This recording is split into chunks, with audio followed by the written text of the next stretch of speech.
ಶ್ಲೋಕ 23.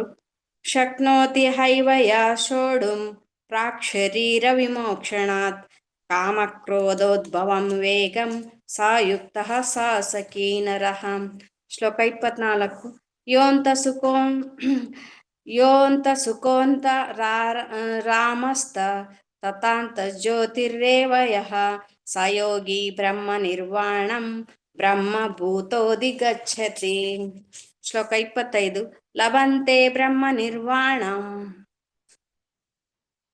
ಋಷಿಯಃ ಕ್ಷೀಣಕಲ್ಮಷ ಚಿನ್ನದ್ವೈದಾಯತಾತ್ಮಾನ ಸರ್ವಭೂತಾಹಿತೇ ರತಃ. ಶ್ಲೋಕ 26. ಕಾಮಕ್ರೋಧ ವಿಮುಕ್ತಾನಾಂ ಯತೀನಾಂ ಯತಚೇತಸಾಂ ಅಭಿತೋ ಬ್ರಹ್ಮ ನಿರ್ವಾಣಂ ವರ್ತತೆ ವಿದಿತಾತ್ಮನಾಂ. ಶ್ಲೋಕ 27-28. ಸ್ಪರ್ಶಾನಾಂ ಕೃತ್ವ ಬಹಿರ್ಬಾಹ್ಯ ಆಕಾಂಕ್ಷು ಶೈವಾಂತರೇ ಭ್ರುವೋ ಪ್ರಾಣಾಪಾನೌ ಸಮೌ ಕೃತ್ವಾ ನ ಸಾಭ್ಯಾಸಂತರಚಾರಿಣೌ ಯತೇಂದ್ರಿಯಮನೋರ್ಬುದ್ಧಿ ನಿರ್ಮೋಪಾಕ್ಷಪಾರಾಯಣಃ ವಿಗತೇಚ್ಛಾ ಭಯಕ್ರೋಧೋ ಯಾ ಸದಾ ಮುಕ್ತ ಏವ ಸ. ಶ್ಲೋಕ 29. ಭೋಕ್ತಾರಾಮಜ್ಞ ತಪಸಾಂ ಸರ್ವಲೋಕ ಮಹೇಶ್ವರಂ ಸುಹೃದಂ ಸರ್ವಭೂತಾನಾಂ ಜ್ಞಾತ್ವಾ ಮಾಂ ಶಾಂತಿ ಮೃಚ್ಛತಿ. ಇಲ್ಲಿಗೆ ಶ್ರೀಮದ್ ಭಗವದ್ಗೀತೆಯ ಕರ್ಮಯೋಗ ಕೃಷ್ಣ ಪ್ರಜ್ಞೆಯಲ್ಲಿ ಕಾರ್ಯ ಎಂಬ 5ನೇ ಅಧ್ಯಾಯದ ಭಕ್ತಿ ವೇದಾಂತವು ಭಾವಾರ್ಥ ಅಲ್ಲ ಶ್ಲೋಕಸ್ ಮುಗೀತು ಮಾತಾಜಿ. ಧನ್ಯವಾದಗಳು ಮಾತಾಜಿ. ಹರೇ ಕೃಷ್ಣ. ಈಗ ಎಲ್ಲರೂ ಒಂದು ರೌಂಡ್ ಜಪವನ್ನ ಮಾಡೋಣ. ಯಾರೆಲ್ಲ ಜಪಮಾಲೆ ಇಟ್ಟಿದ್ದೀರಿ ದಯವಿಟ್ಟು ತಗೊಳ್ಳಿ. ಇಲ್ಲ ಅಂದವರು ಕೂಡ ಮ್ಯೂಟ್ ಇಟ್ಕೊಂಡು ನನ್ನ ಜೊತೆಲೇ ಹೇಳಿ.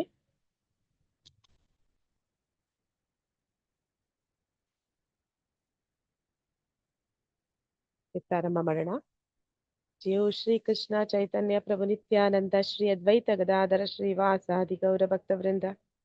ಹರೇ ಕೃಷ್ಣ ಕೃಷ್ಣ ಕೃಷ್ಣ ಹರೇ ಹರೇ ಹರೇ ರಾಮ ರಾಮ ರಾಮ ಹರೇ ಹರೇ. ಹರೇ ಕೃಷ್ಣ ಕೃಷ್ಣ ಕೃಷ್ಣ ಹರೇ ಹರೇ ಹರೇ ರಾಮ ರಾಮ ರಾಮ ಹರೇ ಹರೇ. ಹರೇ ಕೃಷ್ಣ ಕೃಷ್ಣ ಕೃಷ್ಣ ಹರೇ ಹರೇ ಹರೇ ರಾಮ ರಾಮ ರಾಮ ಹರೇ ಹರೇ. ಹರೇ ಕೃಷ್ಣ ಕೃಷ್ಣ ಕೃಷ್ಣ ಹರೇ ಹರೇ ಹರೇ ರಾಮ ರಾಮ ರಾಮ ಹರೇ ಹರೇ. ಹರೇ ಕೃಷ್ಣ ಕೃಷ್ಣ ಕೃಷ್ಣ ಹರೇ ಹರೇ ಹರೇ ರಾಮ ರಾಮ ರಾಮ ಹರೇ ಹರೇ. ಹರೇ ಕೃಷ್ಣ ಕೃಷ್ಣ ಕೃಷ್ಣ ಹರೇ ಹರೇ ಹರೇ ರಾಮ ರಾಮ ರಾಮ ಹರೇ ಹರೇ.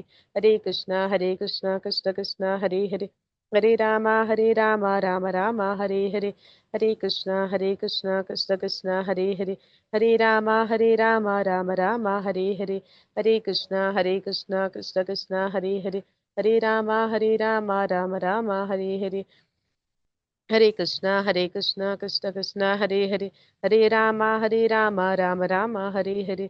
ಹರೇ ಕೃಷ್ಣ ಕೃಷ್ಣ ಕೃಷ್ಣ ಹರೇ ಹರೇ ಹರೇ ರಾಮ ರಾಮ ರಾಮ ಹರೇ ಹರೇ. ಹರೇ ಕೃಷ್ಣ ಕೃಷ್ಣ ಕೃಷ್ಣ ಹರೇ ಹರೇ ಹರೇ ರಾಮ ರಾಮ ರಾಮ ಹರೇ ಹರೇ. ಹರೇ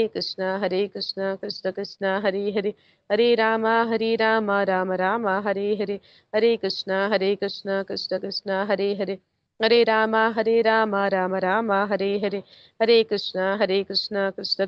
ಕೃಷ್ಣ ಹರೇ ಹರೇ ಹರೇ ರಾಮ ರಾಮ ರಾಮ ಹರೇ ಹರೇ.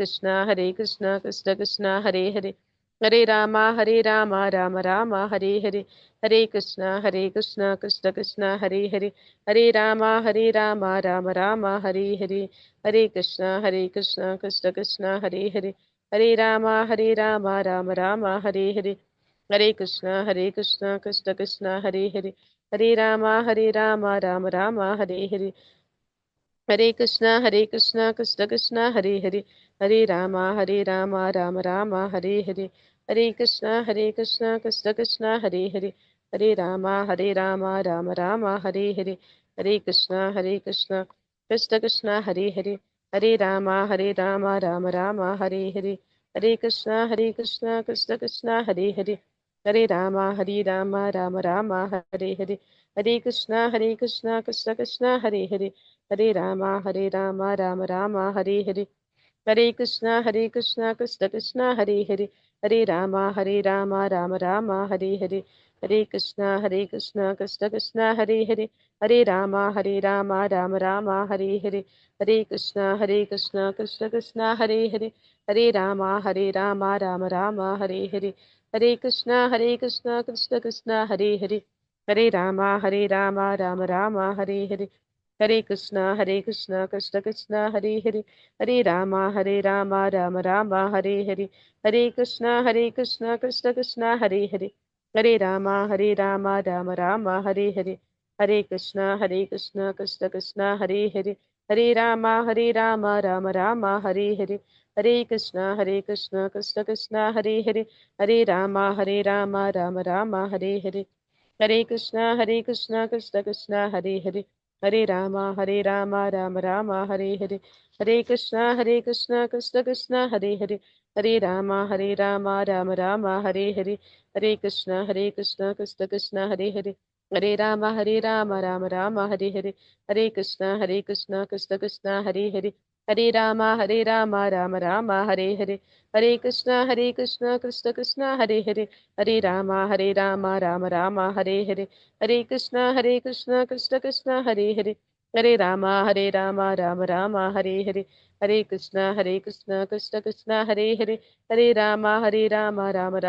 हरे हरे, हरे कृष्णा कृष्ण कृष्ण हरे हरे, हरे राम राम राम हरे हरे, हरे कृष्णा कृष्ण कृष्ण हरे हरे, हरे राम राम राम हरे हरे, हरे कृष्णा कृष्ण कृष्ण हरे हरे, हरे राम राम राम हरे हरे, हरे कृष्णा कृष्ण कृष्ण हरे हरे, हरे राम राम राम हरे हरे, हरे कृष्णा कृष्ण कृष्ण हरे हरे, हरे राम राम राम हरे हरे, हरे कृष्णा कृष्ण कृष्ण हरे हरे, हरे राम राम राम हरे हरे, हरे कृष्णा कृष्ण कृष्ण हरे हरे, हरे राम राम राम हरे हरे, हरे कृष्णा कृष्ण कृष्ण हरे हरे, हरे राम राम राम हरे हरे, हरे कृष्णा कृष्ण कृष्ण हरे हरे, हरे राम राम राम हरे हरे, हरे कृष्णा कृष्ण कृष्ण हरे हरे, हरे राम राम राम हरे हरे, हरे कृष्णा कृष्ण कृष्ण हरे हरे,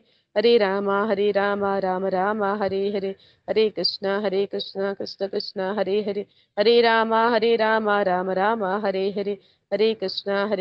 कृष्ण कृष्ण हरे हरे, हरे राम राम राम हरे हरे, हरे कृष्णा कृष्ण कृष्ण हरे हरे, हरे राम राम राम हरे हरे, हरे कृष्णा कृष्ण कृष्ण हरे हरे, हरे राम राम राम हरे हरे, हरे कृष्णा कृष्ण कृष्ण हरे हरे, हरे राम राम राम हरे हरे, हरे कृष्णा कृष्ण कृष्ण हरे हरे, हरे राम राम राम हरे हरे, हरे कृष्णा कृष्ण कृष्ण हरे हरे, हरे राम राम राम हरे हरे, हरे कृष्णा कृष्ण कृष्ण हरे हरे, हरे राम राम राम हरे हरे, हरे कृष्णा कृष्ण कृष्ण हरे हरे, हरे राम राम राम हरे हरे, हरे कृष्णा कृष्ण कृष्ण हरे हरे, हरे राम राम राम हरे हरे, हरे कृष्णा कृष्ण कृष्ण हरे हरे, हरे राम राम राम हरे हरे, हरे कृष्णा कृष्ण कृष्ण हरे हरे, हरे राम राम राम हरे हरे, हरे कृष्णा कृष्ण कृष्ण हरे हरे, हरे राम राम राम हरे हरे, हरे कृष्णा कृष्ण कृष्ण हरे हरे, हरे राम राम राम हरे हरे, हरे कृष्णा कृष्ण कृष्ण हरे हरे, हरे राम राम राम हरे हरे, हरे कृष्णा कृष्ण कृष्ण हरे हरे, हरे राम राम राम हरे हरे, हरे कृष्णा कृष्ण कृष्ण हरे हरे, हरे राम राम राम हरे हरे, हरे कृष्णा कृष्ण कृष्ण हरे हरे, हरे राम राम राम हरे हरे, हरे कृष्णा कृष्ण कृष्ण हरे हरे, हरे राम राम राम हरे हरे, हरे कृष्णा कृष्ण कृष्ण हरे हरे, हरे राम राम राम हरे हरे, हरे कृष्णा कृष्ण कृष्ण हरे हरे, हरे राम राम राम हरे हरे, हरे कृष्णा कृष्ण कृष्ण हरे हरे, हरे राम राम राम हरे हरे, हरे कृष्णा कृष्ण कृष्ण हरे हरे, हरे राम राम राम हरे हरे, हरे कृष्णा कृष्ण कृष्ण हरे हरे, हरे राम राम राम हरे हरे, हरे कृष्णा कृष्ण कृष्ण हरे हरे, हरे राम राम राम हरे हरे, हरे कृष्णा कृष्ण कृष्ण हरे हरे, हरे राम राम राम हरे हरे, हरे कृष्णा कृष्ण कृष्ण हरे हरे, हरे राम राम राम हरे हरे, हरे कृष्णा कृष्ण कृष्ण हरे हरे, हरे राम राम राम हरे हरे, हरे कृष्णा कृष्ण कृष्ण हरे हरे, हरे राम राम राम हरे हरे, हरे कृष्णा कृष्ण कृष्ण हरे हरे, हरे राम राम राम हरे हरे, हरे कृष्णा कृष्ण कृष्ण हरे हरे, हरे राम राम राम हरे हरे, हरे कृष्णा कृष्ण कृष्ण हरे हरे, हरे राम राम राम हरे हरे, हरे कृष्णा कृष्ण कृष्ण हरे हरे, हरे राम राम राम हरे हरे, हरे कृष्णा कृष्ण कृष्ण हरे हरे, हरे राम राम राम हरे हरे, हरे कृष्णा कृष्ण कृष्ण हरे हरे, हरे राम राम राम हरे हरे, हरे कृष्णा कृष्ण कृष्ण हरे हरे, हरे राम राम राम हरे हरे, हरे कृष्णा कृष्ण कृष्ण हरे हरे, हरे राम राम राम हरे हरे, हरे कृष्णा कृष्ण कृष्ण हरे हरे, हरे राम राम राम हरे हरे, हरे कृष्णा कृष्ण कृष्ण हरे हरे, हरे राम राम राम हरे हरे, हरे कृष्णा कृष्ण कृष्ण हरे हरे, हरे राम राम राम हरे हरे, हरे कृष्णा कृष्ण कृष्ण हरे हरे, हरे राम राम राम हरे हरे, हरे कृष्णा कृष्ण कृष्ण हरे हरे, हरे राम राम राम हरे हरे, हरे कृष्णा कृष्ण कृष्ण हरे हरे, हरे राम राम राम हरे हरे, हरे कृष्णा कृष्ण कृष्ण हरे हरे, हरे राम राम राम हरे हरे, हरे कृष्णा कृष्ण कृष्ण हरे हरे, हरे राम राम राम हरे हरे, हरे कृष्णा कृष्ण कृष्ण हरे हरे, हरे राम राम राम हरे हरे, हरे कृष्णा कृष्ण कृष्ण हरे हरे, हरे राम राम राम हरे हरे, हरे कृष्णा कृष्ण कृष्ण हरे हरे, हरे राम राम राम हरे हरे, हरे कृष्णा कृष्ण कृष्ण हरे हरे, हरे राम राम राम हरे हरे, हरे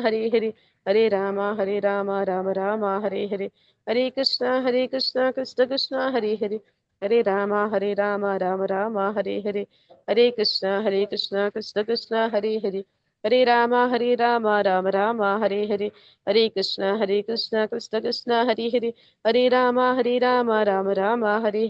राम राम हरे हरे, हरे कृष्णा कृष्ण कृष्ण हरे हरे, हरे राम राम राम हरे हरे, हरे कृष्णा कृष्ण कृष्ण हरे हरे, हरे राम राम राम हरे हरे, हरे कृष्णा कृष्ण कृष्ण हरे हरे, हरे राम राम राम हरे हरे, हरे कृष्णा कृष्ण कृष्ण हरे हरे, हरे राम राम राम हरे हरे, हरे कृष्णा कृष्ण कृष्ण हरे हरे, हरे राम राम राम हरे हरे, हरे कृष्णा कृष्ण कृष्ण हरे हरे, हरे राम राम राम हरे हरे, हरे कृष्णा कृष्ण कृष्ण हरे हरे, हरे राम राम राम हरे हरे। देव श्री कृष्ण चैतन्य प्रभु नित्यानंद श्री अद्वैत गदाधर श्रीवासादि गौर भक्त वृंद गोविंद गोविंद गोविंद।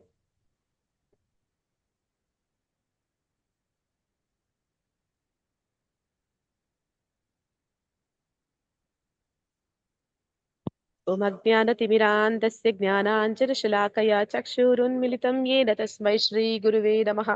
श्रीचैतन्यमनोभीष्टं स्थापितं येन भूतले स्वयं रूपः कदा मह्यं ददाति स्वपदान्तिकं।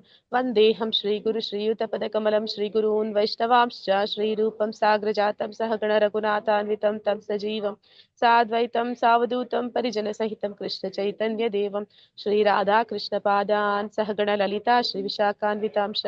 हे कृष्णा करुणा सिंधु दीनबंधु जगतपते गोपीशा गोपिका कांता राधा कांता नमोस्तुते।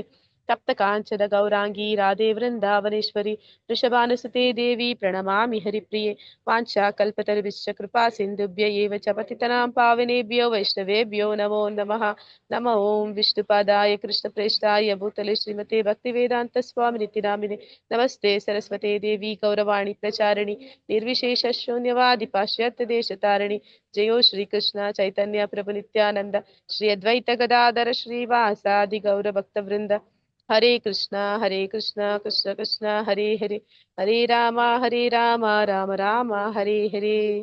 ಹರೇ ಕೃಷ್ಣ. ಎಲ್ಲರಿಗೂ ಶ್ರೀ ಶ್ರೀ ರಾಧಾ ಗೋವಿಂದ ದೇವಸ್ಥಾನದ ನಾಮನಿಷ್ಠ ಪ್ರಭುಗಳು ಆಯೋಜಿಸಿರುವ 18 ದಿನಗಳ ಭಗವದ್ಗೀತೆ ತರಗತಿಗೆ ಸ್ವಾಗತ ಸುಸ್ವಾಗತ. ಹರೇ ಕೃಷ್ಣ.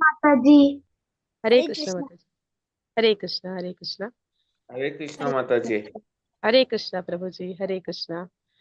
ಓಕೆ, ಇವತ್ತಿನ ಅಧ್ಯಾಯ 5 ಕರ್ಮ ಸನ್ಯಾಸ ಯೋಗ, ಅಂದ್ರೆ ಕೃಷ್ಣ ಪ್ರಜ್ಞೆಯಲ್ಲಿ ಕಾರ್ಯ ಹೇಗೆ ಮಾಡುವುದು ಅನ್ನೋದನ್ನ ನಾವು ಇವತ್ತಿನ ಅಧ್ಯಾಯದಲ್ಲಿ ತಿಳ್ಕೊಳ್ಳಿಕ್ಕಿದ್ದೀವಿ. ನಿನ್ನೆ ಅಧ್ಯಾಯದ ಬಗ್ಗೆ ಸ್ವಲ್ಪ ಹೇಳಿ ಮುಂದೆ ಹೋಗೋಣ. ನಿನ್ನೆ ಅಧ್ಯಾಯದ ಹೆಸರು ಯಾರಿಗಾದ್ರೂ ನೆನಪಿದ್ಯಾ? ಜ್ಞಾನಯೋಗ. ಜ್ಞಾನಯೋಗ. ಭಗವಂತ ನಿನ್ನೆ ಜ್ಞಾನಯೋಗದ ಬಗ್ಗೆ ತಿಳಿಸ್ಕೊಟ್ಟ. ಅಂದ್ರೆ ಜ್ಞಾನದ ಮೂಲಕ ಭಗವಂತನ ಜೊತೆ ನಾವು ಹೇಗೆ ಸಂಪರ್ಕವನ್ನ ಸಾಧಿಸೋದು ಅನ್ನೋದನ್ನ ನಾವು ನೋಡಿದ್ವಿ. ಅದ್ರಲ್ಲಿ ಏನೆಲ್ಲ ತಿಳ್ಕೊಂಡ್ವಿ ಅಂತಂದ್ರೆ, ಮೊದಲಿಗೆ ಭಗವಂತ ಪರಂಪರೆಯ ಬಗ್ಗೆ ತಿಳಿಸ್ಕೊಡ್ತಾರೆ.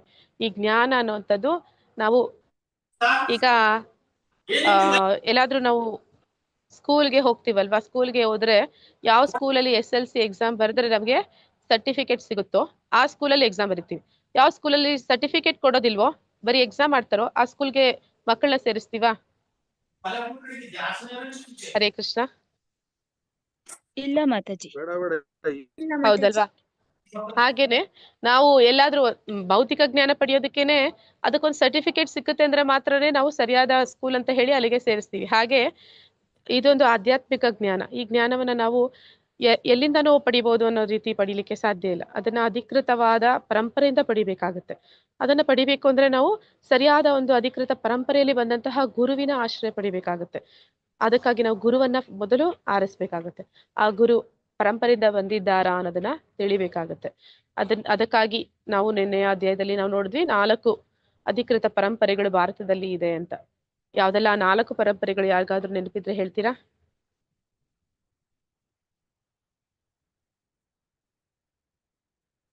ಇಸ್ಕಾನ್ ಯಾವ ಪರಂಪರೆಗೆ ಸೇರಿದೆ? ಯಾರಿಗಾದ್ರೂ ನೆನಪಿದ್ಯಾ? ನಾವು ಬ್ರಹ್ಮ ಮಧ್ವ ಗೌಡಿಯ ಪರಂಪರೆಗೆ ಸೇರಿದವರು. ಅದೇ ರೀತಿ ಇನ್ನ 3 ಪರಂಪರೆಗಳು ಇದೆ. ಒಂದು ಶ್ರೀ ಪರಂಪರೆ, ಇನ್ನೊಂದು ರುದ್ರ ಪರಂಪರೆ, ಇನ್ನೊಂದು ಕುಮಾರ ಪರಂಪರೆ ಅಂತ. ಇವೆಲ್ಲವೂ ಕೂಡ 4 ಅಧಿಕೃತ, ಅಂದ್ರೆ ಯೂನಿವರ್ಸಿಟಿಗಳು ಅಂತ ಹೇಳ್ತಾರಲ್ಲ, ಬ್ಯಾಂಗ್ಳೂರು ಯೂನಿವರ್ಸಿಟಿ, ಮೈಸೂರು ಯೂನಿವರ್ಸಿಟಿ, ಆ ರೀತಿ ಈ ಒಂದು ಆಧ್ಯಾತ್ಮಿಕ ಜ್ಞಾನವನ್ನು ಪಡೆಯೋದಕ್ಕೆ ಸರಿಯಾದ ಮೂಲಗಳು ಈ ಪರಂಪರೆಗಳು. ಈ ಪರಂಪರೆಗಳ ಮೂಲಕ ನಾವು ಜ್ಞಾನವನ್ನು ಪಡೆದ್ರೆ ಮಾತ್ರ ಅದು ಯಥಾರ್ಥವಾಗಿ ಬರುವಂತದ್ದು. ಅಂದ್ರೆ ಅಲ್ಲಿ ಯಾವುದೇ ಅವರದೇ ಆದಂತಹ ಒಂದು ಅಭಿಪ್ರಾಯಗಳನ್ನ ಅವರು ಅಲ್ಲಿ ಸೇರಿಸೋದಿಲ್ಲ. ಗುರು ಶಿಷ್ಯನಿಗೆ ಏನನ್ನ ತಿಳಿಸಿದ್ದಾರೆ ಅದು ಹಾಗೆ ಮುಂದುವರೆದು ಬರುವಂತದ್ದು. ಇಲ್ಲಿ ನಾವು ನೋಡ್ತೀವಿ, ಅರ್ಜುನನಿಗೆ ಕೂಡ ಪ್ರಶ್ನೆ ಮಾಡ್ತಾನೆ. ಅಂದ್ರೆ ಮೊದಲಿಗೆ ಕೃಷ್ಣ ಹೇಳ್ತಾನೆ, ನೀನು ಇದು ಮೊದಲನೇ ಸತಿ ನಾನು ನಿನಗೆ ಹೇಳ್ತಾ ಇರೋದಲ್ಲ, ನಿನಗೂ ಮೊದಲೇ ನಾನು ಸೂರ್ಯನ್ಗೆ ಹೇಳ್ದೆ ಅಂತ ಹೇಳಿದಾಗ ಅವನು ಆಶ್ಚರ್ಯ ಪಡ್ತಾನೆ. ಹೇಗೆ ನೀನು ಸೂರ್ಯನ್ಗೆ ಹೇಳಕ್ಕೆ ಸಾಧ್ಯ? ನಿನ್ಗೂ ನನಗೂ ಒಂದೇ ವಯಸ್ಸು, ಸೂರ್ಯ ಎಷ್ಟೋ ಕಾಲದಿಂದ ಇದ್ದಾನೆ, ಅವನಿಗೆ ನೀನ್ ಹೇಗೆ ಹೇಳ್ದೆ ಅಂತಾನೆ. ಆಗ ಕೃಷ್ಣನ ಒಂದು ಅವತಾರದ ಬಗ್ಗೆ ಪರಮಾತ್ಮ ತಿಳಿಸ್ಕೊಡ್ತಾನೆ. ಅಂದ್ರೆ ನಾವು ಭೌತ ಜೀವಿಗಳು ಹುಟ್ಟುತ್ತೀವಿ, ಸಾಯ್ತೀವಿ, ಆದ ಕಾರಣ ಹಿಂದಿನ ಜನ್ಮದಲ್ಲಿ ಆದದ್ದನ್ನೆಲ್ಲ ಮರಿತೀವಿ. ಆದ್ರೆ ಕೃಷ್ಣನಿಗೆ ಹುಟ್ಟು ಸಾವು ಅನ್ನೋದಿಲ್ಲ, ಆದ ಕಾರಣ ಅವನು ಯಾವುದನ್ನು ಮರ್ತಿಲ್ಲ ಅಂತ. ಹಾಗಾದ್ರೆ ಕೃಷ್ಣ ಹೇಗೆ ದೇವಕಿ ವಸುದೇವನ ಮಗನಾಗಿ ಬಂದ ಅನ್ನೋದು ನಮ್ಗೆ ಆಶ್ಚರ್ಯ ಆಗುತ್ತೆ. ಆಗ ನಮ್ಗೆ ತಿಳಿಯುತ್ತೆ, ಕೃಷ್ಣ ಅವನು ನಮ್ಮ ಹಾಗೆ ಹುಟ್ಟಿ ಬರುವುದಲ್ಲ, ಅವನು ಅವತರಿಸುವುದಂದ್ರೆ ಅವನು ಹೇಗಿದ್ದಾನೋ ಹಾಗೆ ಅವನು ಪ್ರತ್ಯಕ್ಷನಾಗೋದು. ಅವರ ಮುಂದೆ ಪ್ರತ್ಯಕ್ಷನಾಗ್ತಾನೆ, ತಂದೆ ತಾಯಿ ಮುಂದೆ ಅವ್ರು ಕೇಳ್ಕೋತಾರೆ, ಈ ರೀತಿ ಪ್ರತ್ಯಕ್ಷನಾದ್ರೆ ನಿನ್ನನ್ನ ನಮ್ಮ ಮಗು ಅಂತ ಯಾರು ಸ್ವೀಕಾರ ಮಾಡೋದಿಲ್ಲ, ದಯವಿಟ್ಟು ನೀನು ಮಗುವಿನ ರೂಪವನ್ನ ತಾಳು ಅಂತ. ಹಾಗೆ ಭಗವಂತ ಮಗುವಿನ ರೂಪದಲ್ಲಿ ಬರ್ತಾನೆ. ಮತ್ತೆ ಆ ಒಂದು ಪರಂಪರೆ ಬಗ್ಗೆ ಭಗವಂತನ ಈ ಒಂದು ನಾಮ ಗುಣ ರೂಪ ಲೀಲೆ ಇದನ್ನೆಲ್ಲ ಯಾಕೆ ನಾವು ತಿಳ್ಕೊಬೇಕು ಅಂತ ಕೇಳಿದ್ರೆ, ಅದನ್ನ ತಿಳ್ಕೊಳ್ಳೋ ಮೂಲಕ ನಾವು ಭಗವಂತನನ್ನ ಅರ್ಥ ಮಾಡ್ಕೊಳ್ಳೋ ಮೂಲಕ ನಾವು ಮುಕ್ತಿಯನ್ನ ಪಡೆಯೋದಕ್ಕೆ ಸಾಧ್ಯ ಆಗತ್ತೆ ಅಂತ ಪರಮಾತ್ಮ ತಿಳಿಸ್ಕೊಡ್ತಾನೆ. ನಂತರ ನಾವು ಏನ್ ತಿಳ್ಕೊಂಡಿದ್ವಿ? ಹರೇ ಕೃಷ್ಣ, ಯಾವ್ದಾದ್ರು ನೆನ್ಪಿದ್ಯಾ ಮತ್ತೇನ್ ತಿಳ್ಕೊಂಡ್ವಿ ಅಂತ?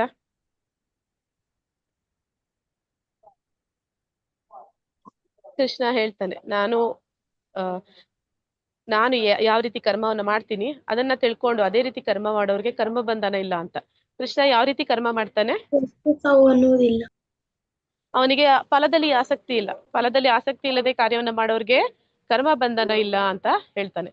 ಆದ್ದರಿಂದಲೇ ಭಗವಂತನಿಗೂ ಕರ್ಮ ಬಂಧನ ಇಲ್ಲ. ಮತ್ತೆ ಅವನು ಹೇಳ್ತಾನೆ, ನಾನು ವರ್ಣಾಶ್ರಮ ಧರ್ಮವನ್ನ ಸೃಷ್ಟಿ ಮಾಡಿದ್ದೀನಿ, ಆದ್ರೆ ಜಾತಿ ಪದ್ಧತಿಯನ್ನ ಭಗವಂತ ಮಾಡಿದ್ದಲ್ಲ. ವರ್ಣಾಶ್ರಮ ಪದ್ಧತಿಯನ್ನ ಅವನು ಯಾವ ಆಧಾರದ ಮೇಲೆ ಸೃಷ್ಟಿ ಮಾಡಿದ್ದಾನೆ? ಕೆಲಸದ ಆಧಾರದ ಮೇಲೆ, ಅವ್ರು ಮಾಡುವಂತ ಕೆಲಸದ ಆಧಾರ, ಅವರು ಮಾಡುವಂತಹ ಕೆಲಸ ಮತ್ತೆ ಅವರ ಗುಣಗಳ ಆಧಾರದ ಮೇಲೆ. ಸತ್ವಗುಣ, ರಜೋಗುಣ, ತಮೋಗುಣ ಯಾವ ಗುಣದಲ್ಲಿದ್ದಾರೆ ಅದಕ್ಕೆ ತಕ್ಕಂತೆ ಅವರು ಕೆಲಸಗಳನ್ನ ಮಾಡ್ತಾರೆ. ಆ ಮೂಲದ ಮೇಲೆ ಅವನು ಈ ವರ್ಣಾಶ್ರಮ ಧರ್ಮವನ್ನ ಮಾಡಿದ್ದೀನಿ ಅಂತ ಹೇಳ್ತಾನೆ. ನಂತರ ಭಗವಂತ ಇನ್ನೇನು ಹೇಳ್ತಾನೆ, ನನಗೆ ಮಾಡ್ಬೇಕಾಗಿರುವಂತಹ ಯಾವುದೇ ಜವಾಬ್ದಾರಿ ಇಲ್ಲಪ್ಪ, ನಾನ್ ಪಡ್ಕೋಬೇಕಾಗಿರುವಂತದ್ದು ಸಾಧಿಸ್ಬೇಕಾಗಿರೋದು ಏನಿಲ್ಲ, ಆದ್ರೂ ಕೂಡ ನಾನ್ ಮಾಡ್ತೀನಿ. ಅಂದ್ರೆ ನಾವು ನೋಡಿದ್ವಿ ನಂದ ಮಹಾರಾಜನ ಅವನ ಚಪ್ಪಲಿನ ಎತ್ಕೊಂಡೋಗ್ ಕೊಡ್ತಾನೆ. ನಂದ ಮಹಾರಾಜ ಅವನ ಹೊರಗಡೆ ಹೋಗ್ತಾನೆ ಅಂದ್ರೆ ಮಗು ತಂದೆಗೆ ಎತ್ಕೊಂಡೋಗ್ ಕೊಡೋ ಹಾಗೆ ಅವನು ಪರಮಾತ್ಮ ಅಖಿಲಾಂಡ ಕೋಟಿ ಬ್ರಹ್ಮಾಂಡ ನಾಯಕ, ಅವನು ಎತ್ಕೊಂಡೋಗಿ ತನ್ನ ತಂದೆಗೆ ಚಪ್ಪಲಿನ ತಲೆ ಮೇಲೆ ಇಟ್ಕೊಂಡೋಗಿ ಕೊಡ್ತಾನೆ. ಅವನು ಏನಂತ ಹೇಳ್ತಾನೆ ಆಗ? ಆದ್ರೆ ನಾನು ಕೂಡ ಕೆಲಸ ಮಾಡ್ತೀನಿ. ಯಾಕೆ ಮಾಡ್ತೀನಿ ಅಂದ್ರೆ ಯಾರು ಮುಕ್ತಾತ್ಮರಿದ್ದಾರೆ ಅವರು ಕೂಡ ಕೆಲಸ ಮಾಡ್ತಾರೆ. ಆದ್ರೆ ಯಾಕೆ ಮಾಡ್ತಾರೆ ಅಂತಂದ್ರೆ ಅವರು ಬೇರೆಯವರಿಗೆ ಸರಿಯಾದ ಮಾರ್ಗದರ್ಶನ ಮಾಡೋದಕ್ಕೆ. ಅಂದ್ರೆ ನಾವು ನೋಡ್ತೀವಿ ಈ ಎಲ್ಲಾ ಜ್ಞಾನವನ್ನ ನಾವು ಗುರುವಿನ ಮೂಲಕ ಪಡಿಬೇಕು. ಗುರುವಿಗೆ ಹೇಗೆ ಪಡೆಯುವಂತದ್ದು? ಗುರುವಿನಿಂದ ಅಂದ್ರೆ ಅವರ ಸೇವೆಯನ್ನ ಮಾಡೋ ಮೂಲಕ, ಅವರ ಒಂದು ಶರಣಾಗತಿ ಭಾವದಿಂದ ಮತ್ತೆ ಅವರಿಂದ ನಮ್ರತೆಯಿಂದ ಕೇಳಿ ತಿಳ್ಕೊಳ್ಳುವಂಥದ್ದು. ಇಲ್ಲಿ ನಾವು ನೋಡ್ತೀವಿ ಕೊನೆಯ ಸ್ಲೈಡ್ ಅಲ್ಲಿ ಹೇಳ್ತಾನೆ ಭಗವಂತ, ಸಾಂದೀಪಿನಿ ಮುನಿ ಹತ್ರ ನಾನು ಕೂಡ ಹೋಗಿ ಆಶ್ರಯ ಪಡೆದೆ. ನಾನು ಅವರ ಮೂಲಕ ಜ್ಞಾನವನ್ನ ವೇದಗಳನ್ನ ಅಧ್ಯಯನ ಮಾಡಿದೆ. ವೇದಗಳು ಬ್ರಹ್ಮ ಅವನು, ಅಂದ್ರೆ ವೇದಗಳು ಬಂದದ್ದು ಅವನಿಂದ, ಆದ್ರೆ ಅದರ ಅಧ್ಯಯನ ಮಾಡ್ಬೇಕಾಗಿರೋ ಅವಶ್ಯಕತೆ ಅವನಿಗೇನಿರ್ಲಿಲ್ಲ. ಆದ್ರೂ ಕೂಡ ಅವನು ಸಾಂದೀಪಿನಿ ಗುರಿಗಳ ಹತ್ರ ಹೋಗಿ ಆಶ್ರಯ ಪಡಿತಾನೆ. ಯಾಕೆ ಆತರ ಮಾಡ್ತಾನೆ? ಹರೇ ಕೃಷ್ಣ. ಆ ಮೂಲಕ ಅವನು ನಮ್ಗೆ ಏನ್ ತಿಳಿಸ್ಕೊಡ್ತಾನೆ?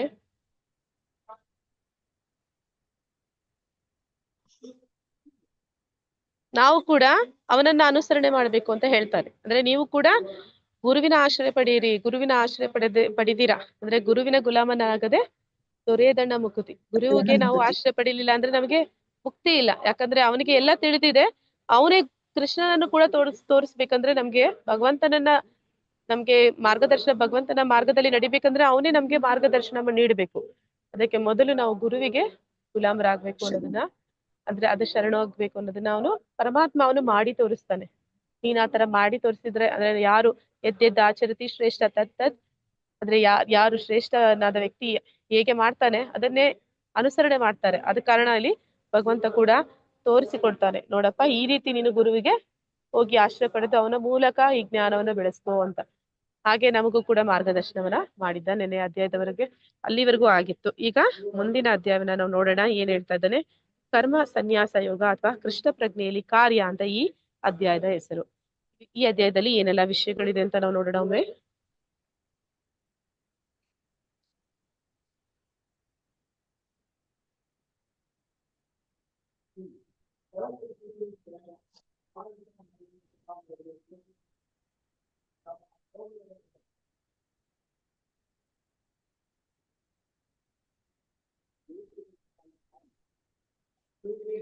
ಓಕೆ, ಈ ಅಧ್ಯಾಯದಲ್ಲಿ ಏನೆಲ್ಲ ವಿಚಾರಗಳು ಬರುತ್ತೆ ಅಂತಂದ್ರೆ, ಈ ಅಧ್ಯಾಯದಲ್ಲಿ ಸನ್ಯಾಸ ಅಥವಾ ಕರ್ಮ. ತಿರುಗಿ ಅರ್ಜುನನಿಗೆ ಇನ್ನ ಗೊಂದಲ ಮುಗಿಲಿಲ್ಲ. ಅವ್ನ್ ಕೇಳ್ತಾ ಇದ್ದಾನೆ, ಭಗವಂತ ನಿಂದು ಜ್ಞಾನ ಹೇಳ್ತೀಯ, ಕರ್ಮ ಹೇಳ್ತೀಯ, ಜ್ಞಾನ ಹೇಳ್ತೀಯ, ಕರ್ಮ ಹೇಳ್ತೀಯ, ನನ್ಗೆ ತುಂಬಾ ಗೊಂದಲ ಆಗ್ತಿದೆ ಅಂತ ಮತ್ತೆ ಪ್ರಶ್ನೆ ಮಾಡ್ತಾನೆ. ಅದಕ್ಕೆ ಭಗವಂತ ಸನ್ಯಾಸಕ್ಕಿಂತ ಕರ್ಮಯೋಗ ಸುಲಭ ಅಂತ ಹೇಳ್ತಾನೆ. ಸನ್ಯಾಸಿ ಅದನ್ನು ಎಲ್ಲವನ್ನ ಬಿಟ್ಟು ಸಂಸಾರವನ್ನ ತ್ಯಜಿಸಿ ಕಾಡಿಗೆ ಹೋಗ್ತಾನೆ, ಒಬ್ಬೊಂಟಿಯಾಗಿರ್ತಾನೆ. ಆದ್ರೆ ಕರ್ಮಯೋಗಿ ಮಾಡುವಂತವ್ರು, ಕರ್ಮಯೋಗ ಅಂದ್ರೆ ಕೃಷ್ಣ ಪ್ರಜ್ಞೆಯಲ್ಲಿ ಕಾರ್ಯ. ಅದು ಯಾರು ಭಗವಂತನ ಭಕ್ತಿ ಸೇವೆ ಮಾಡ್ತಾನೆ ಅವನಿಗೆ ಕಾಡಿಗೆ ಹೋಗ್ಬೇಕಾಗಿರೋ ಅವಶ್ಯಕತೆ ಇಲ್ಲ, ಒಬ್ಬೊಂಟಿಯಾಗಿರ್ಬೇಕಾಗಿ ಇರುವಂತ ಅವಶ್ಯಕತೆ ಬರೋದಿಲ್ಲ. ಅವನು ಎಲ್ಲರ ಭಕ್ತರ ಸಂಘದಲ್ಲಿ ಇರ್ತಾನೆ. ಏನನ್ನೋ ಅವನು ತ್ಯಜಿಸಬೇಕಾಗಿಲ್ಲ. ಎಲ್ಲವನ್ನ ತ್ಯಜಿಸಿ ಅವನು ಪರಮಾತ್ಮನನ್ನ ಪಡೆಯುವಂತದ್ದು ಕಷ್ಟ ಆಗುತ್ತೆ ಸನ್ಯಾಸಿ ಆದವನಿಗೆ. ಆದ್ರೆ ಯಾವುದನ್ನು ತ್ಯಜಿಸ್ತೀರಾ ಆ ಒಂದು ಕರ್ಮ ಕೌಶಲ ಅಂದ್ರೆ ಕರ್ಮ ಮಾಡ್ತಾ ಇದ್ದಾನೆ, ಆದ್ರೆ ಸನ್ಯಾಸಿಗಿಂತ ಉತ್ತಮವಾದ ಕಾರ್ಯವನ್ನು ಮಾಡ್ತಾನೆ. ಸನ್ಯಾಸಿ ಏನನ್ನ ಸಾಧಿಸ್ತಾನೋ ಅದನ್ನ ಇವನು ಸಂಸಾರದಲ್ಲಿದ್ದೇ ಸಾಧಿಸ್ತಾನೆ. ಆದ ಕಾರಣ ಇಲ್ಲಿ ಹೇಳ್ತಾ ಇದ್ದಾನೆ ಸನ್ಯಾಸಿಗಿಂತ ಕರ್ಮಯೋಗ ಸುಲಭ ಅಂತ ಇಲ್ಲಿ ಹೇಳ್ತಾನೆ ಭಗವಂತ. ನಂತರ ನಿಷ್ಕಾಮ ಕರ್ಮವನ್ನೇ ಇಲ್ಲಿ ಕರ್ಮಯೋಗ ಅಥವಾ ಕೃಷ್ಣ ಪ್ರಜ್ಞೆಯಲ್ಲಿ ಮಾಡುವಂತಹ ಕಾರ್ಯ ಅಂತ ಹೇಳ್ತಾರೆ. ಅಂತಹ ಕಾರ್ಯ ನಮ್ಮನ್ನ ಈ ಒಂದು ಬಂಧನದಿಂದ ಮುಕ್ತಿಯನ್ನ ಸಿಗುವಂತೆ ಮಾಡುತ್ತೆ. ಸನ್ಯಾಸಿ ಆದವನು ಬಂಧನದಿಂದ ಮುಕ್ತಿ ಪಡೆಯೋದಕ್ಕೋಸ್ಕರ ಅಷ್ಟೆಲ್ಲ ಕಷ್ಟಪಡ್ತಾನೆ. ಅದನ್ನ ಈ ಕರ್ಮಯೋಗಿ ಅತಿ ಸುಲಭವಾಗಿ ನಿಷ್ಕಾಮ ಕರ್ಮವನ್ನ ಮಾಡ್ತಾ ಅವನು ಸಾಧಿಸ್ತಾನೆ. ನಂತರ ಭಗವಂತನ ಮೇಲೆ ಕೇಂದ್ರೀಕರಿಸುವ ಮೂಲಕ ವಿಮೋಚನೆ. ನಮಗೆ ಹೇಗೆ ಆ ಒಂದು ವಿಮೋಚನೆ ಸಿಗುತ್ತೆ ಅಂದ್ರೆ, ನಾವು ಭಗವಂತನನ್ನ ಕೇಂದ್ರೀಕರಿಸಿ ಮಾಡುವಂಥದ್ದು. ಆ ಕರ್ಮ ಮಾಡುವ ರೀತಿ ಹೇಗೆ ಅಂತಂದ್ರೆ, ಆ ಕುಶಲತೆ ಏನು ಅಂತಂದ್ರೆ, ಭಗವಂತನನ್ನ ಮನೆಗೆ ಹಿರಿಯನನ್ನಾಗಿ ಮಾಡ್ಕೊಂಡೋದು, ಭಗವಂತನನ್ನ ನಮ್ಮ ಒಂದು ಗುರಿಯನ್ನಾಗಿ ಮಾಡ್ಕೊಂಡು ನಾವು ಮಾಡಿದ್ವಿ ಅಂದ್ರೆ ನಾವು ಈ ಕರ್ಮ ಬಂಧನದಿಂದ ಮುಕ್ತಿನ ಪಡೆಯೋದಕ್ಕೆ ಸಾಧ್ಯ. ಇಲ್ಲಿ ಮೊದಲಿಗೆ ಅರ್ಜುನನ ಗೊಂದಲ, ಅವನು ಏನ್ ಗೊಂದಲ ಅಂತ ನೋಡೋಣ.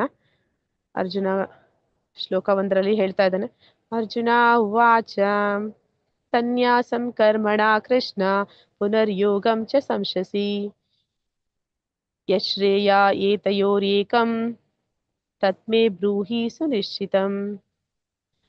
ಅರ್ಜುನ ಹೇಳ್ತಾ ಇದ್ದಾನೆ, ಹೇ ಕೃಷ್ಣ, ಮೊದಲು ನೀನು ಕರ್ಮವನ್ನು ಬಿಡಬೇಕೆಂದು ಹೇಳುತ್ತೀಯ, ಅನಂತರ ನೀನು ಭಕ್ತಿಪೂರ್ವಕ ಕರ್ಮವನ್ನು ಮಾಡಬೇಕೆಂದು ಹೇಳುತ್ತೀಯ. ಇವೆರಡರಲ್ಲಿ ಯಾವುದು ಶ್ರೇಯಸ್ಕರ ಎಂದು ನನಗೆ ಖಚಿತವಾಗಿ ಹೇಳುವೆಯಾ ಅಂತ ಕೇಳ್ತಾ ಇದ್ದಾನೆ. ಕೃಷ್ಣನನ್ನ ಕೇಳ್ತಾ ಇದ್ದಾನೆ, ಅರ್ಜುನ ನೀನ್ ಹೇಳ್ತೀಯಪ್ಪ ಕರ್ಮವನ್ನ ಬಿಡಬೇಕು ಅಂತ ಹೇಳ್ತಾ ಇದೆಯಾ. ಕರ್ಮವನ್ನ ಬಿಡಬೇಕು ಅಂತಂದ್ರೆ ಮತ್ತೆ ಭಕ್ತಿಪೂರ್ವಕ ಕರ್ಮವನ್ನ ಹೇಗೆ ಮಾಡೋದು? ಇಲ್ಲಿ ಕೃಷ್ಣ ಏನ್ ಹೇಳ್ತಾ ಇದ್ದಾನೆ, ಕಾಮ್ಯ ಕರ್ಮವನ್ನ ಬಿಡು. ನಿನ್ನ ಸ್ವಾರ್ಥಕ್ಕಾಗಿ, ನಿನ್ನ ಒಂದು ಸ್ವಾರ್ಥಕ್ಕಾಗಿ ನೀ ಏನನ್ನೇ ಮಾಡಿದ್ರುನು ಅದು ನಿನ್ನ ಬಂಧನಕ್ಕೆ ಕಾರಣ ಆಗುತ್ತೆ. ಆದ್ರೆ ಭಕ್ತಿಪೂರ್ವಕ ಕರ್ಮವನ್ನ ಮಾಡು ಅಂತ ಹೇಳ್ತಾನೆ. ಆ ಕರ್ಮವನ್ನ ನೀನು ಭಗವಂತನಿಗಾಗಿ ಮಾಡಿದ್ರೆ ಅದು ನಿನ್ನ ಬಂಧನದಿಂದ ಮುಕ್ತಿಯನ್ನ ಕೊಡುವಂಥದ್ದು, ಅದು ನಿನಗೆ ಸರಿಯಾದ್ದು ಅಂತ ಇಲ್ಲಿ ಹೇಳ್ತಾ ಇದ್ದಾನೆ. ಅಲ್ಲಿ ಅವನಿಗೆ ಗೊಂದಲ ಆಗ್ತಿದೆ. ನಾವು ನೋಡ್ತೀವಿ ಇಲ್ಲಿ ಕೆಲವೊಂದು ಅರ್ಜುನನ ತಪ್ಪು ತಿಳುವಳಿಕೆಗಳು ಅಂತ ಇಲ್ಲಿ ಕೊಟ್ಟಿದ್ದಾರೆ. ಏನೆಲ್ಲ ತಪ್ಪು ತಿಳುವಳಿಕೆ ಅವನು ಹೊಂದಿದ್ದಾನೆ ಅಂತ. ಶುಷ್ಕ ಒಣ ಮಾನಸಿಕ ಊಹಾಪೋಹಗಳಿಗಿಂತ ಭಕ್ತಿ ಸೇವೆ ಉತ್ತಮ. ಶುಷ್ಕ ಮಾನಸಿಕ ಊಹಾಪೋಹ ಅಂತಂದ್ರೆ ಜ್ಞಾನವನ್ನ ಕೂತಲ್ಲಿ ಬೆಳೆಸ್ಕೊಳ್ಳುವಂಥದ್ದು. ಈಗ ನಾವು ಭಗವದ್ಗೀತೆ ಕೂಡ ಜ್ಞಾನನೇ, ನಾವು ಅದನ್ನ ಬೆಳೆಸ್ಕೊಳ್ತಾ ಇದೀವಿ ನಿಜ, ಆದ್ರೆ ಅದನ್ನ ಜೀವನದಲ್ಲಿ ನಾವು ಅಳವಡಿಸ್ಕೊಳ್ಲಿಲ್ಲ ಅಂದ್ರೆ, ನಾವು ಅದನ್ನ ಜೀವನದಲ್ಲಿ ಪಾಲಿಸ್ಲಿಲ್ಲ ಅಂತಂದ್ರೆ ಅದೇನಾಗುತ್ತೆ, ವ್ಯರ್ಥ ಆಗುತ್ತೆ ಆ ಜ್ಞಾನ. ಹೌದಲ್ವಾ? ನಾವು ಎಲ್ಲ ಜ್ಞಾನ ಪಡಿತೀವಿ, 18 ದಿನ ಬಂದು ಕೂತು ಕೇಳ್ತೀವಿ, ಕಷ್ಟಪಟ್ಟು 2 ಗಂಟೆ ಕೂತು ಕೇಳ್ತೀವಿ, ಆದ್ರೆ ಅದನ್ನ ನಮ್ಮ ಜೀವನದಲ್ಲಿ ಅಳವಡಿಸ್ಕೊಳ್ಳೋದೇ ಇಲ್ಲ. ಇಲ್ಲ ನಾವು ಏನ್ ಜ್ಞಾನ ಪಡ್ಕೊಳ್ತಾ ಇದ್ವಿ ಅದು ನಮ್ಮ ಜೀವನದಲ್ಲಿ ಎಲ್ಲೂ ಉಪಯೋಗಕ್ಕೆ ಬಂದಿಲ್ಲ. ಮತ್ತೆ ಅದು ಏನಾದ್ರೂ ಫಲ ಸಿಗುತ್ತಾ ಅದರಿಂದ? ಅದೇನಾದ್ರೂ ಉಪಯೋಗ ಆಗುತ್ತಾ ನಮ್ಗೆ 2 ಗಂಟೆ ಕೂತದ್ದು? ಹರೇ ಕೃಷ್ಣ. ಇಲ್ಲ ಮಾತಾಜಿ, ಇಲ್ಲ. ಹಾಗಾದ್ರೆ ನಾವು ಏನನ್ನ ಕೇಳ್ತಾ ಇದೀವಿ 2 ಗಂಟೆ, ಅದು ನಮ್ಮ ಜೀವನದಲ್ಲಿ ಎಲ್ಲೋ ಅದು ನಮ್ಮ ಉಪಯೋಗಕ್ಕೆ ಬರಬೇಕು. ಬಂದ್ರೆ ಮಾತ್ರನೇ ನಾವು ಅದನ್ನ ಕೂತು ಕೇಳಕ್ಕೆ ಆಗುತ್ತೆ, ಮತ್ತೆ ಕೂತು ಕೇಳಿದಕ್ಕೆ ಪ್ರಯೋಜನನೂ ಆಗುತ್ತೆ. ಇಲ್ಲಿ ಅದನ್ನೇ ಹೇಳ್ತಾ ಇದ್ದಾರೆ. 2ನೇ ಅಧ್ಯಾಯದ ಶ್ಲೋಕ 11ರಿಂದ 30ರವರೆಗೆ ಭಗವಂತ ಆತ್ಮಜ್ಞಾನದ ಬಗ್ಗೆ ತಿಳಿಸ್ಕೊಡ್ತಾನೆ. ನಂತರ ಕೃಷ್ಣ 31ರಿಂದ 37 ಈ ನಿಗದಿತ ಕರ್ತವ್ಯಗಳ ಬಗ್ಗೆ ಹೇಳ್ತಾನೆ. ವರ್ಣಾಶ್ರಮ ಧರ್ಮಗಳು ಮತ್ತೆ ಅವರವರಿಗೆ ಆದಂತಹದ್ದು ಕರ್ತವ್ಯಗಳ ಬಗ್ಗೆ ವೇದಗಳಲ್ಲಿ ಉಲ್ಲೇಖ ಇದೆ ಅಂತ ಹೇಳ್ತಾನೆ. ಗಂಡ ಅಂದ್ರೆ ಆ ವ್ಯಕ್ತಿ ಇಂಥ ಕೆಲಸಗಳನ್ನ ಮಾಡಬೇಕು, ಹೆಂಡತಿ ಅಂದ್ರೆ ಈ ಕೆಲಸಗಳು, ಈ ಜವಾಬ್ದಾರಿಗಳು ಅವ್ರಿಗಿದೆ, ಮಕ್ಕಳು ಅಂದ್ರೆ ಅವ್ರಿಗೆ ಈ ಜವಾಬ್ದಾರಿಗಳಿದೆ, ಅವರವರಿಗೆ ಅವರವರದೇ ಆದ ಜವಾಬ್ದಾರಿ ಇದೆ. ಈ ಆಶ್ರಮದಲ್ಲಿ ಇದ್ದಾನೆ ಅಂದ್ರೆ ಆ ಆಶ್ರಮದ ಕರ್ತವ್ಯ ಅವನಿಗಿದೆ, ಈ ವರ್ಣಕ್ಕೆ ಸೇರಿದ್ದಾನೆ ಅಂದ್ರೆ ಅವ್ರಿಗೆ ಅದೊಂದು ಕರ್ತವ್ಯ ಇದೆ. ಅದನ್ನೆಲ್ಲ ತಿಳಿಸ್ಕೊಟ್ಟ. ನಂತರ 42ರಿಂದ 45 ಫಲಪ್ರದ ಚಟುವಟಿಕೆಗಳಿಂದಾಗಿ ಆತ್ಮ ಸಿಕ್ಕಿಕೊಳ್ಳುತ್ತೆ ಅಂತ ಹೇಳ್ದ. ಅಂದ್ರೆ ನೀನು ಗಂಡನಾಗಿ ಕೆಲಸ ಮಾಡ್ತೀಯಾ, ಹೆಂಡತಿಯಾಗಿ ಕೆಲಸ ಮಾಡ್ತೀಯಾ, ಕ್ಷತ್ರಿಯನಾಗಿ ಕೆಲಸ ಮಾಡ್ತೀಯಾ, ಬ್ರಾಹ್ಮಣನಾಗಿ ಕೆಲಸ ಮಾಡ್ತೀಯಾ, ಬ್ರಹ್ಮಚಾರಿಯಾಗಿ, ಸನ್ಯಾಸಿಯಾಗಿ ನೀನ್ ಕೆಲಸ ಮಾಡ್ತೀಯಾ. ಆದ್ರೆ ಕೆಲಸ ಮಾಡ್ಬೇಕು ಅನ್ನೋದು ನಿಜ, ಯಾರು ಕೆಲಸ ಮಾಡ್ದಿರ ಇರಬಾರ್ದು, ಕೆಲಸ ಎಲ್ಲರೂ ಮಾಡ್ಲೇಬೇಕು, ಮಾಡ್ತಾರೆ. ಆದ್ರೆ ಕೆಲಸ ಮಾಡ್ತಾ ಮಾಡ್ತಾ ಅವರು ಏನಾಗ್ತಾ ಇದ್ದಾರೆ, ಬಂಧನದಲ್ಲಿ ಸಿಕ್ಕಾಕೋತಾ ಇದ್ದಾರೆ. ಅಂದ್ರೆ ಅವ್ರು ಮಾಡೋ ಕೆಲ್ಸನ ಮಾಡ್ಬೇಕು ಅನ್ನೋದು ಮೊದಲನೇ ಒಂದು ಹಂತ, ಫಸ್ಟ್ ಸ್ಟೆಪ್. ಮತ್ತೆ ಅದನ್ನ ಮಾಡಿದ್ರೆ ಸಿಕ್ಕಾಕೊಳ್ತಾ ಇದ್ದಾರೆ ಅನ್ನೋದು ಕೂಡ ಹೇಳ್ತಾ ಇದ್ದಾನೆ. ನೀನ್ ಮಾಡೋವಾಗ ಸಿಕ್ಕಾಕೊಳ್ತಾ ಇದೆಯಾ ಅಂತ, ಮತ್ತೆ ಅದರಿಂದ ಹೆಂಗೆ ಬಿಡುಗಡೆ ಆಗೋದು, ಸಿಕ್ಕಾಕೊಂಡಿರ ಹೆಂಗೆ ಕೆಲಸ ಮಾಡೋದು, ಅದನ್ನ 2ನೇ ಅಧ್ಯಾಯದಲ್ಲಿ ಅವನು 46ರಿಂದ 53ರಲ್ಲಿ ಹೇಳ್ತಾನೆ. ನೀನು ಕೆಲಸ ಮಾಡ್ಲೇಬೇಕು, ನಿನ್ನ ಹೊಟ್ಟೆ ಪಡಿಗಾದ್ರೂ ನೀನ್ ಕೆಲಸ ಮಾಡ್ಬೇಕು, ಮಾಡ್ತೀಯ, ಮಾಡಿದ್ರೆ ನಿನಗೆ ಕರ್ಮ ಬಂಧನ ಅನ್ನೋದು ಶುರು ಆಗುತ್ತೆ. ಅಂದ್ರೆ ನೀನ್ ಮಾಡಿದ ಕೆಲ್ಸಕ್ಕೆಲ್ಲ ಒಂದು ಪ್ರತಿಕ್ರಿಯೆ ಕರ್ಮ ಬಂಧನ. ಅಂದ್ರೆ ಅದೆಲ್ಲದಕ್ಕೂ ಕೂಡ ಪಾಪ ಪುಣ್ಯದ ಒಂದು ಅಕೌಂಟ್ ಸೇರ್ತಾ ಹೋಗ್ತಾ ಇದೆ. ಅದರಿಂದ ನೀನು ತಪ್ಪಿಸ್ಕೋಬೇಕು ಅಂತಂದ್ರೆ ನೀನು ಭಕ್ತಿ ಸೇವೆ ಮಾಡು ಅನ್ನೋದನ್ನ ಹೇಳ್ತಾನೆ. ಇದನ್ನ 2ನೇ ಅಧ್ಯಾಯದಲ್ಲೇ ಭಗವಂತ ಹೇಳಿ ತಿಳಿಸಿದ್ದಾನೆ. 3ನೇ ಅಧ್ಯಾಯದಲ್ಲಿ ಏನ್ ಹೇಳ್ತಾನೆ 17 ಮತ್ತೆ 18ರಲ್ಲಿ ಅಂದ್ರೆ ಅವನು ಜ್ಞಾನದಲ್ಲಿ ಇರುವಂತಹ ವ್ಯಕ್ತಿಗೆ ಯಾವುದೇ ಕರ್ಮ ಮಾಡ್ಬೇಕಾಗಿರೋ ಅವಶ್ಯಕತೆ ಇಲ್ಲ. ಕರ್ಮ ಮಾಡ್ಬೇಕಾಗಿರೋ ಅವಶ್ಯಕತೆ ಇಲ್ಲ ಅಂದ್ರೆ ಅವ್ನಿಗೆ ಯಾವುದೇ ಕರ್ತವ್ಯ ಇಲ್ಲ ಅಂತ ಹೇಳ್ತಾನೆ. ಹೇಗೆ ಕರ್ತವ್ಯ ಇಲ್ಲ ಅಂತಂದ್ರೆ, ಈಗ ಒಬ್ಬ ಸನ್ಯಾಸಿ ಅದು ಏನ್ ಮಾಡ್ತಾನೆ, ಅವನು ಎಲ್ಲಾ ಸಂಸಾರವನ್ನ ಬಿಟ್ಟು ಅವನು ಭಗವಂತನ ಭಕ್ತಿ ಮಾಡೋದಕ್ಕೆ ಹೋಗ್ತಾನೆ. ಆ ರೀತಿ ಹೋದಾಗ ಬೇಡ, ಒಂದು ಉದಾಹರಣೆ ತಗೊಳ್ಳೋಣ. ಒಬ್ಬ ಆ ಸೈನಿಕ, ಸೋಲ್ಜರ್, ಈಗ ಗಡಿಯಲ್ಲಿ ದೇಶ ಕಾಯ್ತಾ ಇದ್ದಾರೆ. ಅವರ ಮನೆ ಪರಿವಾರ ಎಲ್ಲವನ್ನು ಬಿಟ್ಟು ಹೋಗಿ ಅಲ್ಲಿ ಯುದ್ಧದಲ್ಲಿ ಅಂದ್ರೆ ಅವರು ಎಚ್ಚರಿಕೆಯಿಂದ ಒಂದು ಗಡಿಯನ್ನ ಕಾಪಾಡುವಂತ ಕೆಲಸ ಮಾಡ್ತಾರೆ. ಆಗ ಅವರ ಮನೆಯ ಮಕ್ಕಳು, ಹೆಂಡತಿ ಮತ್ತೆ ಅವರ ತಂದೆ ತಾಯಿ ಅವ್ರನ್ನ ಯಾರು ನೋಡ್ಕೋತಾರೆ? ಹರೇ ಕೃಷ್ಣ.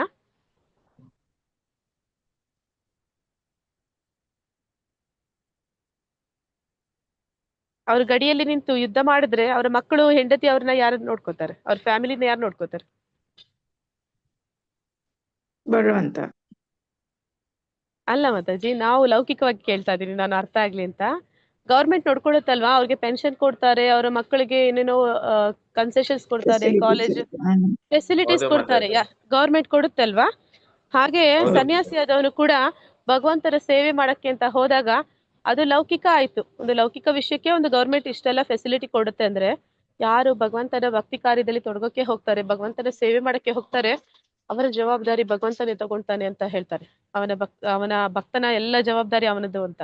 ಹಾಗೆ ಇಲ್ಲಿ ಹೇಳ್ತಾನೆ ಭಗವಂತ, ಅಂತವನು ಯಾರು ಭಕ್ತಿ ಸೇವೆಯಲ್ಲಿ ತೊಡಗಿದ್ದಾನೆ, ಅಂದ್ರೆ ಯಾರು ಜ್ಞಾನವನ್ನ ಪಡಿತಾನೆ ಮತ್ತೆ ಅದನ್ನ ಕಾರ್ಯದ ರೂಪದಲ್ಲಿ ತರ್ತಾನೆ, ಅಂತವನಿಗೆ ಯಾವ್ದು ಜವಾಬ್ದಾರಿಗಳಿಲ್ಲ. ಯಾಕಂದ್ರೆ ಅವನೆಲ್ಲ ಜವಾಬ್ದಾರಿ ನಾನ್ ತಗೊಳ್ತೀನಿ ಅಂತ ಹೇಳ್ತಾನೆ.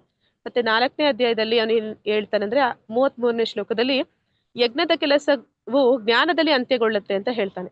ಇಲ್ಲಿ ಯಜ್ಞಗಳು, ಅನೇಕ ರೀತಿಯ ಯಜ್ಞಗಳ ಬಗ್ಗೆ ತಿಳಿಸ್ಕೊಡ್ತಾರೆ 4ನೇ ಅಧ್ಯಾಯದಲ್ಲಿ. ನಾವು ಎಲ್ಲಾ ವಿಷಯವನ್ನ, ಎಲ್ಲಾ ಶ್ಲೋಕವನ್ನ ಪರಿಪೂರ್ಣವಾಗಿ ಹೇಳಕ್ಕೆ ಸಾಧ್ಯ ಇಲ್ಲ ಈ 2 ಗಂಟೆಯಲ್ಲಿ, ಅದಕ್ಕೆ ತುಂಬಾ ಸಮಯ ಹಿಡಿಯುತ್ತೆ.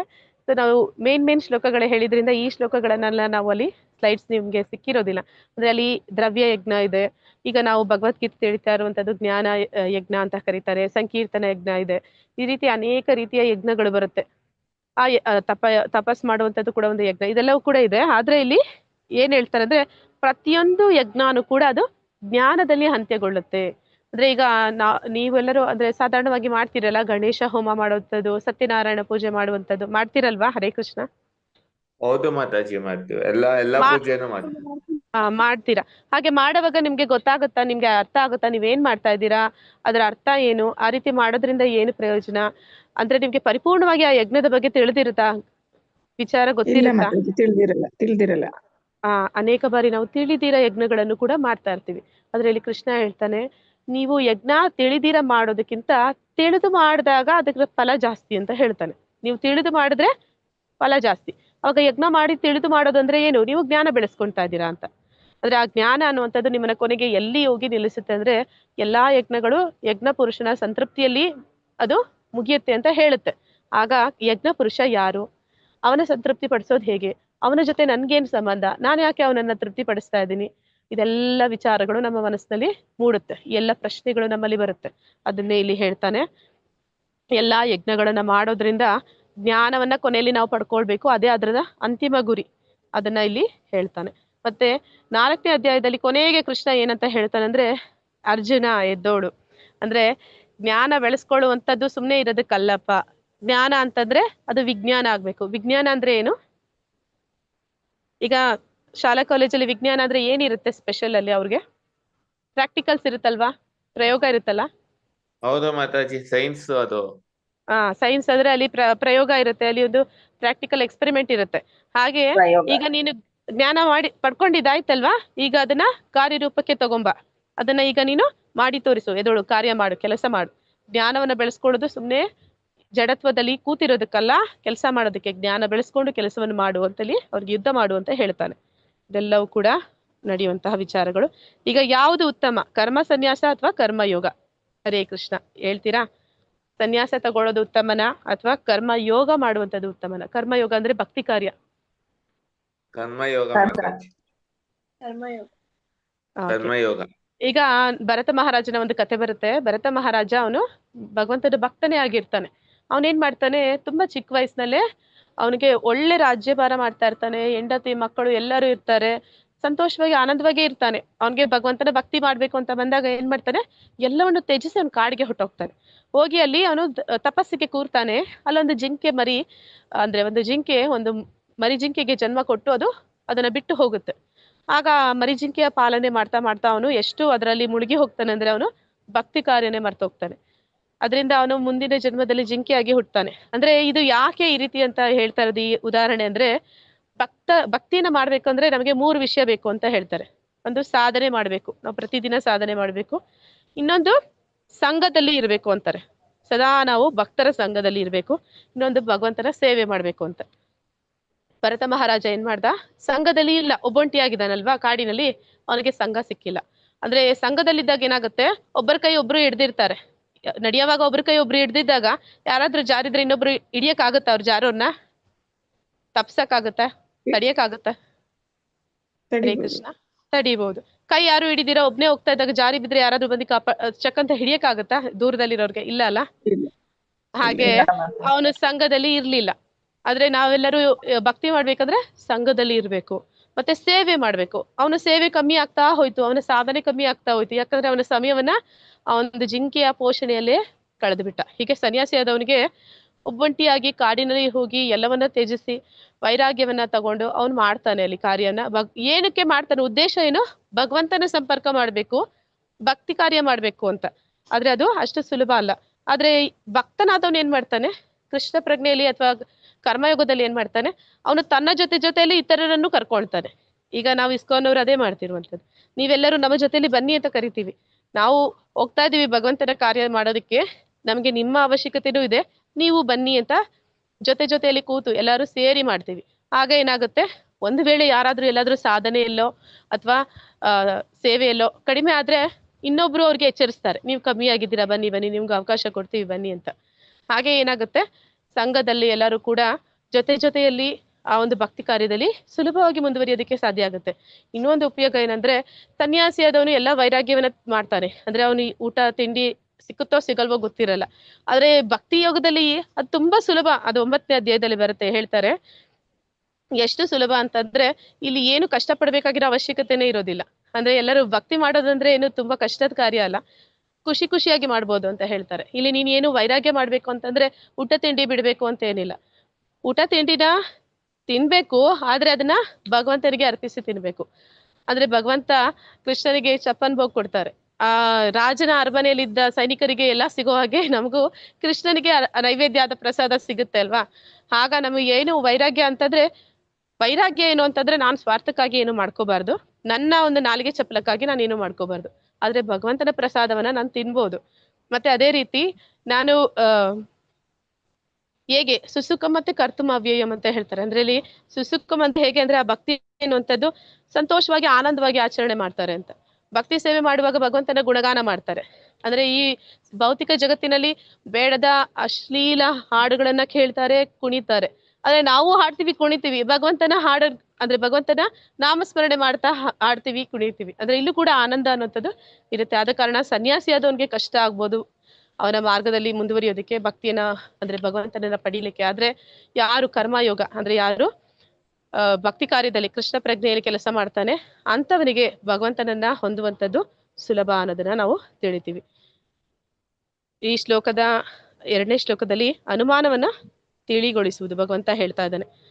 ಶ್ರೀ ಭಗವಾನ್ ಉವಾಚ ಸನ್ಯಾಸ ಕರ್ಮ ಯೋಗಶ್ಚ ನಿಶ್ರೇಯಸಾಕರ ಉಭೌ ತಯೋಸ್ತು ಕರ್ಮ ಸನ್ಯಾಸಾತ್ ಕರ್ಮ ಯೋಗೋ ವಿಶಿಷ್ಯತೆ. ಮಾತಾಜಿ ಅನುವಾದ ಓದ್ತೀರಾ? ದೇವೋತ್ತಮ ಪುರುಷನು ಹೀಗೆ ಉತ್ತರಿಸಿದನು, ಕರ್ಮ ಸನ್ಯಾಸ ಮತ್ತು ಭಕ್ತಿ ಸೇವಾ ಕರ್ಮ ಎರಡೂ ಮುಕ್ತಿ ಪಥಕ್ಕೆ ಕೊಂಡೊಯ್ಯುತ್ತವೆ. ಆದ್ರೆ ಇವೆರಡರಲ್ಲಿ ಭಕ್ತಿ ಸೇವಾ ಕರ್ಮವು ಕರ್ಮ ಸನ್ಯಾಸಕ್ಕಿಂತ ಉತ್ತಮ. ಈಗ ನಾ ಹೇಳಿದ್ನಲ್ಲ, ಸನ್ಯಾಸಿ ಅದನ್ನ ಜೀವನಕ್ಕಿಂತ ಭಕ್ತಿ ಕಾರ್ಯ ಮಾಡೋದು ಈಸಿ, ಸುಲಭ. ಅದು ಖುಷಿಯಿಂದ ಆರಾಮಾಗಿ ಯಾರು ಬೇಕಾದ್ರೂ ಮಾಡ್ಬೋದು. ಆದ್ರೆ ಜ್ಞಾನವನ್ನ ಬೆಳೆಸ್ಕೊಂಡು ಮಾಡಬೇಕು. ಅಂದ್ರೆ ನಮ್ಮ ಇಚ್ಛೆಗೆ ಬಂದ ಹಾಗೆ ಮಾಡೋದಲ್ಲ, ಭಗವಂತನ ಇಚ್ಛೆಗೆ ಅವನ ಇಚ್ಛಾನುಸಾರ ಮಾಡುವಂಥದ್ದು. ಆದ್ರಿಂದ ಇಲ್ಲಿ ಅದು ತುಂಬಾ ಸುಲಭ ಅಂತ. 6 ರೀತಿಯ ಧರ್ಮಗಳು ಯಾವುವು? ಯಾರಾದ್ರೆ ಹೇಳ್ತೀರಾ? 6 ಧರ್ಮಗಳಿದೆ ಅಂತ ಹೇಳ್ತಾರೆ, ಯಾವ್ದೆಲ್ಲ ಅಂತ?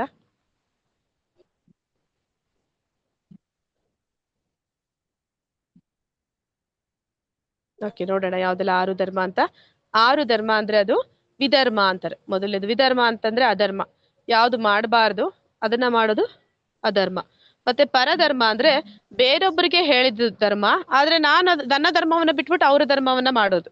ಅಂದ್ರೆ ಈಗ ಏನಂತ ಹೇಳ್ತಾರೆ, ಮೀನಿಗೆ ಈಜೋ ಧರ್ಮ ಅಂದ್ರೆ ಅದು ನೀರಿನಲ್ಲಿ ಈಜುತ್ತೆ, ಪಕ್ಷಿಗಳು ಗಾಳಿನಲ್ಲಿ ಹಾರ್ತವೆ. ಈಗ ನೀರಿನಲ್ಲಿ ಇರುವಂತ ಮೀನು ನಾ ಪಕ್ಷಿ ಹಾಗೆ ಹಾರ್ತೀನಿ ಅಂತಂದ್ರೆ ಅದು ಪರೋಧರ್ಮ, ಅಂದ್ರೆ ಅದು ಅದರದ ಸ್ವಭಾವ ಅಲ್ಲ, ಬೇರೆಯೊಬ್ಬರದನ್ನ ಅದು ಮಾಡಕ್ಕೆ ಪ್ರಯತ್ನ ಪಡ್ತಾ ಇದೆ ಅಂತ. ಉಪಧರ್ಮ ಅಂತಂದ್ರೆ ಏನು ಅಂದ್ರೆ ಬೇರೆಯೊಬ್ಬರಿಗೆ ಸಹಾಯ ಮಾಡುವಂಥದ್ದು, ಬೇರೆಯೊಬ್ಬರಿಗೆ ಸಹಾಯ ಮಾಡಿ ಪುಣ್ಯವನ್ನ ಗಳಿಸೋದಕ್ಕೆ ಪ್ರಯತ್ನ ಪಡುವಂಥದ್ದು. ಛಲಧರ್ಮ ಅಂದ್ರೆ ಮೋಸದ ಧರ್ಮ, ಅಂದ್ರೆ ಈಗ ಬೇರೊಬ್ಬರಿಗೆ ಸಹಾಯ ಮಾಡಿ ಅಂತ ಎಲ್ಲರೂ ಹೇಳ್ತಾರೆ, ಆದ್ರೆ ಆ ರೀತಿ ಸಹಾಯ ಮಾಡೋದು ಒಳ್ಳೇದು ಅಂತ ಎಲ್ಲರೂ ಹೇಳ್ತಾರೆ. ಆದ್ರೆ ಆ ಒಂದು ಒಳ್ಳೆ ಧರ್ಮವನ್ನ ನಾವು ಭಗವಂತನನ್ನ ಕೇಂದ್ರೀಕರಿಸ್ತೀರ ಮಾಡಿದ್ರೆ ಏನಾಗುತ್ತೆ ಅಂತಂದ್ರೆ ಅಲ್ಲಿ ನಾವು ಪುಣ್ಯವನ್ನ ಗಳಿಸಿ ಈ ಭೌತಿಕ ಜಗತ್ತಿನಲ್ಲಿಯೇ ಇರ್ತೀವಿ, ಅದರಿಂದ ಆಚೆಗೆ ಮತ್ತೆ ಭಗವಂತನ ಧಾಮಕ್ಕೆ ಹೋಗಕ್ಕಾಗೋದಿಲ್ಲ. ಅಲ್ಲಿ ನಮ್ಮನ್ನ ಅದು ಮೋಸ ಮಾಡುತ್ತೆ. ಆ ಒಂದು ಧರ್ಮ ನಾನು ಮಾಡ್ತಾ ಇರೋದು ಒಳ್ಳೇದೇ ಇದ್ರು ಕೂಡ ಅದು ನನ್ನನ್ನ ಮತ್ತೆ ಇಲ್ಲೇ ಸಿಕ್ಕಾಕಿಸುವಂತ ಕೆಲಸ ಮಾಡುತ್ತೆ, ಅದನ್ನ ಛಲಧರ್ಮ ಅಂತ ಕರೀತಾರೆ. ಧರ್ಮಾಭಾಸ್ ಅಂದ್ರೆ ನೋಡಕ್ಕೆ ಧರ್ಮದ ತರ ಕಾಣ್ತಾ ಇದೆ, ಆದ್ರೆ ಅದು ಆಡಂಬರ. ಅಂದ್ರೆ ಈಗ ಕೆಲವರು ಶ್ರೀಮಂತರು ಇರ್ತಾರೆ, ಅವರ ಶ್ರೀಮಂತಿಕೆನ ತೋರಿಸ್ಕೊಳ್ಳೋದಕ್ಕೋಸ್ಕರ ಯಾಗ ಯಜ್ಞಗಳನ್ನ ಧರ್ಮಗಳನ್ನ ಮಾಡ್ತಾರೆ, ಆದ್ರೆ ಅವರಲ್ಲಿ ಸ್ವಲ್ಪ ಕೂಡ ಅದ್ರ ಬಗ್ಗೆ ಜ್ಞಾನನೂ ಇರೋದಿಲ್ಲ, ಅವ್ರಿಗೆ ಆ ಮಾಡ್ತಾ ಇರೋ ಕಾರ್ಯದಲ್ಲಿ ಯಾವುದೇ ಒಂದು ಭಕ್ತಿ ಅಥವಾ ಒಂದು ಶ್ರದ್ಧೆ ಇರೋದಿಲ್ಲ. ಅದು ನೋಡೋದಕ್ಕೆ ಧರ್ಮದ ಹಾಗೆ ಕಾಣುತ್ತೆ, ಆದ್ರೆ ಅದು ನಿಜವಾಗ್ಲೂ ಧರ್ಮನೇ ಅಲ್ಲ. ಮತ್ತೆ ಪರೋಧರ್ಮ, ಇಲ್ಲಿ ಭಾಗವತದಲ್ಲಿ ಒಂದು ಶ್ಲೋಕ ಬರುತ್ತೆ, ಸವೈ ಪುಂಸ ಪರೋಧರ್ಮ ಯಥೋ ಭಕ್ತಿ ರದೋಕ್ಷಜೆ ಅಹೈತುಕಿ ಅಪ್ರತಿಹತ ಯಯಾತ್ಮ ಸುಪ್ರಸೀದತಿ ಅಂತ ಹೇಳ್ತಾರೆ.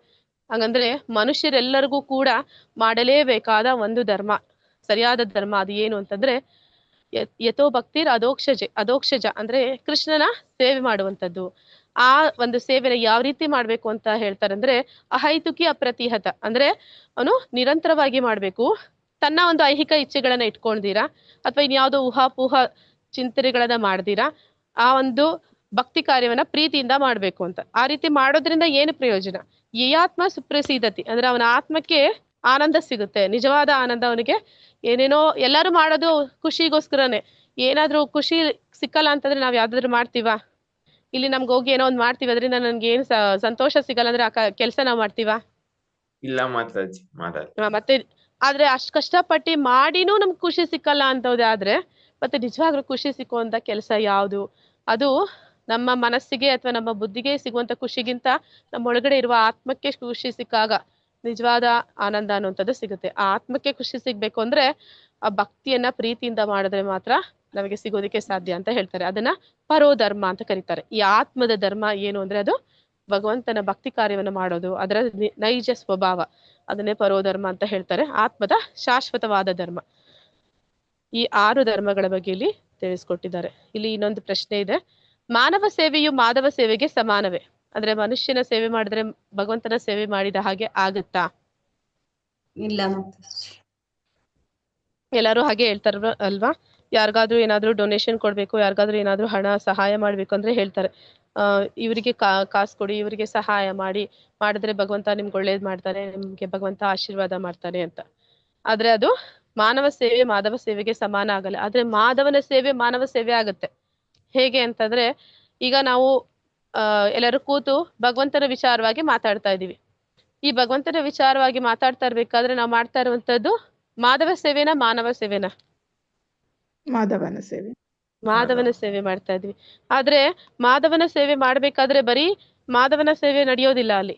ಅಂದ್ರೆ ದೇವಸ್ಥಾನಕ್ಕೆ ಹೋದ್ರೆ ಭಗವಂತನಿಗೆ ಮಾತ್ರ ನೈವೇದ್ಯ ಮಾಡೋದಿಲ್ಲ, ಅಲ್ಲಿ ಬಂದವ್ರಿಗೆಲ್ಲ ಸಿಗುತ್ತಲ್ವಾ, ಮಾನವರಿಗೂ ಅಲ್ಲಿ ಸಿಗುತ್ತಲ್ವಾ?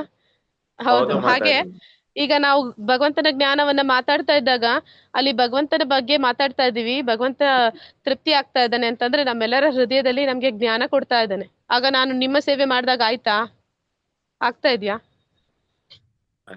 ಮಾನವರ ಸೇವೆ ಆಗ್ತಿದ್ಯಾ? ಆಗುತ್ತೆ. ಅಂದ್ರೆ ಮಾಧವನ ಸೇವೆ ಯಾರು ಮಾಡ್ತಾರೆ ಅವ್ರು ಇಡೀ ಪ್ರಪಂಚದಲ್ಲಿ ಎಲ್ಲಾ ಜೀವಿಗಳ ಸೇವೆ ಮಾಡ್ತಾರೆ. ಆದ್ರೆ ಯಾರು ಮಾನವನ ಸೇವೆ ಮಾತ್ರ ಮಾಡ್ತಾರೆ ಅವ್ರು ಯಾವತ್ತು ಮಾಧವನ ಸೇವೆ ಮಾಡ್ದಂಗ ಆಗೋದಿಲ್ಲ. ಅದನ್ನ ಮುಂದೆ ಇಲ್ಲಿ ಒಂದು ಉದಾಹರಣೆ ಕೊಡ್ತಾರೆ, ಆ ಮೂಲಕ ಹೇಳ್ತಾರೆ. ಒಂದು ನೃಗ ಮಹಾರಾಜ ಅಂತ ಇದ್ದ, ಅವನು ಏನ್ ಮಾಡ್ತಾನೆ, ಅವನು ಸ್ವರ್ಗವನ್ನ ಪಡಿಬೇಕು, ಸುಖವನ್ನ ಹೊಂದಬೇಕು, ಅಂದ್ರೆ ಅವ್ರಿಗೆ ಭೌತಿಕ ಇಚ್ಛೆ, ನಾನು ಪುಣ್ಯ ಮಾಡಿ ಸ್ವರ್ಗಕ್ಕೆ ಹೋಗಿ ಅಲ್ಲಿ ಸಂತೋಷವಾಗಿರ್ಬೇಕು ಅನ್ನೋಂಥದ್ದು ಅವನ ಆಸೆ. ಅದಕ್ಕೋಸ್ಕರ ಅವನು ಏನ್ ಮಾಡ್ತಾನೆ, ಅವನು ಒಂದು ಯಾಗವನ್ನ ಮಾಡ್ತಾನೆ. ಆ ಯಾಗದಲ್ಲಿ ದಾನ ಧರ್ಮಗಳನ್ನ ಅವ್ನು ಮಾಡ್ತಾನೆ. ಆ ದಾನ ಧರ್ಮ ಅಂದ್ರೆ ಇಲ್ಲಿ ತುಂಬಾ ಉತ್ತಮವಾದ ದಾನ ಧರ್ಮ ಯಾವುದು ಅಂದ್ರೆ ಬ್ರಾಹ್ಮಣರಿಗೆ ಕೊಡುವಂಥದ್ದು. ಅದರಲ್ಲೂ ವಿಶೇಷವಾಗಿ ಗೋವುಗಳನ್ನ ಕೊಡುವಂಥದ್ದು. ಅವನು ಒಂದೆರಡು ಗೋವು ಕೊಟ್ಟಿಲ್ಲ, ಅವನು ಸಾವಿರಾರು ಗೋವುಗಳನ್ನ ಎಷ್ಟೋ ಬ್ರಾಹ್ಮಣರಿಗೆ ಏನಂತಾರೆ ಆ ಗೋವುಗಳಿಗೆ ಎಲ್ಲ ಆಭರಣಗಳು, ಚಿನ್ನದಿಂದ ಖಚಿತವಾದ ಆಭರಣಗಳನ್ನೆಲ್ಲ ಹಾಕಿ ಅವನು ದಾನ ಕೊಡ್ತಾನೆ. ಯಾಕೆ ಆ ತರ ಮಾಡ್ತಾನೆ ಅಂದ್ರೆ ಉದ್ದೇಶ ಇಷ್ಟೇ, ಅವನು ಸ್ವರ್ಗ ಸುಖವನ್ನ ಅನುಭವಿಸ್ಬೇಕು ಅನ್ನೋಂಥದ್ದು, ಪುಣ್ಯ ಗಳಿಸ್ಬೇಕು ಅಂತ ಅವನು ಅದನ್ನ ಮಾಡ್ತಾ ಇರ್ತಾನೆ. ಆಮೇಲೆ ಏನಾಗುತ್ತೆ, ಒಂದ್ಸತಿ ಆ ಒಂದು ಗೋವುಗಳನ್ನೆಲ್ಲ ಒಂದು ಜಾಗದಲ್ಲಿ ಇಟ್ಟಿರ್ತಾರಲ್ಲ ಕೊಟ್ಟಿಗೆಯಲ್ಲಿ, ಒಂದು ಗೋವು ದಾನ ಕೊಡ್ತಾನೆ ಒಬ್ಬ ಬ್ರಾಹ್ಮಣನ್ಗೆ. ಅದು ಹೇಗೋ ತಪ್ಪಿಸ್ಕೊಂಡು ಬಂದು ಮತ್ತೆ ಆ ಗೋವುಗಳ ಮಧ್ಯೆ ಸೇರ್ಕೊಂಡ್ಬಿಡುತ್ತೆ. ಆಮೇಲೆ ಏನಾಗುತ್ತೆ, ಅವನಿಗೆ ಗೊತ್ತಿಲ್ಲ ಬಂದು ಸೇರ್ಕೊಂಡಿರುವಂಥದ್ದು. ಅದೇ ಹಸುನ ಇನ್ನೊಬ್ಬ ಬ್ರಾಹ್ಮಣನಿಗೂ ದಾನ ಕೊಟ್ಬಿಡ್ತಾನೆ. ಆಗ ಇಬ್ಬರು ಬ್ರಾಹ್ಮಣರಿಗೂ ಗೊತ್ತಾಗುತ್ತೆ, ಒಬ್ಬನಿಗೆ ದಾನ ಕೊಟ್ಟಿದ್ದೇನೆ ಇನ್ನೊಬ್ಬನಿಗೂ ಕೊಟ್ಟ ರಾಜ ಅಂತ. ರಾಜನ ಉದ್ದೇಶ ಅದಾಗಿರ್ಲಿಲ್ಲ, ಅವನಿಗೂ ಅದು ಗೊತ್ತೂ ಇರ್ಲಿಲ್ಲ. ಈಗ ಇಬ್ರು ಕಾದಾಡ್ತಾರೆ ಬ್ರಾಹ್ಮಣರು, ಇದು ನನ್ನ ಗೋವು, ಇದು ನನ್ನ ಗೋವು. ಅವರು ಶಾಪ ಕೊಡ್ತಾರೆ, ಬ್ರಾಹ್ಮಣನಿಗೆ ದಾನ ಕೊಟ್ಟು ಮೋಸ ಮಾಡಿದ್ರೆ ನಿನ್ಗೆ ಬ್ರಾಹ್ಮಣನ ಒಂದು ದೋಷ ಆಯ್ತು ಅಂತ ಇಬ್ರು ಶಾಪ ಕೊಡ್ತಾರೆ. ಅವನೋಗಿದ್ದು ಸ್ವರ್ಗ ಸುಖ ಅನುಭವಿಸ್ಬೇಕು ಅಂತ ಪಾಪ ಅವನು ಅಷ್ಟು ದಾನ ಧರ್ಮ ಎಲ್ಲ ಮಾಡ್ದ, ಸರಿಯಾದ ರೀತಿಯಲ್ಲೇ ಮಾಡ್ದ. ಆದ್ರೆ ಅವನು ಯಾವ ಒಂದು ಕೆಟ್ಟ ಉದ್ದೇಶ ಇಟ್ಕೊಂಡಿಲ್ಲ. ಆದ್ರೆ ಅವನಿಗೆ ನರಕಕ್ಕೆ ಹೋಗುವಂತ ಒಂದು ಶಾಪ ಸಿಕ್ತು. ಆ ರೀತಿ ನಾವು ನಮ್ಮ ಇಂದ್ರಿಯ ಸುಖಕ್ಕಾಗಿ ಎಂತ ಒಳ್ಳೆ ಕಾರ್ಯನೇ ಆಗ್ಲಿ, ನಮಗೋಸ್ಕರ ಆ ಉದ್ದೇಶ ಮನಸ್ಸಿನಲ್ಲಿ ನನಗೋಸ್ಕರ ಅಂತ ಅನ್ಕೊಂಡ್ ಮಾಡಿದ್ವಿ ಅಂದ್ರೆ ಅದರಿಂದ ನಾವು ಪೂರ್ಣ ಫಲವನ್ನ ಪಡೆಯೋದಿಲ್ಲ, ನಮ್ಗೆ ನಿಜವಾಗ್ಲೂ ಒಳ್ಳೆ ಫಲ ಸಿಗೋದಿಲ್ಲ. ಅದು ನಮ್ಮನ್ನ ಕರ್ಮ ಬಂಧನದಲ್ಲೇ ಸಿಕ್ಕಿಸ್ತಾ ಇರುತ್ತೆ, ನಮ್ಮನ್ನ ಮತ್ತೆ ಇಲ್ಲೇ ಇರುವಂತೆ ಮಾಡ್ತಾ ಇರುತ್ತೆ. ಆದ್ರೆ ನಾವು ಏನನ್ನೇ ಮಾಡಿದ್ರು ಕೂಡ ಭಗವಂತನಿಗೋಸ್ಕರ ಮಾಡಿದ್ವಿ ಅಂದ್ರೆ ಅದು ಭಗವಂತನಿಗೆ ಬಿಟ್ಟದ್ದು. ನಾನ್ ಮಾಡ್ತಾ ಇದ್ದೀನಿ ಕೆಲಸ ಮಾಡೋದಷ್ಟೇ ನನಗೆ ಇರೋ ಸ್ವಾತಂತ್ರ್ಯ, ಅದ್ರ ಫಲದ ಮೇಲೆ ನನಗೆ ಯಾವುದೇ ಕಂಟ್ರೋಲ್ ಇಲ್ಲ. ನನಗೆ ಒಳ್ಳೇದಾಗುತ್ತಾ ಕೆಟ್ಟದಾಗುತ್ತಾ ಅದು ಆಗ್ಲೇಬೇಕು ಅಂತಲ್ಲ, ನಾನು ಯಾರಿಗೂ ಹೇಳಕ್ಕಾಗಲ್ಲ. ನನ್ನ ಕರ್ಮವನ್ನ, ನನ್ನ ಒಂದು ಏನಿದೆ ಆ ಒಂದು ಲೆಕ್ಕಾಚಾರನ ನೋಡ್ಕೊಳಕ್ಕೆ ಒಂದು ಡಿಪಾರ್ಟ್ಮೆಂಟ್ ಇದೆ, ಅವ್ನು ನೋಡ್ತಾ ಇರ್ತಾನೆ, ಅವ್ನು ಮಾಡ್ತಾ ಇರ್ತಾನೆ, ಹೌದಾ ಅವನ್ ಕೆಲಸ. ಅದ್ರಲ್ಲಿ ಹೋಗಿ ನಾನು ಕೈ ಹಾಕಿದೆ ಅಂತಂದ್ರೆ ಮತ್ತೆ ನಾನು ಇಲ್ಲೇ ಸಿಕ್ಕಾಕೊಂಡೇ ಇರ್ಬೇಕಾಗುತ್ತೆ. ಹಾಗೆ ಯಾರು ಏನೇ ಕೆಲಸನ ಮಾಡ್ಲಿ ಸ್ವಾರ್ಥಕ್ಕಾಗಿ ಮಾಡ್ಕೊಂಡಿರ ಭಗವಂತನಿಗಾಗಿ ಮಾಡಿದ್ರೆ ಅವರಿಗೆ ಬಂಧನ ಅನ್ನೋದು ಇರೋದಿಲ್ಲ. ಕೊನೆಗೆ ಏನಾಗುತ್ತೆ, ಈ ನೃಗ ಮಹಾರಾಜನಿಗೆ ಅವನು ಎಷ್ಟೋ ವರ್ಷಗಳ ಕಾಲ ಹಲ್ಲಿಯಾಗಿ ಒಂದು ಬಾವಿಯಲ್ಲಿ ಇರ್ತಾನೆ. ಈ ಕೃಷ್ಣ ಒಂದ್ಸತಿ ಏನಾಗುತ್ತೆ, ಈ ಒಂದು ಚೆಂಡಿನ ಆಟ ಆಡ್ತಾ ಇರ್ತಾರೆ. ಆ ಸಮಯದಲ್ಲಿ ಆ ಒಂದು ಚೆಂಡು ಬಾವಿಯಲ್ಲಿ ಬೀಳುತ್ತೆ. ಆ ಬಾವಿಯಲ್ಲಿ ನೃಗ ಮಹಾರಾಜ ಅವನು ಹಲ್ಲಿ ರೂಪದಲ್ಲಿ ಇರ್ತಾನೆ. ಭಗವಂತ ಅವನನ್ನ ಮುಟ್ಟಿ ಅವನಿಗೆ ಆ ಒಂದು ಮುಕ್ತಿಯನ್ನ ಕೊಡ್ತಾನೆ. ಹೀಗೆ ಭಗವಂತನಲ್ಲದೆ ನಮ್ಮನ್ನ ಯಾರು ಕೂಡ ಈ ಬಂಧನದಿಂದ ಬಿಡುಗಡೆ ಮಾಡೋದಕ್ಕೆ ಸಾಧ್ಯ ಇಲ್ಲ. ಅವನಿಗೆ ಶರಣ ಆಗ್ದಿರ ನಾವ್ಯಾರು ಉದ್ಧಾರ ಆಗೋದಕ್ಕೆ ಸಾಧ್ಯ ಇಲ್ಲ ಅನ್ನೋದನ್ನ ಈ ಕಥೆಯಲ್ಲಿ ನಾವು ನೋಡ್ತೀವಿ. ವೈರಾಗ್ಯದ ಸರಿಯಾದ ತಿಳುವಳಿಕೆ. ಪ್ರಾಪಂಚಿಕತೆಯ ಬುದ್ಧಿಯ ಹರಿ ಸಂಬಂಧಿ ವಸ್ತುನಃ ಮುಮುಕ್ಷುಭಿಹಿ ಪರಿತ್ಯಾಗೋ ವೈರಾಗ್ಯಂ ಫಲ್ಗು ಕಥ್ಯತೆ. ಮುಕ್ತಿಯನ್ನು ಸಾಧಿಸಲು ಉತ್ಸುಕರಾಗಿರುವ ವ್ಯಕ್ತಿಗಳು ಪರಮಪುರುಷನಿಗೆ ಸಂಬಂಧಿಸಿದ ವಿಷಯಗಳನ್ನು ಭೌತಿಕವೆಂದು ಭಾವಿಸಿ ತ್ಯಜಿಸಿದರೆ ಅವರ ಪರಿತ್ಯಾಗವನ್ನು ಅಪರಿಪೂರ್ಣ ಎಂದು ಕರೆಯಲಾಗುತ್ತದೆ. ಅಂದ್ರೆ ಈ ಸನ್ಯಾಸಿಗಳು ಏನ್ ಮಾಡ್ತಾರೆ, ಎಲ್ಲವನ್ನು ಕೂಡ ವೈರಾಗ್ಯದ ಹೆಸರಿನಲ್ಲಿ ಬಿಟ್ಟು ಬಿಡಬೇಕು ಅಂತಂತಾರೆ. ಯಾವ ರೀತಿ ಇರ್ತಾರೆ ಅಂದ್ರೆ ಸನ್ಯಾಸಿಗಳು, ಅವರು ಭೌತಿಕವಾದ ಯಾವ್ದನ್ನು ನಾವು ಉಪಯೋಗಿಸೋದಿಲ್ಲ ಅಂತ ಹೇಳ್ತಾರೆ. ಅಂದ್ರೆ ಅವರು ಈ ಒಂದು ವಾಹನಗಳನ್ನ ಉಪಯೋಗಿಸೋದಿಲ್ಲ, ಅವರು ಕಾಲ್ನಡಿಗೆಯಲ್ಲಿ ಹೋಗ್ತಾರೆ. ಮತ್ತೆ ಅವರು ಒಂದು ಫೋನು, ಮೊಬೈಲ್ ಅಥವಾ ಲ್ಯಾಪ್ಟಾಪ್ ಇದನ್ನೆಲ್ಲ ಉಪಯೋಗಿಸೋದಿಲ್ಲ, ಯಾಕಂದ್ರೆ ಇದೆಲ್ಲವೂ ಕೂಡ ಲೌಕಿಕವಾದದ್ದು ಅಂತ ಹೇಳ್ತಾರೆ. ಆದ್ರೆ ಇಲ್ಲಿ ಕೃಷ್ಣ ಪ್ರಜ್ಞೆಯಲ್ಲಿ ನಾವು ಹೇಳ್ತಾರೆ, ಅಂದ್ರೆ ಪ್ರಭುಪಾದರು ಆ ಕಾಲದಲ್ಲಿ ಅವರು ಸನ್ಯಾಸ ತಗೊಂಡು ಪಾಶ್ಚಾತ್ಯ ದೇಶಗಳಿಗೆ ಹೋದಾಗ ಅನೇಕ ಜನ ಅವರನ್ನ ಈ ರೀತಿ ತುಂಬಾ ಅವರ ಮೇಲೆ ಏನಂತಾರೆ ಕಮೆಂಟ್ಸ್ ಮಾಡ್ತಾರೆ, ಸನ್ಯಾಸಿ ಆದವನು ಸಮುದ್ರ ದಾಟಿ ಹೋಗ್ಬಾರ್ದು ಅಂತ. ಇವರು ಸಮುದ್ರ ದಾಟಿ ಹೋಗಿದ್ದ ಕಾರಣ ಇವರ ಒಂದು ಏನಂತ ಹೇಳ್ತಾರೆ, ಎಲ್ಲ ಒಂದು ವ್ಯರ್ಥ ಆಯ್ತು, ಅವರ ಒಂದು ಸನ್ಯಾಸ ಒಂದು ಆಶ್ರಮ ಅದು ನಶಿಸಿ ಹೋಯ್ತು, ಆ ರೀತಿ ಎಲ್ಲ ಹೇಳ್ತಾರೆ. ಯಾಕೆ ಹೇಳ್ತಾರೆ ಅಂತಂದ್ರೆ ಸನ್ಯಾಸಿ ಆದವನು ಅವನು ಸಮುದ್ರ ದಾಟಬಾರ್ದು ಅನ್ನುವಂಥದ್ದು ಇವೆಲ್ಲವೂ ಕೂಡ ಸನ್ಯಾಸಿಗಳು ಆಚರಣೆ ಮಾಡ್ತಾ ಇರ್ತಾರೆ. ಆದ್ರೆ ಇಲ್ಲಿ ಏನಂತ ಹೇಳ್ತಾರೆ ಅಂದ್ರೆ, ಭಗವಂತನ ಕಾರ್ಯದಲ್ಲಿ ಯಾವೊಂದು ವಸ್ತು ಅದನ್ನ ತೊಡಗಿಸ್ತಾರೆ ಅದು ಆಧ್ಯಾತ್ಮಿಕವಾಗುತ್ತೆ ಅಂತ. ನಿಮ್ಮ ಮೊಬೈಲ್ ಅಲ್ಲಿ ನೀವು ಬೇಡದನ್ನ ನೋಡಿದ್ರೆ ಅದು ಲೌಕಿಕವಾದದ್ದು, ನಿಮ್ಮ ಮೊಬೈಲ್ ಅಲ್ಲಿ ನೀವು ಭಕ್ತಿ ವಿಷಯಗಳನ್ನ ಕೇಳ್ತಾ ಇದ್ರೆ ಅದು ಆಧ್ಯಾತ್ಮಿಕವಾಗುತ್ತೆ. ಅದೇ ತರ ನಿಮ್ಮ ಲ್ಯಾಪ್ಟಾಪ್ ಇರ್ಬೋದು, ಅಥವಾ ನೀವು ಪ್ರಭುಪಾದರು 12 ವರ್ಷದಲ್ಲಿ 14 ಬಾರಿ ಪರ್ಯಟನೆ ಬರ್ತಾರೆ ಇಡೀ ಪ್ರಪಂಚವನ್ನ. ಅವರು ಆಗ ಬಳಸ್ತಿದ್ರು, ಅವರು ಪ್ಲೈನಲ್ಲೆಲ್ಲ ಟ್ರಾವೆಲ್ ಮಾಡ್ತಿದ್ರು. ಹಾಗೆ ಯಾವುದನ್ನೇ ಆಗ್ಲಿ ನಾವು ಭಗವಂತನ ಭಕ್ತಿ ಕಾರ್ಯದಲ್ಲಿ ತೊಡಗಿಸಿದ್ವಿ ಅಂದ್ರೆ ಅದು ಆಧ್ಯಾತ್ಮಿಕವಾದದ್ದು. ಅದನ್ನ ನಾವು ಭೌತಿಕವಾದದ್ದು ಅಂತ ತ್ಯಜಿಸಿದ್ರೆ ಅದು ಫಲ್ಗು ವೈರಾಗ್ಯ ಅಂತ ಕರೀತಾರೆ. ಯಜ್ಞೇನಾತು ತಜ್ಞಾನಂ ಯೇಷಾಂ ನಾಶಿತಂ ಆತ್ಮನಃ ತೇಷಾಂ ಆದಿತ್ಯವಜ್ಞಾನಂ ಕಾಶಯತಿ ತತ್ಪರಾಂ. ಅಜ್ಞಾನವನ್ನು ನಾಶ ಮಾಡುವ ಜ್ಞಾನದ ಬೆಳಕನ್ನು ಮನುಷ್ಯನು ಪಡೆದುಕೊಂಡಾಗ ಹಗಲು ಹೊತ್ತಿನಲ್ಲಿ ಸೂರ್ಯನು ಎಲ್ಲದರ ಮೇಲೆಯೂ ಬೆಳಕು ಹರಿಸುವಂತೆ ಅವನ ಜ್ಞಾನವು ಎಲ್ಲವನ್ನೂ ಪ್ರಕಾಶಗೊಳಿಸುತ್ತದೆ. ಅಂದ್ರೆ ಈಗ ನಾನಿರೋ ಜಾಗದಲ್ಲಿ ಕರೆಂಟ್ ಇಲ್ಲ, ಕತ್ಲೆ ಇದೆ ಅಂತಂದ್ರೆ ನಾವು ಹೇಗೆ ತಡ್ಕಾಡಿಕೊಂಡು ಓಡಾಡ್ತೀವಿ, ಹೌದಲ್ವಾ? ಎಲ್ಲ ಸ್ಪಷ್ಟವಾಗಿ ಕಾಣುತ್ತಾ ಸುತ್ತಮುತ್ತ ಏನಿದೆ ಅಂತ? ಇಲ್ಲ ಮಾತಾಜಿ, ಕಾಣಿಸಲ್ಲ. ಅದೇ ರೀತಿ ಅಜ್ಞಾನದಲ್ಲಿದ್ದಾಗ ಅದು ಕತ್ತಲೆಯಲ್ಲಿ ಇದ್ದ ಹಾಗೆ. ನಾವ್ ಏನ್ ಮಾಡ್ತಾ ಇದೀವಿ, ಅದರಿಂದ ಏನಾಗ್ತಾ ಇದೆ ಯಾವುದು ನಮ್ಗೆ ಗೊತ್ತಾಗೋದಿಲ್ಲ.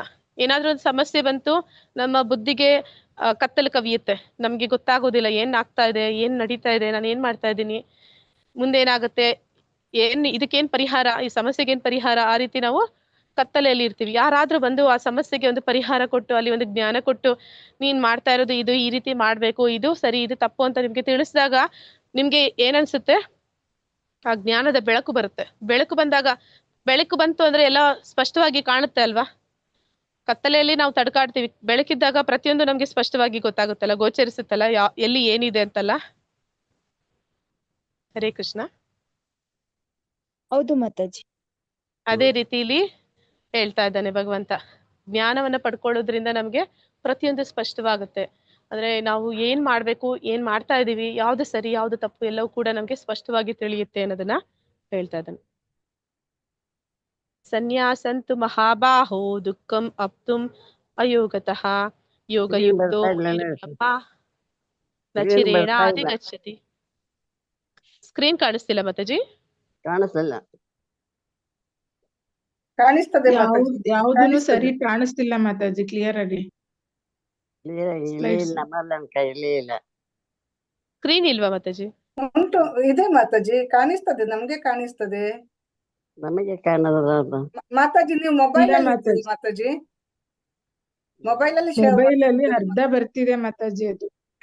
ಒಂದ್ ನಿಮಿಷ ಮಾತಾಜಿ, ನಾನು ಲ್ಯಾಪ್ಟಾಪ್ ಅಲ್ಲಿ ಮಾಡ್ತಾ ಇದ್ದೀನಿ. ಒಂದ್ ಸೆಕೆಂಡ್ ಮಾತಾಜಿ ಮೊಬೈಲ್ ಇಂದ ಮಾಡ್ತಾ ಇದ್ರಾ? ಹೌದು ಮಾತಾಜಿ, ಹಾಗಾಗಿ ಅದು ಚಿಕ್ಕದು ಬರ್ತದೆ. ಮತ್ತೆ ನಿಮ್ದು ಒಂದ್ ನಿಮಿಷ ಮಾತಾಜಿ, ನಾನು ಲ್ಯಾಪ್ಟಾಪ್ ಅಲ್ಲಿ ಮಾಡ್ತಾ ಇದ್ದೀನಿ. ಓಕೆ ಮಾತಾಜಿ, ಜ್ಯೋತಿ ಅನ್ನೋದು co-host ಮಾಡಿ ಮಾತಾಜಿ. ಮಾತಾಜಿ ಮಾತಾಜಿ ನೀವು ಕೋ-ಹೋಸ್ಟ್ ಇಲ್ವಾ? ಅಲ್ಲ ಇಲ್ಲ, ಇದ್ರಲ್ಲಿ ಲ್ಯಾಪ್ಟಾಪ್ ಇದ್ರಲ್ಲಿ ಇಲ್ಲ, ಇದ್ರಲ್ಲಿ ಮೊಬೈಲ್ ಅಲ್ಲಿ ಇದ್ದೇನೆ. ಮಾತಾಜಿ ನೀವು ಲ್ಯಾಪ್ಟಾಪ್ ಅಲ್ಲೇ ಮಾಡ್ತಾ ಇದ್ದೀರಾ ಅನ್ಕೊಂಡೆ ನಾನು. ಇಲ್ಲ, ಅವಾಗಿಂದನೂ ಯಾವ್ದು ಓಪನ್ ಕ್ಲಿಯರ್ ಮಾಡ್ತೀನಿ. ಆಗಿಲ್ಲ ಒಂದ್ ನಿಮಿಷ ಮಾತಾಜಿ ಮಾತಾಜಿ, ಜ್ಯೋತಿ ಅಂತ ಇದೆಯಲ್ಲ ಅದನ್ನ co-host ಮಾಡಿ, ನಾನು ಲ್ಯಾಪ್ಟಾಪ್ ಇಂದ ಮಾಡ್ತೇನೆ. ಹಾ ಸರಿ ಮಾತಾಜಿ, ಮಾಡ್ತೇನೆ.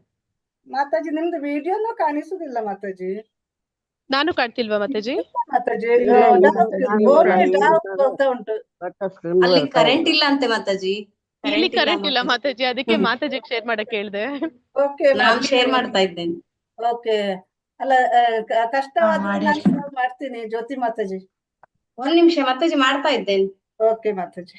ಅದೇ ಮಾಡಿ. ನೀವ್ ಮಾಡೋರ್ಗು ನಾ ಹೇಳ್ತಾ ಇರ್ತೀನಿ ಮಾತಾಜಿ, ಲೇಟ್ ಆಗುತ್ತಿಲ್ಲ ಅಂದ್ರೆ. ಹಾ ಮಾತಾಜಿ, ಹೇಳಿ ಮಾತಾಜಿ, ನೀವು ಕಾಣಿಸ್ಲಿಲ್ಲ ಅಂದ್ರೂ ಕ್ಲಿಯರ್ ಆಗಿ ಕೇಳಿಸ್ತಿದೆ, ಹೇಳಿ. ಹಾ ಈಗ ಈಗ ನೋಡಿ ಮಾತಾಜಿ. ಬಂತ ಹಾ ಬಂತು. ಕಾಣಿಸ್ತಿದೆ ಮಾತಾಜಿ, ಇವಾಗ ಈಗ ಬಂತು. ತುಂಬಾ ಚೆನ್ನಾಗಿ ಕಾಣಿಸ್ತದೆ ಇವಾಗ. ನೀವು ಝೂಮ್ ಕಾಣಿಸ್ತಾ ಮಾಡ್ಬೇಡಿ ಮಾತಾಜಿ, ಫುಲ್ ಝೂಮ್ ಮಾಡ್ಬೇಡಿ. ನೀವು ಕಾಣಿಸ್ತಾ ಇಲ್ಲ. ಕಾಣಿಸ್ತಿದೆ. ನೀವು ಕಾಣಿಸ್ಲಿಲ್ಲ. ಅರ್ಥ ಕಾಣಿಸ್ತದೆ. ಮಾತಾಜಿ ಅವ್ರು ಕಾಣಿಸುದಿಲ್ಲ ಅಂತ ಹೇಳುದು ಅದು ಅಲ್ವಾ ಸಭಾವತಿ ಮಾತಾಜಿ? ಸ್ಕ್ರೀನ್ ಮಾತಾಜಿ ನಾನ್ ಕಾಣಿಸ್ತಿಲ್ಲ, ಆದ್ರೆ ಸ್ಕ್ರೀನ್ ಕಾಣ್ತಿದೆ ಅಲ್ಲ ಮಾತಾಜಿ? ಸಭಾವತಿ ಮಾತಾಜಿ ಇಲ್ಲಿ ನೆಟ್ವರ್ಕ್ ಇಲ್ಲ ಅಂತ ಮ್ಯಾಮ್ ಮಾತಾಜಿ ಮೇಲ್ಗಡೆ ಕೂತಿದ್ದಾರೆ ಅನ್ಸುತ್ತೆ, ಅದಕ್ಕೆ ಕಾಣಿಸಲ್ಲ ಮಾತಾಜಿ, ಕತ್ಲೆ ಆಗಿದೆಯಲ್ಲ ಅದಕ್ಕೆ. ಹಾ ಇಲ್ಲಿ ಕತ್ಲೆ ಇದೆ ಮಾತಾಜಿ, ನಾನ್ ಕಾಣಲ್ಲ ನಿಮ್ಗೆ. ಇರ್ಲಿ ನಮ್ಗೆ ಸ್ಕ್ರೀನ್ ಕಾಣಿಸ್ತಾ ಇದೆ, ನಿಮ್ ವಾಯ್ಸ್ ಚೆನ್ನಾಗಿ ಕೇಳಿಸ್ತಾ ಇದೆ, ಪರವಾಗಿಲ್ಲ. Okay Mataji, thanks Mataji. ಸನ್ಯಾಸಸ್ತು ಮಹಾಬಾಹೋ ದುಃಖಂ ಆಪ್ತು ಅಯೋಗತಃ ಯೋಗಯುಕ್ತೋ ಮುನಿರ್ಬ್ರಹ್ಮ ನಚಿರೇಣ ಅಧಿಗಚ್ಚತಿ. ಭಗವಂತನು ಭಕ್ತಿಪೂರ್ವಕ ಸೇವೆಯಲ್ಲಿ ತೊಡಗದೆ ಎಲ್ಲಾ ಬಗೆಯ ಕರ್ಮಗಳನ್ನು ತ್ಯಜಿಸಿದ ಮಾತ್ರಕ್ಕೆ ಮನುಷ್ಯನು ಸುಖಿಯಾಗಲಾರ. ಆದರೆ ಭಕ್ತಿ ಸೇವೆಯಲ್ಲಿ ನಿರತನಾದ ವಿಚಾರವಂತನು ಶೀಘ್ರವಾಗಿ ಪರಮಗತಿಯನ್ನು ಪಡೆಯುತ್ತಾನೆ. ಇಲ್ಲಿ ಅದನ್ನೇ ಇಂಗ್ಲಿಷ್ ಅಲ್ಲಿ ಕೊಟ್ಟಿದ್ದಾರೆ. Merely renouncing all activities yet not engaging in the devotional services of the Lord cannot make one happy. ಅಂದ್ರೆ ನಾವು ಯಾವ್ದನ್ನ ಇದನ್ನ ಇವಾಗ ಯಾರ ಹತ್ರ ಮಾಡ್ತೀನಿ, ಅದನ್ನ ಆನ್ ಮಾಡು. ಈಗ ಯಾರಾದ್ರೂ ಏನಂತ ಹೇಳ್ತಾರಂದ್ರೆ ವೈರಾಗ್ಯ ಮಾಡಿ ಅಂತ ಹೇಳ್ತಾರೆ. ಅಂದ್ರೆ ಸ್ವಾರ್ಥವಾಗಿ ಏನನ್ನೋ ಭೋಗಿಸಬೇಡಿ ಅಂತ ಹೇಳ್ತಾರೆ. ನೀನು ಇದು ತಪ್ಪು, ಇದು ಮಾಡ್ಬೇಡ, ಇದು ಮಾಡ್ಬೇಡ, ಇದು ಮಾಡ್ಬೇಡ ಅಂತ ಎಲ್ಲದಕ್ಕೂ ಹೇಳ್ತಾ ಹೋಗ್ತಾ ಇರ್ತಾರೆ. ಆದ್ರೆ ಏನ್ ಮಾಡ್ಬೇಕು ಅಂತ ಹೇಳೋದಿಲ್ಲ.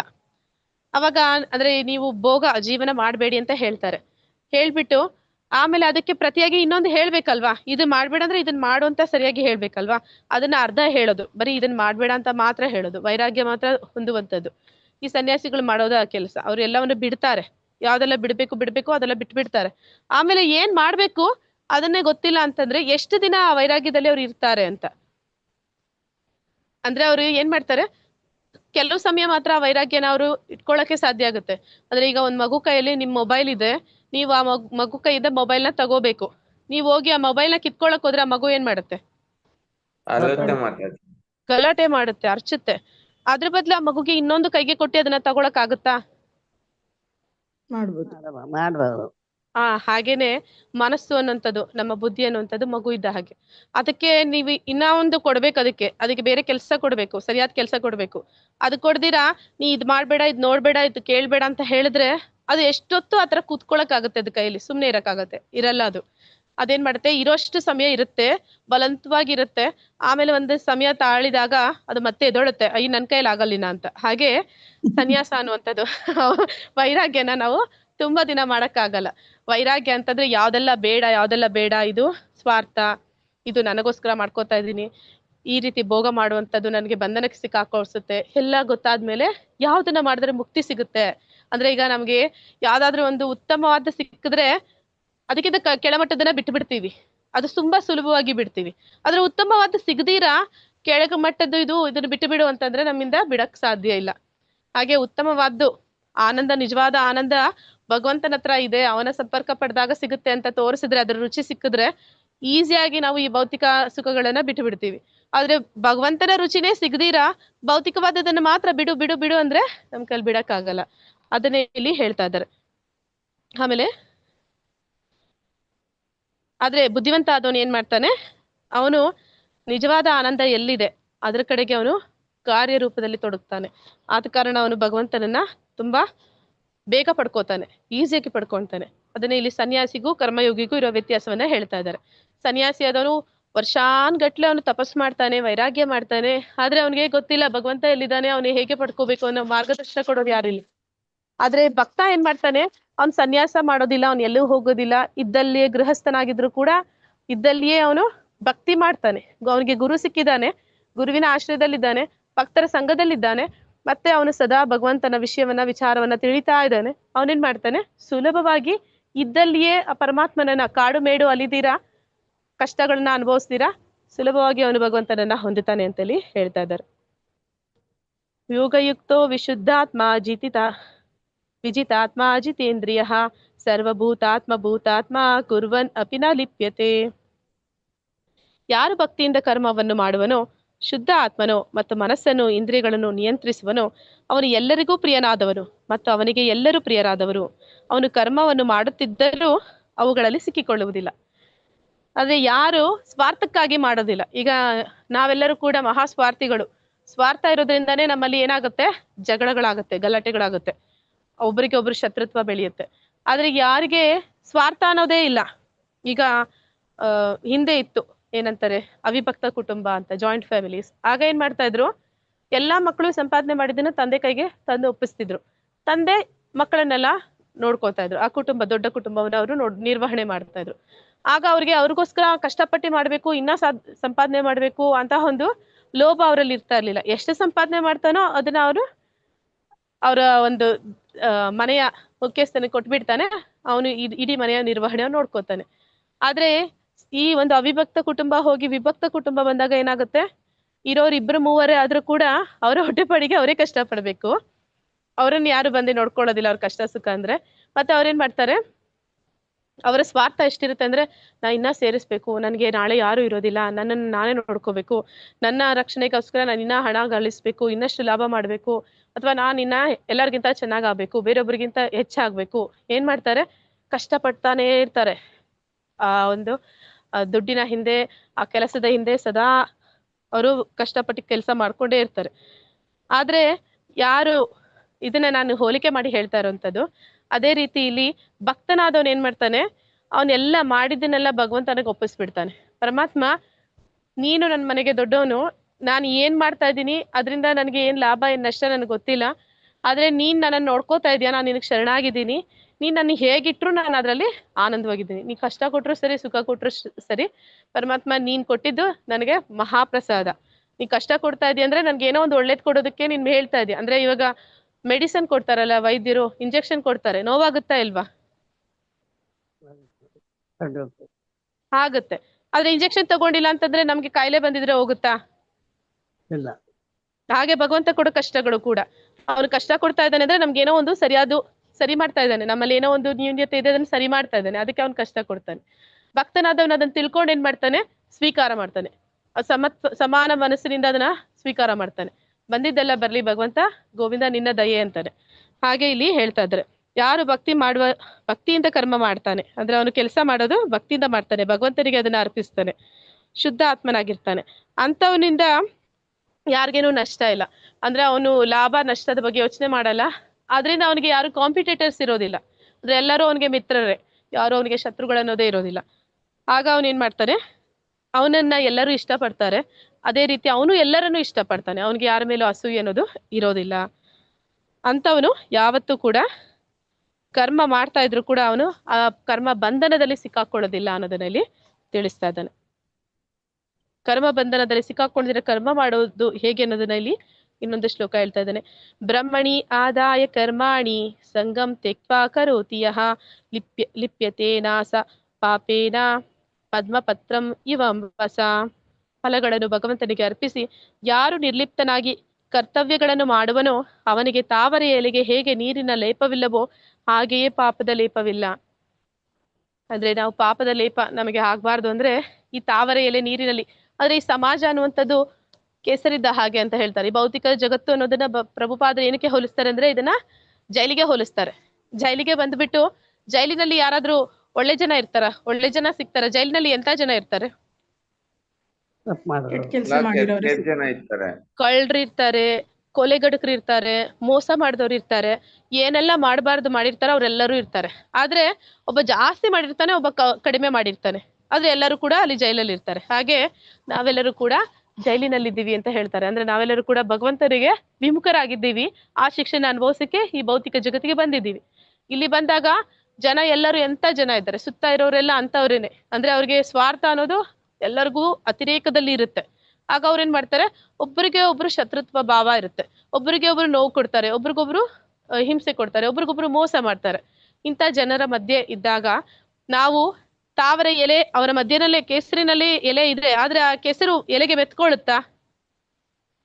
ಇಲ್ಲ ಮಾತಾಜಿ. ಇಲ್ಲ. ಹಾಗೆ ನಮಗೂ ಕೂಡ ಈ ಕೆಸರು ಮೆತ್ಕೋಬಾರ್ದು ಅಂದ್ರೆ ನಾವೇನ್ ಮಾಡ್ಬೇಕು ಅಂತಾರೆ, ಭಗವಂತನ ಭಕ್ತಿ ಕಾರ್ಯ ಮಾಡ್ಬೇಕು ಅಂತ ಹೇಳ್ತಾರೆ. ಅಂದ್ರೆ ಭಕ್ತಿ ಕಾರ್ಯ ಅಂದ್ರೆ ಏನು? ಎಲ್ಲ ಫಲಗಳನ್ನ ಭಗವಂತನಿಗೆ ಅರ್ಪಣೆ ಮಾಡಿ ಪರಮಾತ್ಮ ನಮ್ಮನ್ನ ಇಲ್ಲಿದ ಮೇಲೆ ಕೆತ್ತು, ಅಂದ್ರೆ ಕಮಲ ಹೂ ಅದನ್ನ ಕಿತ್ಕೊಂಡೋಗಿ ಎಲ್ಲಿಡ್ತಾರೆ? ಭಗವಂತನ ಪಾದಕ್ಕೆ ಇಡ್ತಾರೆ, ಹೌದಲ್ವಾ? ಹಾಗೆ ನಾವು ಆ ಕೆಸರಿನಿಂದ ಮೇಲೆ ಎದ್ರೆ ನಾವು ಕೂಡ ಭಗವಂತನ ಹತ್ರಕ್ಕೆ ಸೇರ್ತೀವಿ. ಆ ಕೆಸರಿನಿಂದ ಮೇಲೆ ಕೆದೊಳ್ಬೇಕಂದ್ರೆ ಏನ್ ಮಾಡ್ಬೇಕು? ನಾವು ಮಾಡೋ ಕೆಲಸವನ್ನ ಅದರಲ್ಲಿ ಯಾವುದೇ ರೀತಿ ಅಂಟ್ಕೋಬಾರ್ದು. ಅಂದ್ರೆ ನಾವು ಯಾವ್ದಾದ್ರೂ ಒಂದು ಫಲದ ಆಸೆ ಇಟ್ಕೊಂಡು ಮಾಡ್ತಾ ಇದೀವಿ ಅಂದ್ರೆ ಮತ್ತೆ ನಾವು ಇಲ್ಲಿ ಬರೋದಕ್ಕೆ ನಾವು ನಮ್ಮ ಆತ್ಮವನ್ನ ತೊಡಗಿಸ್ತಾ ಇದೀವಿ ಅಂತ. ಯಾವಾಗ ನಾವು ಅದನ್ನ ಬಿಟ್ಟು ಇದೆಲ್ಲ ನನ್ನ ಜಾಗ, ಇದು ಜೈಲು ಅಂತ ತಿಳ್ಕೊಂಡು ನಾ ಜೈಲಿನಿಂದ ಬಿಡುಗಡೆ ಆಗ್ಬೇಕು ಅಂತ ಹೇಳಿ, ಯಾರು ಜೈಲಿನಿಂದ ಬಿಡುಗಡೆ ಆಗ್ಬೇಕು ಬೇಗ ಆಗ್ತಾರೆ ಎಂತವ್ರು ಜೈಲಿನಿಂದ ಬಿಡುಗಡೆ ಆಗ್ತಾರೆ ಗೊತ್ತಿದ್ಯಾ? ಯಾರನ್ನ ಬೇಗ ಜೈಲಿನಿಂದ ಬಿಡುಗಡೆ ಮಾಡ್ತಾರೆ? ಅಂದ್ರೆ ಇವ್ರಿಗೆ ಇಷ್ಟು ವರ್ಷ ಅಂತ ಹೇಳಿರ್ತಾರೆ, ಆದ್ರೆ ಅದಕ್ಕೂ ಮುಂಚೆ ಅವ್ರನ್ನ ಬಿಡುಗಡೆ ಮಾಡ್ತಾರೆ.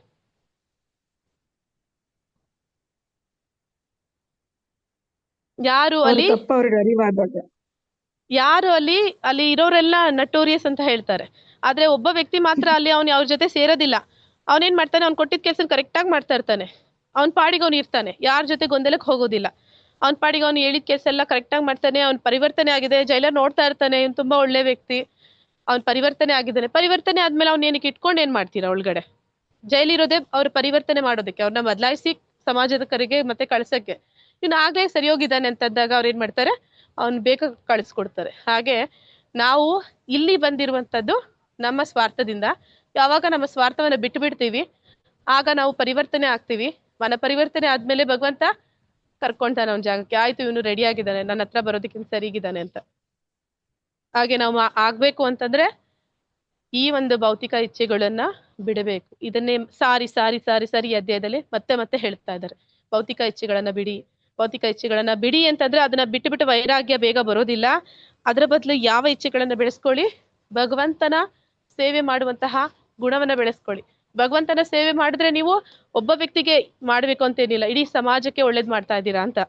ಇಡೀ ಸಮಾಜಕ್ಕೆ ಒಳ್ಳೇದ್ ಮಾಡೋಂಥ ವ್ಯಕ್ತಿ ಅವನಿಗೆ ಎಲ್ಲರಿಗೂ ಇಷ್ಟವಾದವನು, ಅವನು ತುಂಬಾ ಒಳ್ಳೆ ವ್ಯಕ್ತಿ, ಅಂತ ವ್ಯಕ್ತಿನ ಭಗವಂತ ಕೂಡ ಮೆಚ್ಕೋತಾನೆ ಅಂತ. ಈ ಪ್ರಪಂಚದಲ್ಲಿ ಜೀವಿಸುವವನು ತನ್ನ ಕರ್ತವ್ಯವನ್ನು ನಿರ್ಲಿಪ್ತವಾಗಿ ಹೇಗೆ ಮಾಡಬಲ್ಲನು? ಈಗ ನಾ ಹೇಳಿದ್ದು ಹರೇ ಕೃಷ್ಣ, ಕರ್ತವ್ಯವನ್ನ ಹೇಗೆ ನಾವು ಅಂಟ್ಕೊಂಡ್ದಿರ ಮಾಡುವಂಥದ್ದು.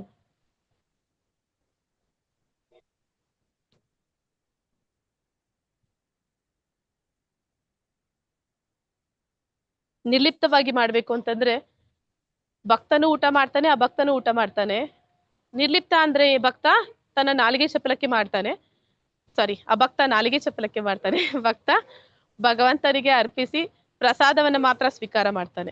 ಅದು ನಿರ್ಲಿಪ್ತ ಆಗುವಂಥದ್ದು. ಅಂದ್ರೆ ನಾವು ಬದುಕ್ಬೇಕಂದ್ರೆ ಊಟ ತಿನ್ಬೇಕು, ಬದುಕ್ಬೇಕಂದ್ರೆ ನಾವು ಇಲ್ಲಿ ಜೀವಿಸ್ಬೇಕಂದ್ರೆ ಎಲ್ಲಾ ಕೆಲಸಗಳನ್ನ ಮಾಡ್ಬೇಕು. ಆದ್ರೆ ಎಲ್ಲಾ ಕೆಲಸಗಳನ್ನು ಮಾಡುವಾಗ ಅದನ್ನ ಭಗವಂತನ ಕೇಂದ್ರೀಕರಿಸಿ ಮಾಡುವಂಥದ್ದು ಕರ್ಮ ಕೌಶಲ. ಕಾಯೇನ ಮನಸಾ ಬುದ್ಧ್ಯ ಕೇವಲೈರ್ ಇಂದ್ರಿಯೈರಪಿ ಯೋಗಿನಾಂ ಕರ್ಮ ಕುರ್ವಂತಿ ಸಂಗಂ ತ್ಯಕ್ವಾತ್ಮ ಶುದ್ಧಯೇ. ಯೋಗಿಗಳು ಮೋಹವನ್ನು ಬಿಟ್ಟು ಕೇವಲ ಶುದ್ಧಿಗಾಗಿ ದೇಹ, ಮನಸ್ಸು, ಬುದ್ಧಿ ಮತ್ತು ಇಂದ್ರಿಯಗಳಿಂದ ಸಹ ಕರ್ಮವನ್ನು ಮಾಡುತ್ತಾರೆ. ಯೋಗಿಗಳು ಅಂದ್ರೆ ಯಾರು? ಭಗವಂತನ ಜೊತೆ ಸಂಪರ್ಕವನ್ನ ಏರ್ಪಡಿಸಿಕೊಂಡಂತವ್ರು. ಅಂತವ್ರು ಕೂಡ ಎಲ್ಲ ಕೆಲಸ ಮಾಡ್ತಾರೆ. ದೇಹದಿಂದ, ಮನಸ್ಸಿನಿಂದ, ಬುದ್ಧಿಯಿಂದ, ಎಲ್ಲದರಿಂದನೂ, ಇಂದ್ರಿಯಗಳಿಂದನೂ ಅವ್ರು ಕೆಲಸ ಮಾಡ್ತಾರೆ. ಆದ್ರೆ ಅದು ಯಾವ ರೀತಿ ಕೆಲಸ ಮಾಡ್ತಾರೆ? ಮೋಹವನ್ನ ಬಿಟ್ಟು ಬಿಡ್ತಾರೆ. ಅಂದ್ರೆ ಆ ಒಂದು ಕಾರ್ಯ ಮಾಡೋದ್ರಲ್ಲಾಗ್ಲಿ ಅಥವಾ ಅದರಿಂದ ಫಲದ ಮೇಲಾಗ್ಲಿ ಅವ್ರಿಗೆ ಯಾವುದೇ ಒಂದು ಮೋಹ ಇಟ್ಕೊಳ್ದಿರ ಮಾಡ್ತಾರೆ.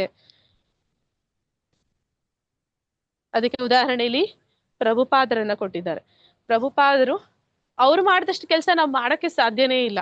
ಅಷ್ಟೊಂದು ಕೆಲಸ, ಅಷ್ಟು ವಯಸ್ಸಾದ ಮೇಲೆ ಅದು ಮಾಡೋದು ತುಂಬಾನೇ ಕಷ್ಟ. ಆದ್ರೆ ಅವರು ಭಗವಂತ ಇಲ್ಲಿ ಅರ್ಜುನನಿಗೆ ಹೇಳ್ತಾ ಇದ್ದಾನೆ, ಕೆಲಸವನ್ನ ಬಿಟ್ಟು ಬಿಡು ಅಂತ ಹೇಳ್ತಾ ಇಲ್ಲ. ಇಲ್ಲಿ ಪ್ರಭುಪಾದ್ರ ಕೆಲಸವನ್ನ ನನಗೆ ವಯಸ್ಸಾಯ್ತಪ್ಪ, ನಾನು ನಿನ್ನ ರೆಸ್ಟ್ ತಗೊಳ್ತೀನಿ ಅಂತ ಹೇಳಿಲ್ಲ. ಆದ್ರೆ ಅವ್ರು ಮಾಡಿದಂತಹ ಕಾರ್ಯದಲ್ಲಿ ಅವ್ರಿಗೇನು ಸ್ವಾರ್ಥ ಇಲ್ಲ, ಅವ್ರಿಗೇನು ಸ್ವಂತ ಲಾಭ ಇಲ್ಲ. ಆದ್ರೆ ಅವ್ರು ಯಾರಿಗೋಸ್ಕರ ಮಾಡಿದ್ರು? ಇಡೀ ಸಮಾಜಕ್ಕೋಸ್ಕರ ಮಾಡಿದ್ರು. ಅವ್ರು ಜಾತಿ ಧರ್ಮ ನೋಡ್ಲಿಲ್ಲ. ಅವ್ರು ಹೇಳಿಲ್ಲ ನೀನು ಮುಸ್ಲಿಂ, ನೀನ್ ಕ್ರಿಶ್ಚಿಯನ್, ನೀನ್ ಹಿಂದೂ, ನಾನು ಬರೀ ಹಿಂದೂಗೆ ಹೇಳ್ಕೊಡ್ತೀನಿ, ಬರೀ ಬ್ರಾಹ್ಮಣರಿಗೆ ಹೇಳ್ಕೊಡ್ತೀನಿ, ಆ ರೀತಿ ಏನೋ ನೋಡ್ಲಿಲ್ಲ. ಅವರು ಇಡೀ ಸಮಾಜದಲ್ಲಿ ಎಲ್ಲರಿಗೂ ಕೂಡ ಒಳ್ಳೇದಾಗ್ಬೇಕು ಅಂತ ಯೋಚನೆ ಮಾಡ್ತಾರೆ. ಆಗ ಇಳಿ ವಯಸ್ಸಿನಲ್ಲೂ ಕೂಡ ಅವ್ರು ಪಟ್ಟಂತಹ ಕಷ್ಟಗಳು, ಅವ್ರು ತಗೊಂಡಂತಹ ಬಾಧೆಗಳು, ಅವರ ಲಾಭ ಅದ್ರಲ್ಲಿ ಏನು ಇಲ್ಲ. ಮತ್ತೆ ಇನ್ನೊಬ್ರಿಗಾಗಿ, ಸಮಾಜಕ್ಕಾಗಿ, ಅಂದ್ರೆ ಸನ್ಯಾಸಿ ಅಂತ ಅಂದ್ರೆ ಅವನ ಜಗತ್ ಸಂಸಾರಿ ಅಂತ ಹೇಳ್ತಾರೆ. ಅಂದ್ರೆ ಅವನು ಸಂಸಾರಿಯಾಗಿದ್ದಾಗ ಅವನ ಕುಟುಂಬ ಅನ್ನುವಂಥದ್ದು ಚಿಕ್ಕದು. ಅವನ ಸನ್ಯಾಸಿ ಆದಾಗ ಇಡೀ ಭೂಮಂಡಲದಲ್ಲಿ ಇರುವಂತಹ ಸಕಲ ಜೀವಿಗಳು ಅವನ ಸಂಸಾರದಲ್ಲಿ ಬರ್ತಾರೆ. ಅವರೆಲ್ಲರ ಹಿತವನ್ನ ಅವನು ಬಯಸ್ತಾನೆ, ಅವರೆಲ್ಲರಿಗೂ ಒಳ್ಳೇದಾಗ್ಬೇಕು ಅಂತ ಅವನು ಬಯಸ್ತಾನೆ. ಅವರ ಒಂದು ಹಿತಕ್ಕಾಗಿ ಅವನು ಜೀವನವನ್ನ ಕಳೆಯೋದಕ್ಕೆ ಪ್ರಾರಂಭ ಮಾಡ್ತಾನೆ. ಯುಕ್ತ ಕರ್ಮ ಫಲಂ ತ್ಯಕ್ವಾ ಶಾಂತಿಂ ಅಪ್ನೋತಿ ನೈಷ್ಟಿಕಿಂ ಅಯುಕ್ತ ಕಾಮಕಾರೇಣ ಫಲೇ ಸಕ್ತೋ ನಿಬದ್ಧತೆ. ಒಂದೇ ರೀತಿಯಾಗಿ ನಿಷ್ಠೆಯಿಂದ ಆತ್ಮನು ಪರಿಶುದ್ಧ ಶಾಂತಿಯನ್ನು ಹೊಂದುತ್ತಾನೆ, ಏಕೆಂದರೆ ಅವನು ಎಲ್ಲ ಕರ್ಮ ಫಲಗಳನ್ನು ನನಗೆ ಒಪ್ಪಿಸುತ್ತಾನೆ. ದೈವಯುಕ್ತನಲ್ಲದವನು ಕರ್ಮಫಲಕ್ಕಾಗಿ ಆಸೆ ಪಡುವುದರಿಂದ ತೊಡಕಿನಲ್ಲಿ ಸಿಕ್ಕಿಕೊಳ್ಳುತ್ತಾನೆ. ಅಂದ್ರೆ ನಾ ಹೇಳ್ದೆ, ಸೋಲ್ಜರ್ ಕೆಲಸ ಅಂದ್ರೆ ಗಡಿಯನ್ನ ನೋಡ್ಕೊಳಕ್ ಹೋದ್ರೆ ಗೌರ್ಮೆಂಟ್ ಅವನ ಫ್ಯಾಮಿಲಿ ನೋಡ್ಕೊಳ್ಳುತ್ತೆ ಅಂತ. ಹಾಗೆ ಭಕ್ತನಾದವನು ಭಗವಂತನ ಕಾರ್ಯದಲ್ಲಿ ತೊಡಗಿದಾಗ ಆ ಭಕ್ತನ ಜವಾಬ್ದಾರಿಗಳೇನಿದೆ ಅದನ್ನ ಸ್ವತಃ ಭಗವಂತ ನೋಡ್ಕೊಳ್ತಾ ಇದ್ದಾನೆ. ಆದ್ರೆ ಇಲ್ಲಿ ಯಾರು ಭಕ್ತಿ ಮಾಡೋದಿಲ್ಲ, ಯಾರು ಭಗವಂತನಲ್ಲಿ ನಂಬಿಕೆನೇ ಇಲ್ಲ, ಯಾರು ಏನಂತಾರೆ ನಾಸ್ತಿಕ, ಯಾರು ನಾಸ್ತಿಕರಿರ್ತಾನೆ ಅವನೇನ್ ಮಾಡ್ತಾನೆ, ಅವನಿಗೆ ದೇವರಲ್ಲಿ ಯಾವುದೇ ನಂಬಿಕೆ ಇಲ್ಲದ ಕಾರಣ ಅವನು ಅನ್ಕೋತಾನೆ ನನ್ನ ಒಂದು ಕಷ್ಟ ಸುಖ ನನ್ನ ಕೈಯಲ್ಲಿದೆ, ನಾನು ಕಷ್ಟಪಟ್ಟು ಮಾಡಿದ್ರೆ ನಾನು ಸುಖವಾಗಿರ್ತೀನಿ, ಮಾಡಿಲ್ಲ ಅಂದ್ರೆ ಕಷ್ಟಪಡ್ತೀನಿ ಅಂತ. ಕೆಲವೊಂದ್ಸಲ ಕಷ್ಟಪಟ್ಟು ಕೆಲಸ ಮಾಡಿಲ್ಲ ಅಂದ್ರೆ ನಮ್ಗೆ ಕಷ್ಟ ಬರ್ಬೋದು. ಆದ್ರೆ ಕಷ್ಟಪಟ್ಟು ಕೆಲಸ ಮಾಡಿದ್ಮೇಲೂ ನನ್ಗೆ ಕಷ್ಟ ಬರುತ್ತೆ. ಅದ್ಯಾಕೆ ಬರುತ್ತೆ? ಕೆಲವೊಂದು ಸಲ ನಾವು ನೋಡ್ತೀವಿ, ಕೆಲವೊಬ್ರು ತುಂಬಾ ಕಷ್ಟ ಪಡೋದಿಲ್ಲ ಆದ್ರೂ ಸುಖವಾಗಿರ್ತಾರೆ. ಅದು ಅವರ ಕರ್ಮಕ್ಕೆ ಅನುಗುಣವಾಗಿ ಅವರು ಸುಖ ದುಃಖ ಅನ್ನೋಂಥದ್ದು ಬರ್ತಾ ಇರುತ್ತೆ. ಆದ್ರೆ ಯಾರು ಭಕ್ತನಿರ್ತಾನೆ ಅವನಿಗೆ ಕಷ್ಟನೇ ಬರ್ಲಿ ಸುಖನೇ ಬರ್ಲಿ ಭಗವಂತ ಅವನ್ನ ಕಾಪಾಡ್ತಾ ಇರ್ತಾನೆ. ಆದ ಕಾರಣ ಯಾರು ನಾಸ್ತಿಕರಿರ್ತಾರೆ ಅವರು ತೊಡಕಿನಲ್ಲಿ ಸಿಕ್ಕಾಕೊಳ್ತಾರೆ. ಯಾಕಂದ್ರೆ ಅವರು ಅವರ ಒಂದು ಕರ್ಮದ ಫಲದಲ್ಲಿ ಅವ್ರಿಗೆ ಆಸೆ ಇರುತ್ತೆ.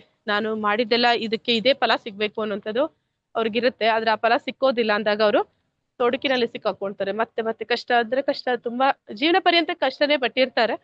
ಮತ್ತೆ ಅದರಿಂದ ಏನು ಫಲ ಸಿಗ್ತಾ ಇಲ್ಲ ಅಂತಂದಾಗ ಅವ್ರಿಗೆ ಇನ್ನಷ್ಟು ನಿರಾಶೆ ಆಗುತ್ತೆ. ಆದ್ರೆ ಭಕ್ತನಾದವನು ಭಕ್ತಿ ಕಾರ್ಯದಲ್ಲಿ ಅವನು ಎಷ್ಟೇ ಮಾಡಿದ್ರು ಕೂಡ ಭಗವಂತನ ಒಂದು ಕೃಪೆಯಿಂದ ಅವನು ಯಾವಾಗ್ಲೂ ಭಗವಂತನ ರಕ್ಷಣೆಯಲ್ಲಿ ಇರ್ತಾನೆ. ಸರ್ವಕರ್ಮಾಣಿ ಮನಸ ಸನ್ಯಾಸಸ್ತೆ ಸುಖಂ ವಶಿ ನವದ್ವಾರೆ ಪುರೇ ದೇಹಿ ನೈವಂ ಕುರ್ವನ್ನ ಕಾರಯನ್. ದೇಹಸ್ಥ ಜೀವಿಯು ಸ್ವಭಾವವನ್ನು ನಿಯಂತ್ರಿಸಿ ಮಾನಸಿಕ ಎಲ್ಲ ಕರ್ಮಗಳನ್ನು ತ್ಯಜಿಸಿದಾಗ ಅವನು ನವದ್ವಾರಗಳ ನಗರದಲ್ಲಿ ಐಹಿಕ ಶರೀರದಲ್ಲಿ ಸುಖವಾಗಿ ವಾಸಿಸುತ್ತಾನೆ. ಅವನು ಕಾರ್ಯ ಮಾಡುವುದೂ ಇಲ್ಲ, ಕಾರ್ಯ ಮಾಡಿಸುವುದೂ ಇಲ್ಲ. ಅಂದ್ರೆ ಯಾರು ದೇಹಸ್ಥ ಜೀವಿ ಸ್ವಭಾವವನ್ನ ನಿಯಂತ್ರಿಸಿ, ಅಂದ್ರೆ ಇಲ್ಲಿ ಕೃಷ್ಣ ಪ್ರಜ್ಞೆಯಲ್ಲಿ ಇರುವಂತಹ ವ್ಯಕ್ತಿ ಅಂದ್ರೆ ಯಾರು ಭಕ್ತನಿದ್ದಾನೆ ಅವನು ಈ ನವದ್ವಾರ ಪುರೇ ದೇಹಿ ಅಂತ ಈ ದೇಹವನ್ನ ಕರೀತಾರೆ. ಈ ದೇಹಕ್ಕೆ 9 ದ್ವಾರಗಳಿದೆ ಅಂತ ಹೇಳ್ತಾರೆ. ಯಾವ್ದೆಲ್ಲ 9 ದ್ವಾರಗಳು ಹೇಳ್ತೀರಾ? ಹರೇ ಕೃಷ್ಣ ಯಾರಾದ್ರೂ? 2 ಕಣ್ಣು, 2 ಮಾತು, 2 ಹೊಲಗಳು, 2 ಕೈ, 2 ಕಾಲು. ಕೈ ಕಾಲು ಅದು ದ್ವಾರ ಆಗಲ್ಲ ಮಾತಾಜಿ. ಅಂದ್ರೆ ಹೋಲ್ ಇರ್ಬೇಕಂದ್ರೆ ದ್ವಾರ ಅಂತಂದ್ರೆ ಹೋಗಿ ಬರುವಂತಿರ್ಬೇಕು.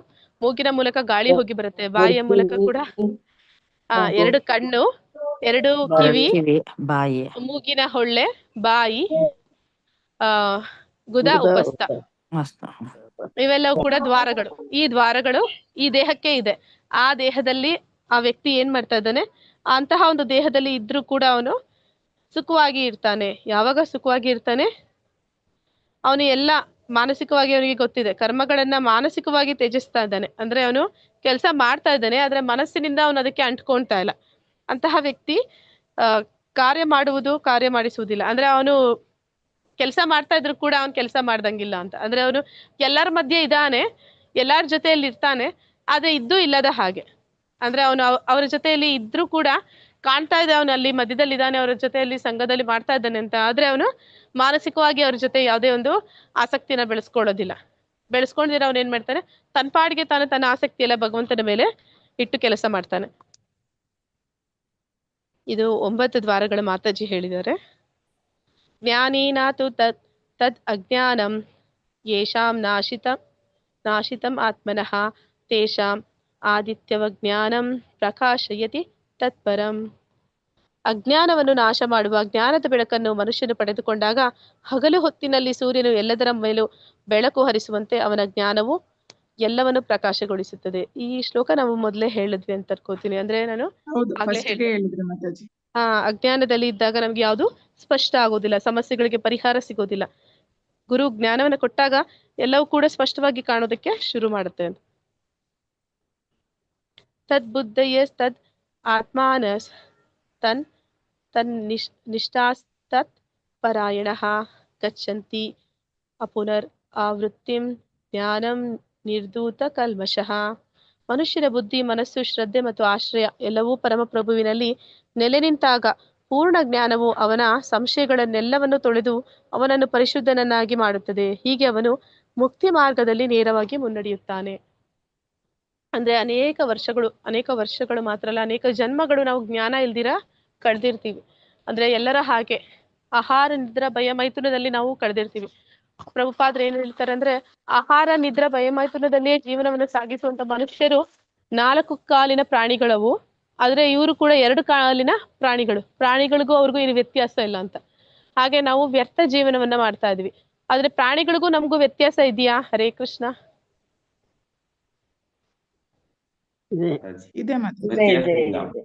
ಏನು ವ್ಯತ್ಯಾಸ ಇದೆ ಪ್ರಾಣಿಗಳಿಗೂ? ಆಲೋಚನೆ ಶಕ್ತಿ ಇದೆ, ಜ್ಞಾನ ಇದೆ, ಮನುಷ್ಯನಿಗೆ ಬುದ್ಧಿ ಇದೆ. ಅದನ್ನ ಉಪಯೋಗಿಸ್ಕೊಂಡು ನಾನು ಏನ್ ಮಾಡ್ಬೇಕು ಅನ್ನೋದನ್ನ ಪರಮಾತ್ಮ ಹೇಳ್ತಿದ್ದಾರೆ. ಆದ್ರೆ ಪ್ರಾಣಿಗಳಿಗೆ ಮಾತಾಡೋ ಶಕ್ತಿನೂ ಇರೋದಿಲ್ಲ, ಯೋಚನೆ ಮಾಡುವಂತಹ ಶಕ್ತಿನೂ ಇರೋದಿಲ್ಲ ಅನ್ಕೋತೀನಿ. ಹಾ ಮಾತಾಜಿ. ಈಗ ಏನ್ ಮಾಡ್ತಾರೆ ಅಂದ್ರೆ ಯಾರಾದ್ರೂ ಫ್ಲೈಟ್ ಓಡಿಸ್ತಾನಲ್ವಾ, ಪ್ಲೇನ್ ಓಡಿಸೋನು ಪೈಲಟ್, ಅವನಿಗೆ ಲೈಸೆನ್ಸ್ ಕೊಟ್ಟಿರ್ತಾರೆ ಪ್ಲೈನ್ ಓಡಿಸೋದಕ್ಕೆ. ಯಾಕಂದ್ರೆ ಅವ್ನಿಗೆ ಪ್ಲೈನ್ ಓಡಿಸ್ಬೇಕು ಅವ್ನಿಗೆ ಜ್ಞಾನ ಗೊತ್ತಿದೆ, ಆದ ಕಾರಣ ಅವ್ನಿಗೆ ಲೈಸೆನ್ಸ್ ಕೊಡ್ತಾರೆ. ಆಯ್ತಪ್ಪ ನಿನ್ಗೆ ಓಡ್ಸಕ್ ಬರುತ್ತೆ, ನೀವು ಓಡಿಸು ಅಂತ.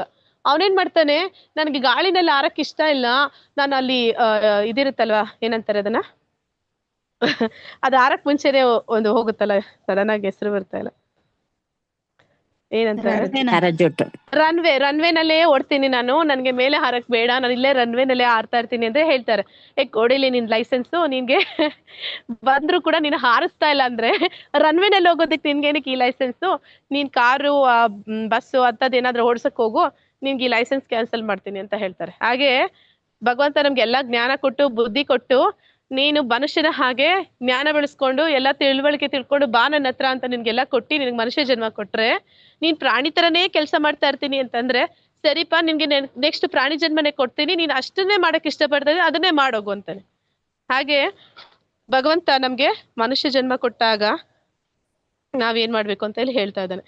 ಮನುಷ್ಯ ಜನ್ಮ ಸಿಕ್ಕಾಗ ನಾವು ಪ್ರಭುವಿನಲ್ಲಿ ನೆಲೆ ನಿಂತಾಗ ಪೂರ್ಣ ಜ್ಞಾನವನ್ನು ಆತನು ಸಂಶಯಗಳನ್ನೆಲ್ಲ ತೊಳೆದು, ಅಂದ್ರೆ ನಾವು ಅದನ್ನ ಮನಸ್ಸು, ಬುದ್ಧಿ, ಶ್ರದ್ಧೆ ಇದನ್ನೆಲ್ಲ ಉಪಯೋಗಿಸಿ ಭಗವಂತನಲ್ಲಿ ನೆಲೆ ನಿಲ್ಲಬೇಕು. ಆ ಜ್ಞಾನವನ್ನ ಪಡ್ಕೊಬೇಕು, ತಿಳ್ಕೊಬೇಕು. ಹಾಗೆ ಅಂತಹ ಜ್ಞಾನವನ್ನು ಪಡ್ಕೊಂಡ್ಮೇಲೆ ನಮ್ಮ ಎಲ್ಲ ಒಂದು ಅಜ್ಞಾನ ಅದು ಹೋಗುತ್ತೆ. ಅಜ್ಞಾನ ಹೋದಾಗ ನಾವು ಪರಿಶುದ್ಧರಾಗ್ತೀವಿ. ಪರಿಶುದ್ಧರಾದಾಗ ನಾವು ಮುಕ್ತಿ ಮಾರ್ಗದಲ್ಲಿ ಹೋಗೋದಕ್ಕೆ ಸಾಧ್ಯ ಆಗುತ್ತೆ. ಮನುಷ್ಯ ಜನ್ಮ ಸಿಕ್ಕಾಗ ನಾವು ಸಿಕ್ಕುವಂತಹ ನಾವು ಮಾಡ್ಲೇಬೇಕಾಗಿರುವಂತಹ ಒಂದು ಕಾರ್ಯ ಏನು ಅಂತಂದ್ರೆ, ನಾವು ಹಾರಬೇಕು ಅಂತಂದ್ರೆ ಭಗವಂತನ ಧಾಮಕ್ಕೆ ಹಿಂದಿರುಗಬೇಕು. ಅದನ್ನ ಮಾಡ್ಬೇಕು ಅಂತಂದ್ರೆ ನಾವು ಏನ್ ಮಾಡ್ಬೇಕು, ಗುರುವಿನ ಮೂಲಕ ಆ ಜ್ಞಾನವನ್ನ ತಿಳ್ಕೊಂಡು ಅದನ್ನ ಜೀವನದಲ್ಲಿ ಅಳವಡಿಸ್ಕೊಂಡು ಭಕ್ತಿಯಲ್ಲಿ ತೊಡಗಿ ಭಗವಂತನನ್ನ ಪಡ್ಕೊಂಡು ನಮ್ಮಲ್ಲಿ ಇರುವಂತಹ ಎಲ್ಲ ಸಂದೇಹಗಳು ಎಲ್ಲದರಿಂದ ಅವರು ಮುಕ್ತಿನ ಹೊಂದಬೇಕು. ನಾವು ಆ ರೀತಿ ಮಾಡ್ದಿರ ನಾವು ಪ್ರಾಣಿಗಳ ಹಾಗೆ ಜೀವಿಸಬಾರದು ಅನ್ನೋದನ್ನ ಇಲ್ಲಿ ಹೇಳ್ತಾ ಇದ್ದಾರೆ. ವಿದ್ಯಾ ವಿನಯ ಸಂಪನ್ನೆ ಬ್ರಾಹ್ಮಣೆ ಗವಿಹಸ್ತಿನಿ ಶುನಿ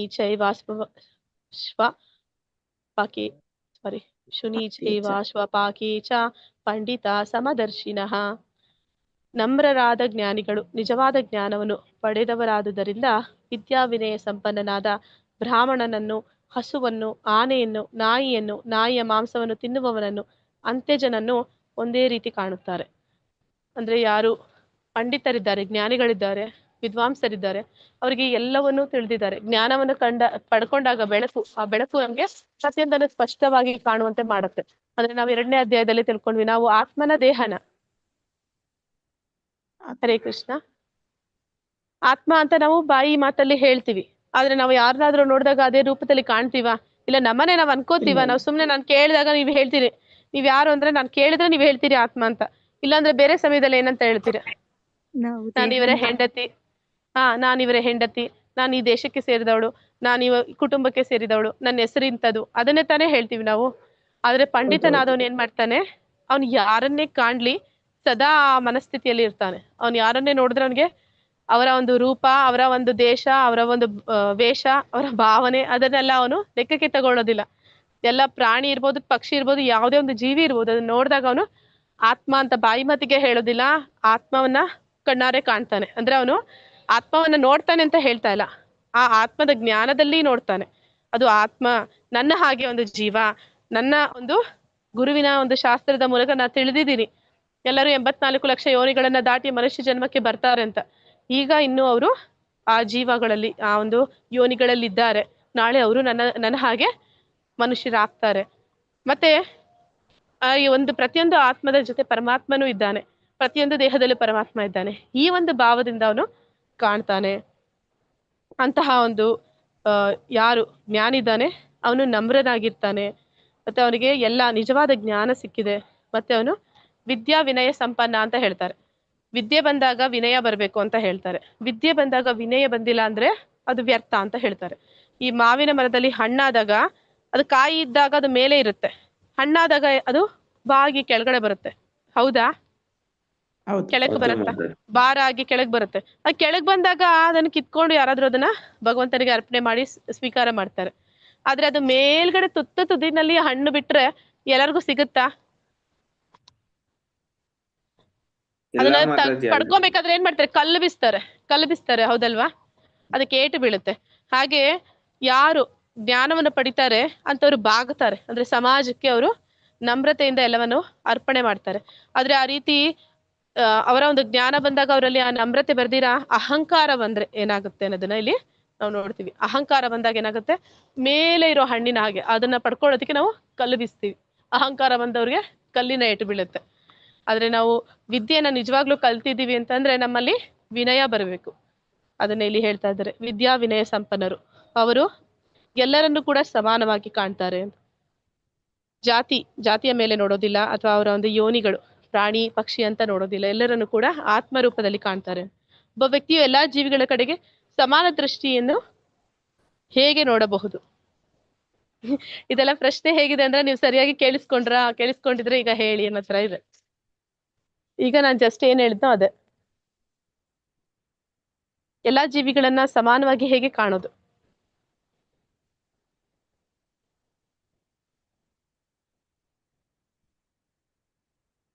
ಎಲ್ಲರನ್ನು ಸಮಾನವಾಗಿ ಕಾಣ್ಬೇಕಾದ್ರೆ ಎಲ್ಲರೂ ಕೂಡ ಜೀವಾತ್ಮಗಳು, ಎಲ್ಲರನ್ನು ಆತ್ಮರೂಪದಲ್ಲಿ ಕಾಣೋದು ಸಮಾನವಾಗಿ ಕಾಣುವಂಥದ್ದು.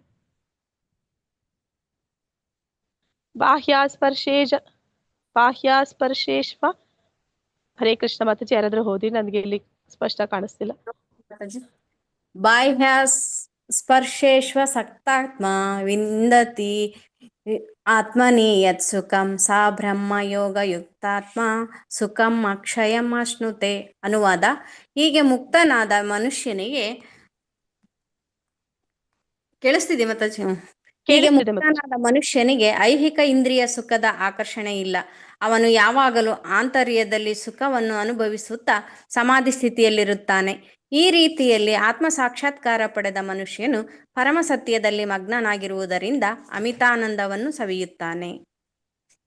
ಇಲ್ಲಿ ನಾವು ಚಿತ್ರದಲ್ಲಿ ಕಾಣ್ತಿರುವಂತದ್ದು ಹರಿದಾಸ್ ಠಾಕೂರರು. ನಾನೀಗ ಪ್ರತಿ ಸತಿ ವಾಂಚ ಕಲ್ಪತರುಭ್ಯಶ್ಚ ಕೊನೆಯಲ್ಲಿ ಕ್ಲಾಸ್ ಎಂಡ್ ಆಗುವಾಗ ಒಂದು ಮಂತ್ರ ಹೇಳ್ತೀವಿ. ಅದರೆಲ್ಲ ವೈಷ್ಣವರಿಗೆ ನಮಸ್ಕಾರ ಮಾಡ್ತೀವಿ. ಕೊನೆಯಲ್ಲಿ ನಮಾಚಾರ್ಯ ಹರಿದಾಸ್ ಠಾಕೂರ್ ಕಿ ಜೈ ಅಂತ ಹೇಳ್ತೀವಿ. ನಾಮಾಚಾರ್ಯ ಹರಿದಾಸ್ ಠಾಕೂರ್ ಅಂದ್ರೆ ಅವರು ಭಗವಂತನ ನಾಮಸ್ಮರಣೆ, ನಾವಿವಾಗ ಜಪ ಮಾಡಿದ್ವಿ ಅಲ್ಲ ಒಂದು ಸುತ್ತು, ಅಂತಹ 192 ಸುತ್ತು ಜಪಮಾಲೆ ಮಾಡ್ತಿದ್ರಂತೆ ಪ್ರತಿದಿನ. ಅಂದ್ರೆ ರಾತ್ರಿ ಹಗಲು ಅಂತ ನೋಡ್ದಿರ ಕಂಟಿನ್ಯೂಸ್ ಆಗಿ ಜಪ ಮಾಡ್ತಿದ್ರು. ಒಂದು ನಿಮಿಷ ಕೂಡ ಒಂದು ಜಪದಿಂದ ಅವರು ವಿಚಲಿತರಾಗ್ತಾ ಇರ್ಲಿಲ್ಲ, ಬಿಡ್ತಾ ಇರ್ಲಿಲ್ಲ. ಅವರು ವಾಸ್ತವದಲ್ಲಿ ಏನಾಗಿದ್ರು ಅಂದ್ರೆ ಮುಸ್ಲಿಂ ಕುಟುಂಬದಿಂದ ಬಂದಿದ್ರು. ಚೈತನ್ಯ ಮಹಾಪ್ರಭುಗಳ ಒಂದು ಏನಂತಾರೆ, ಅವರೊಂದು ಅನುಯಾಯಿಗಳಾಗಿ ಅವರು ಭಗವಂತನ ಹರಿನಾಮ ಸಂಕೀರ್ತನೆ ಮಾಡ್ತಿದ್ರು. ಇದು ಅಲ್ಲಿ ಇದ್ದಂತಹ ಬ್ರಾಹ್ಮಣರಿಗೆ ಮತ್ತೆ ಅಲ್ಲಿ ಆಗ ಆಳ್ವಿಕೆ ಮಾಡ್ತಿದ್ದಂತ ನವಾಬ್ ಹುಸೇನ್ ಶಾನ್ಗೆ ಗೊತ್ತಾಗುತ್ತೆ. ಅವನಿಗೆ ಕೋಪ ಬರುತ್ತೆ, ಒಬ್ಬ ಮುಸ್ಲಿಂ ಆಗಿ ಇವನು ಭಗವಂತನ ಅಂದ್ರೆ ಹಿಂದೂಗಳ ಹಾಗೆ ಕುತ್ಕೊಂಡು ಹರಿನಾಮ ಸಂಕೀರ್ತನೆ ಮಾಡ್ತಾ ಇದ್ದಾನೆ ಅಂತ ಹೇಳಿ ಈ ಬ್ರಾಹ್ಮಣರು ಕೂಡ ಹೋಗಿ ಅವನ ಮೇಲೆ ದೂರು ಹೇಳ್ತಾರೆ. ಆದ್ರೆ ಈ ಬ್ರಾಹ್ಮಣರಿಗಿಂತ ಹೆಚ್ಚು ಅರ್ಹತೆಯನ್ನು ಇವನು ಪಡೆದಿದ್ದಾನೆ ಭಗವಂತನ ನಾಮಸ್ಮರಣೆ ಮಾಡಿ ಅಂತ. ಅದಕ್ಕೆ ಅವ್ರು ಏನ್ ಮಾಡ್ತಾರೆ, ಒಂದು ಯೋಜನೆ ಮಾಡ್ತಾರೆ. ಅವನ ಹತ್ರ ಒಂದು ವೇಶ್ಯೆಯನ್ನ ಕಳಿಸ್ತಾರೆ. ಅದು ರಾತ್ರಿಯ ಸಮಯದಲ್ಲಿ ಕಳಿಸ್ತಾರೆ. ಅಲ್ಲಿ ಕುಟೀರದ ಹತ್ರ ಅವಳು ಹೋಗಿ ನಿಂತ್ಕೋತಾಳೆ. ಹೋಗಿ ಅವಳು ಹೇಳ್ತಾಳೆ, ನಾನು ನಿನ್ನ ಜೊತೆಲಿ ಸಂಭೋಗ ಮಾಡ್ಬೇಕು ಅಂತ. ಆಗ ಅವನು ಹರಿನಾಮ ದೀಕ್ಷೆ ಅಂದ್ರೆ ನಾಮಸ್ಮರಣೆ ಮಾಡ್ತಾ ಇದ್ದಾನೆ ಹರಿದಾಸ್ ಠಾಕೂರರು. ಗೊತ್ತಾಗುತ್ತೆ ಅವನ್ಗೆ, ಈ ರೀತಿ ಯಾರೋ ಕಳ್ಸಿದ್ದಾರೆ ಇವ್ರನ್ನ, ಯಾರು ಈ ವ್ಯಕ್ತಿ ಅಂತೆಲ್ಲ ಗೊತ್ತಾಗುತ್ತೆ. ಅವನೇನ್ ಮಾಡ್ತಾನೆ, ಆ ತಾಯಿಗೆ ಹೇಳ್ತಾನೆ, ಅಮ್ಮ ನೀನ್ ಸ್ವಲ್ಪ ಕುತ್ಕೋ, ನಾನು 192 ಮಾಲೆ ಮಾಡ್ದಿರ ಇವತ್ತು ಈ ಬೇರೆ ಎದ್ದೋಳೋದೇ ಇಲ್ಲ, ನಂದು ಇನ್ನ ಸ್ವಲ್ಪ ಜಪ ಇದೆ, ಆ ಜಪ ಮುಗಿದ್ಮೇಲೆ ನಿನ್ನ ಆಸೆ ಈಡೇರಿಸ್ತೀನಿ ಅಂತ. ಅವಳು ಎದುರುಗಡೆ ಕೂತ್ಕೋತಾಳೆ. ಇಡೀ ರಾತ್ರಿ ಕೂತಿರ್ತಾಳೆ. ಹರಿದಾಸ್ ಠಾಕೂರ್ ಜಪ ಮಾಡ್ತಾನೆ ಇದ್ದಾರೆ, ಅವಳು ಕೇಳ್ತಾನೇ ಇದ್ದಾಳೆ. ಶುದ್ಧ ನಾಮ ಉಚ್ಚಾರಣೆ ಮಾಡ್ತಾರೆ ಅಂತ ಹೇಳ್ತಾರೆ. ಶುದ್ಧ ನಾಮ ಉಚ್ಚಾರಣೆ ಮಾಡಿದ್ರೆ ಅದಕ್ಕೆ ತುಂಬಾ ಶಕ್ತಿ ಇರುತ್ತೆ. ಅವಳು ಆ ಶುದ್ಧ ನಾಮವನ್ನ ಇಡೀ ರಾತ್ರಿ ಕೇಳ್ತಾಳೆ. ಮತ್ತೆ ಅವಳು ಹೊರಟೋಗ್ತಾಳೆ, ಬೆಳಗ್ಗೆ ಆಗೋಷ್ಟರಲ್ಲಿ ಹೊರಟೋಗ್ತಾಳೆ. ಮತ್ತೆ ನೆಕ್ಸ್ಟ್ ದಿನ ಬಂದು ಕೂತ್ಕೋತಾಳೆ. ಹೀಗೆ 3 ದಿನ ಅವಳು ಕೂತು ಅಲ್ಲಿ ಆ ಹರಿನಾಮ ಸಂಕೀರ್ತನೆಯನ್ನ ಕೇಳ್ತಾ ಇರ್ತಾಳೆ. 3ನೇ ದಿನ ಅವಳು ಹೇಳ್ತಾಳೆ, ಸ್ವಾಮಿ ನನ್ ತಪ್ಪಾಯ್ತು, ನನ್ನನ್ನ ಈ ರೀತಿ ಕಳ್ಸಿದ್ದಾರೆ, ನಿಮ್ಮನ್ನ ಏನಂತ ಹೇಳ್ತಾರೆ ಭ್ರಷ್ಟರನ್ನಾಗಿಸ್ಬೇಕು ಅನ್ನೋದಕ್ಕಾಗಿ ಅವರು ಯೋಜನೆ ಮಾಡಿ ನನ್ನ ಕಳ್ಸಿದ್ದಾರೆ. ಆದ್ರೆ ನಿಮ್ಮ ಭಕ್ತಿಯಿಂದ ನೀವು ಹೇಳಿದ ಭಗವಂತನ ಸಂಕೀರ್ತನೆ ಕೇಳಿ ನನ್ನ ಮನಸ್ಸು ಪರಿವರ್ತನೆ ಆಗಿದೆ. ನನಗೆ ಈ ಒಂದು ಕೆಟ್ಟ ಒಂದು ವ್ಯವಹಾರ ಬೇಡ, ನಾನು ನಿಮ್ಮ ಹಾಗೆ ಭಕ್ತಳಾಗ್ಬೇಕು, ನನಗೆ ದೀಕ್ಷೆ ಕೊಡಿ, ನಾನು ಕೂಡ ಭಗವಂತನ ನಾಮಸ್ಮರಣೆ ಮಾಡೋಕೆ ಇಷ್ಟಪಡ್ತಾ ಇದ್ದೀನಿ ಅಂತ ಹೇಳ್ತಾಳೆ. ಆಗ ಅವ್ರು ಏನ್ ಮಾಡ್ತಾರೆ, ಅವಳಿಗೆ ಹರಿನಾಮ ದೀಕ್ಷೆನ ಕೊಟ್ಟು ಅವರ ಕುಟೀರವನ್ನ ಅವಳಿಗೆ ಬಿಟ್ಕೊಟ್ಟು ಅವ್ರು ಅಲ್ಲಿಂದ ಹೊರಟೋಗ್ತಾರೆ. ಹೀಗೆ ಈ ಸನ್ಯಾಸಿಗಳು ಮತ್ತೆ ಗೋಸ್ವಾಮಿಗಳು ಅಂತ ಕರೀತಾರೆ. ಗೋಸ್ವಾಮಿಗಳಂದ್ರೆ ಇಂದ್ರಿಯಗಳನ್ನ ಗೆದ್ದವರು ಅಂತ ಹೇಳ್ತಾರೆ. ಇವರೆಲ್ಲರೂ ಇಂದ್ರಿಯಗಳನ್ನ ಗೆದ್ದಂಥವ್ರು. ಅವರಿಗೆ ಯಾವುದೇ ಒಂದು ಬಾಹ್ಯ ಆಕರ್ಷಣೆ ಮಾಡೋದಿಲ್ಲ. ಸಾಧಾರಣ ವ್ಯಕ್ತಿಯಾಗಿದ್ದು ಯಾರಾದ್ರೂ ಅಷ್ಟೊತ್ತಲ್ಲಿ ಬಂದು ಕೂತ್ರೆ ಎದುರುಗಡೆ ಜನ ಹೇಗೆ ವರ್ತನೆ ಮಾಡ್ತಾರೆ, ಆದ್ರೆ ಭಕ್ತರು ಹೇಗೆ ವರ್ತನೆ ಮಾಡ್ತಾರೆ ಅನ್ನೋದಕ್ಕೆ ಒಂದು ಉದಾಹರಣೆ. ಹಾಗೆ ಅವರು ಇಂದ್ರಿಯಗಳನ್ನ ಗೆದ್ದಿದ್ದ ಕಾರಣ ಅವ್ರಿಗೆ ಇಂದ್ರಿಯಗಳನ್ನ ಹೇಗೆ ಗೆಲ್ತಾರೆ ಅಂತಂದ್ರೆ ಅವರು ಅದಕ್ಕಿಂತ ತುಂಬಾ ದೊಡ್ಡ ಸುಖ ಅವ್ರಿಗೆ ಇನ್ನೆಲ್ಲೋ ಸಿಗ್ತಾ ಇದೆ, ಅದಕ್ಕಿಂತ ಒಳ್ಳೆ ಆನಂದ ಅವ್ರಿಗೆ ಇನ್ನೊಂದು ಸಿಕ್ಕಿದೆ. ಆದ ಕಾರಣ ಅವ್ರು ಇದೆಲ್ಲ ತುಚ್ಛ ಅಂತ ಅನ್ಕೋತಾರೆ. ಹಾಗೆ ಈ ಗೋಸ್ವಾಮಿಗಳು ಅವರು ನಾವು ನೋಡಿದ್ವಿ, ಆ ಒಂದು 6 ಜನ ಗೋಸ್ವಾಮಿಗಳು ಅವರೆಲ್ಲರೂ ಕೂಡ ಒಳ್ಳೊಳ್ಳೆ ಪದವಿಯಲ್ಲಿ ಇದ್ದಿರ್ತಾರೆ. ಆ ನವಾಬ್ ಹುಸೇನ್ ಶಾನ ಒಂದು ಆಳ್ವಿಕೆಯಲ್ಲಿ ಪ್ರೈಮ್ ಮಿನಿಸ್ಟರು, ಫೈನಾನ್ಷಿಯಲ್ ಮಿನಿಸ್ಟರ್ ಆಗಿರ್ತಾರೆ, ದೊಡ್ಡ ದೊಡ್ಡ ಸಾಹುಕಾರರ ಮಕ್ಕಳಾಗಿರ್ತಾರೆ. ಆದ್ರೆ ಅವರೆಲ್ಲವನ್ನ ಬಿಟ್ಟು ಕೌಪಿನ ಧರಿಸ್ತಾರೆ, ಅಂದ್ರೆ ಲಂಗೋಟಿ ಹಾಕೊಂಡು ಒಂದು ತುಂಡು ಬಟ್ಟೆ ಇಟ್ಕೊಂಡು ಅವರು ಮಧುಕರಿ ಮಾಡ್ತಾರೆ. ಮನೆಗೆ ಹೋಗಿ ಒಂದು ಭಿಕ್ಷಾಟನೆ ಮಾಡಿ ಒಂದು ಬೊಗಸೆ ಹಾಲು ಕುಡಿತಾರಷ್ಟೆ. ಅಷ್ಟನ್ನ ಕುಡಿದು ಭಗವಂತನ ಧ್ಯಾನದಲ್ಲಿ, ಅವನ ಸ್ಮರಣೆಯಲ್ಲಿ ಅವ್ರು ಮಾಡಿದ ಕಾರ್ಯಗಳೆಲ್ಲ ದೊಡ್ಡ ದೊಡ್ಡ ಕಾರ್ಯಗಳು. ಅಂದ್ರೆ ನಮ್ಗೆ ಈ ಭಕ್ತಿ ಏನು ನಾವು ಇವತ್ತಿಗೆ ಹೇಳ್ತಾ ಇದೀವಿ, ಇದೆಲ್ಲ ಅವರ ಕೊಡುಗೆಗಳು. ಅದೆಲ್ಲ ಈ ಗ್ರಂಥ ರೂಪದಲ್ಲಿ ಬರೀತಾರೆ. ಅವ್ರಿಗೆ ಪುರ್ಸೊತ್ತಿಲ್ಲ ಅಂತ ಹೇಳ್ತಾರೆ, ಅಷ್ಟು ಕೆಲಸ ಮಾಡ್ತಾ ಇದೀವಿ ಅಂತ ಹೇಳ್ತಾರೆ. ಅಂದ್ರೆ ಅಷ್ಟೊಂದು ಭಗವಂತನ ಕಾರ್ಯದಲ್ಲಿ ಅವರು ಒಂದು ಕ್ಷಣನೂ ಬಿಡದೆ ಮಾಡ್ತಾ ಇರ್ತಾರೆ. ಮತ್ತೆ ಅವ್ರು ಆ ರೀತಿ ಮಾಡೋದಕ್ಕೆ ಹೇಗೆ ಸಾಧ್ಯ? ಈ ಎಲ್ಲವನ್ನು ವೈರಾಗ್ಯ ಅಂತ ಹೇಳಿ ಬಿಡೋದಕ್ಕೆ ಹೇಗೆ ಸಾಧ್ಯ? ಅಂದ್ರೆ ಅವ್ರಿಗೆ ಅದಕ್ಕಿಂತ ತುಂಬಾ ಉನ್ನತವಾದ ಸುಖ ಸಿಕ್ಕಿದೆ, ಆನಂದ ಸಿಕ್ಕಿದೆ ಅಂದಾಗ್ಲೇ ಆ ಒಂದು ಭೌತಿಕವಾದದನ್ನ ತುಚ್ಛ ಅಂತ ಬಿಡೋದಕ್ಕೆ ಸಾಧ್ಯ. ಅಂತಹ ಆನಂದದಲ್ಲಿ ಅವರು, ಅಂದ್ರೆ ಆಂತರ್ಯದಲ್ಲಿ ಒಳಗಿನಿಂದ ಅವರು ಸಂತೋಷವನ್ನ, ಆನಂದವನ್ನ ಪಡಿತಿದ್ರು. ಬಾಹ್ಯದಲ್ಲಿ ಅವ್ರಿಗೆ ಯಾವುದು ಸಂತೋಷ ಸುಖ ಅನ್ನುವಂಥದ್ದು ನಿಜವಾದ್ದು ಅಂತ ಅನ್ನಿಸ್ಲಿಲ್ಲ. ಹಾಗೆ ಇಲ್ಲಿ ಹೇಳ್ತಾ ಇದ್ದಾರೆ, ಯಾರು ಮುಕ್ತನಾದ ಮನುಷ್ಯ ಇರ್ತಾನೆ ಅವನು ಇಂದ್ರಿಯ ಸುಖದ ಕಡೆಗೆ ಆಕರ್ಷಣೆ ಆಗೋದಿಲ್ಲ. ಅವನು ಯಾಕೆ ಆಗೋದಿಲ್ಲ? ಅವನಿಗೆ ಒಳಗಡೆನೆ ಸಿಗ್ತಾ ಇದೆ, ಅವನೊಳಗಡೆನೆ ಅವನಿಗೆ ಆ ಸುಖ ಅನ್ನೋಂಥದ್ದು ಸಿಗ್ತಾ ಇದೆ, ಅದನ್ನ ಅನುಭವಿಸ್ತಾ ಇದ್ದಾನೆ. ಹೀಗೆ ಅವನು ಆತ್ಮ ಸಾಕ್ಷಾತ್ಕಾರದ ಪಡೆದ ಮನುಷ್ಯನು ಪರಮ ಸತ್ಯದಲ್ಲಿ ಮಗ್ನನಾಗಿರುವುದರಿಂದ ಅವನು ನಿಜವಾದ ಆನಂದವನ್ನ ಅನುಭವಿಸ್ತಾ ಇದ್ದಾನೆ. ಇಂದ್ರಿಯ ಸುಖವನ್ನು ತ್ಯಜಿಸುವ ಅಗತ್ಯವೇನು? ನಾವ್ ಯಾಕೆ ಇಂದ್ರಿಯ ಸುಖವನ್ನ ಬಿಡಿ ಅಂತ ಹೇಳ್ತಾ ಇದ್ದಾರೆ? ಇಂದ್ರಿಯ ಸುಖ ಮಾಡಿದ್ರೆ ಏನಾಗ್ಬಿಡುತ್ತೆ?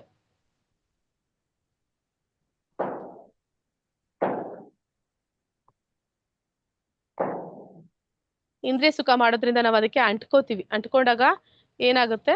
ಅದು ನಮ್ಮ ಒಂದು ಈ ಭೌತಿಕ ಜಗತ್ತಿನಲ್ಲಿ ಜನ್ಮ ಮೃತ್ಯು ಜರಾವ್ಯಾಧಿ ಅಂತ ಈ ಒಂದು ಭೂಮಿಯಲ್ಲಿ ಮತ್ತೆ ಮತ್ತೆ ಹುಟ್ಟುವಂತೆ ಮಾಡುತ್ತೆ. ಯಾರು ಜ್ಞಾನಿಗಳಿದ್ದಾರೆ ಅವ್ರು ಈ ದೋಷಗಳನ್ನ ಪರಿಗಣಿಸ್ತಾರೆ. ಅಂದ್ರೆ ಜನ್ಮ ಮೃತ್ಯು ಜರ ವ್ಯಾಧಿ ಅನ್ನುವಂಥದ್ದು ತುಂಬಾ ದೊಡ್ಡ ಸಮಸ್ಯೆ ಅನ್ನೋದನ್ನ ಅವರು ತಿಳಿತಾರೆ. ಆದ್ರೆ ನಮ್ಮಂತ ಬದ್ಧಾತ್ಮರು ಏನ್ ಮಾಡ್ತಾರೆ? ಅರೆ ಎಷ್ಟೋ ಜನ ಹುಟ್ತಾ ಇದ್ದಾರೆ, ಎಷ್ಟೋ ಜನ ಸಾಯ್ತಾ ಇದ್ದಾರೆ, ಅವ್ರಿಗೇನಾಯ್ತು ಅದೇ ನಮಗೂ ಆಗುತ್ತೆ, ಇದೆಲ್ಲ ಒಂದ್ ದೊಡ್ಡ ಸಮಸ್ಯೆನಾ, ಇದೆಲ್ಲ ಸಾಧಾರಣ ಅಂತ ಅನ್ಕೋತಾರೆ. ಆದ್ರೆ ಯಾರು ನಿಜವಾದ ಜ್ಞಾನಿಗಳಿದ್ದಾರೆ ಅವ್ರು ಅದನ್ನ ಕಾಣ್ತಾರೆ.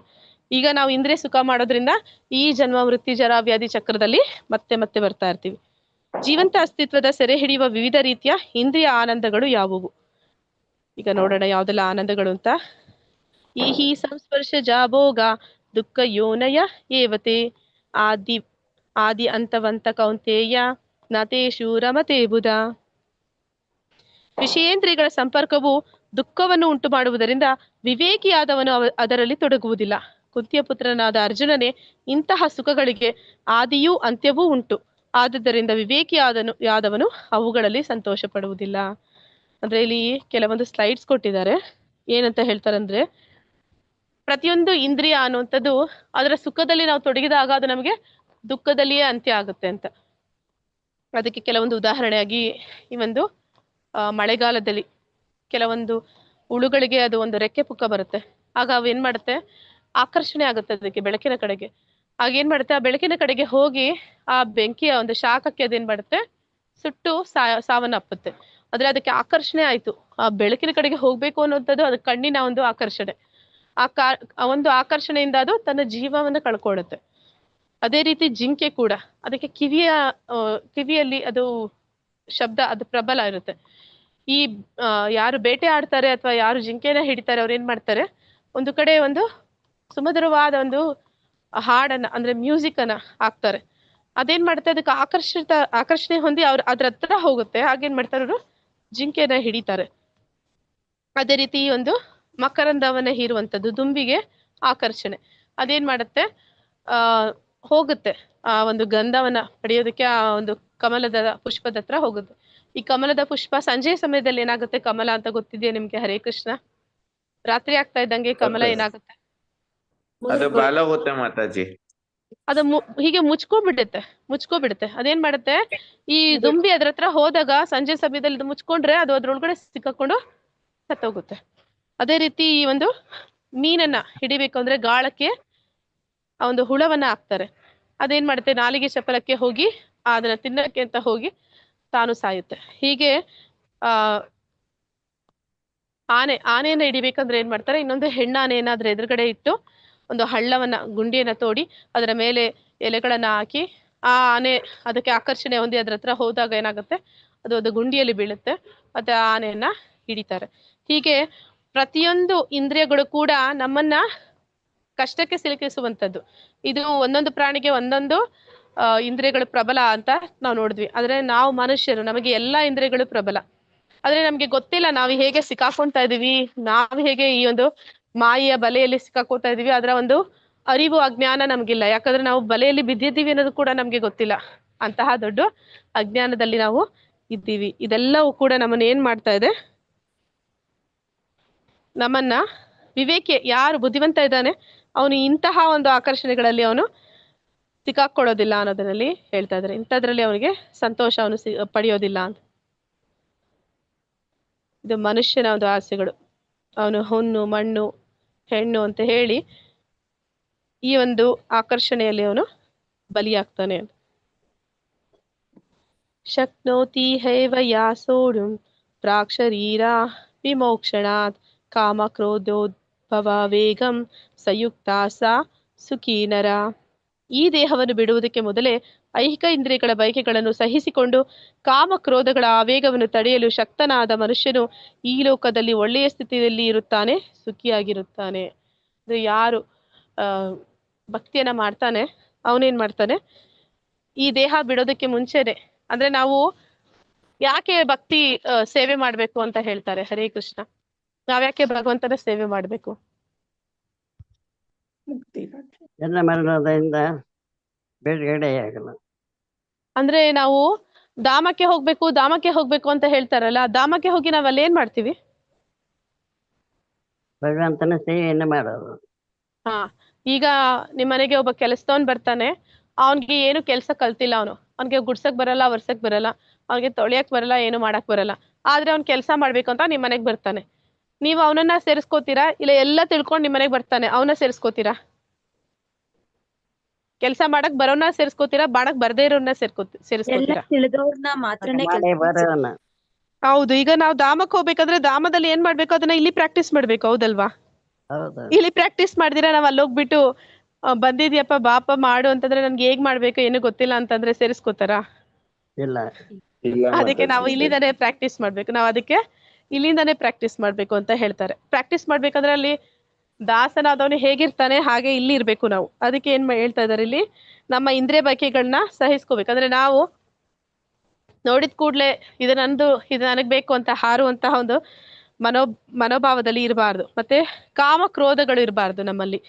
ಮತ್ತೆ ಆ ವೇಗಗಳನ್ನ ಯಾರು ಇಲ್ಲಿಯೇ ಪ್ರಾಕ್ಟೀಸ್ ಮಾಡ್ತಾನೆ, ಎಲ್ಲಿಯೇ ಈ ಭೂಲೋಕದಲ್ಲಿ ಅದನ್ನ ಸಹಿಸ್ಕೊಳ್ತಾನೆ, ಅದನ್ನೆಲ್ಲ ತಡೆ ಹಿಡಿತಾನೆ, ಅಂತವನು ಈ ಲೋಕದಲ್ಲಿರುವಾಗ್ಲೇ ಅವನು ಸುಖವಾಗಿರ್ತಾನೆ. ಭಕ್ತನಾದವನು ಅದೇ ಹೇಳ್ತಾನೆ. ಏನಂತ ಹೇಳ್ತಾನೆ, ಭಗವಂತ ನನಗೆ ನಿನ್ನ ಧಾಮ ಕೂಡ ಬೇಡ, ನನಗೆ ಮೋಕ್ಷ ಕೂಡ ಬೇಡ, ಆದ್ರೆ ನಿನ್ನ ಭಕ್ತಿ ಬೇಕು, ನಿನ್ನ ಭಕ್ತರ ಸಂಘ ಬೇಕು.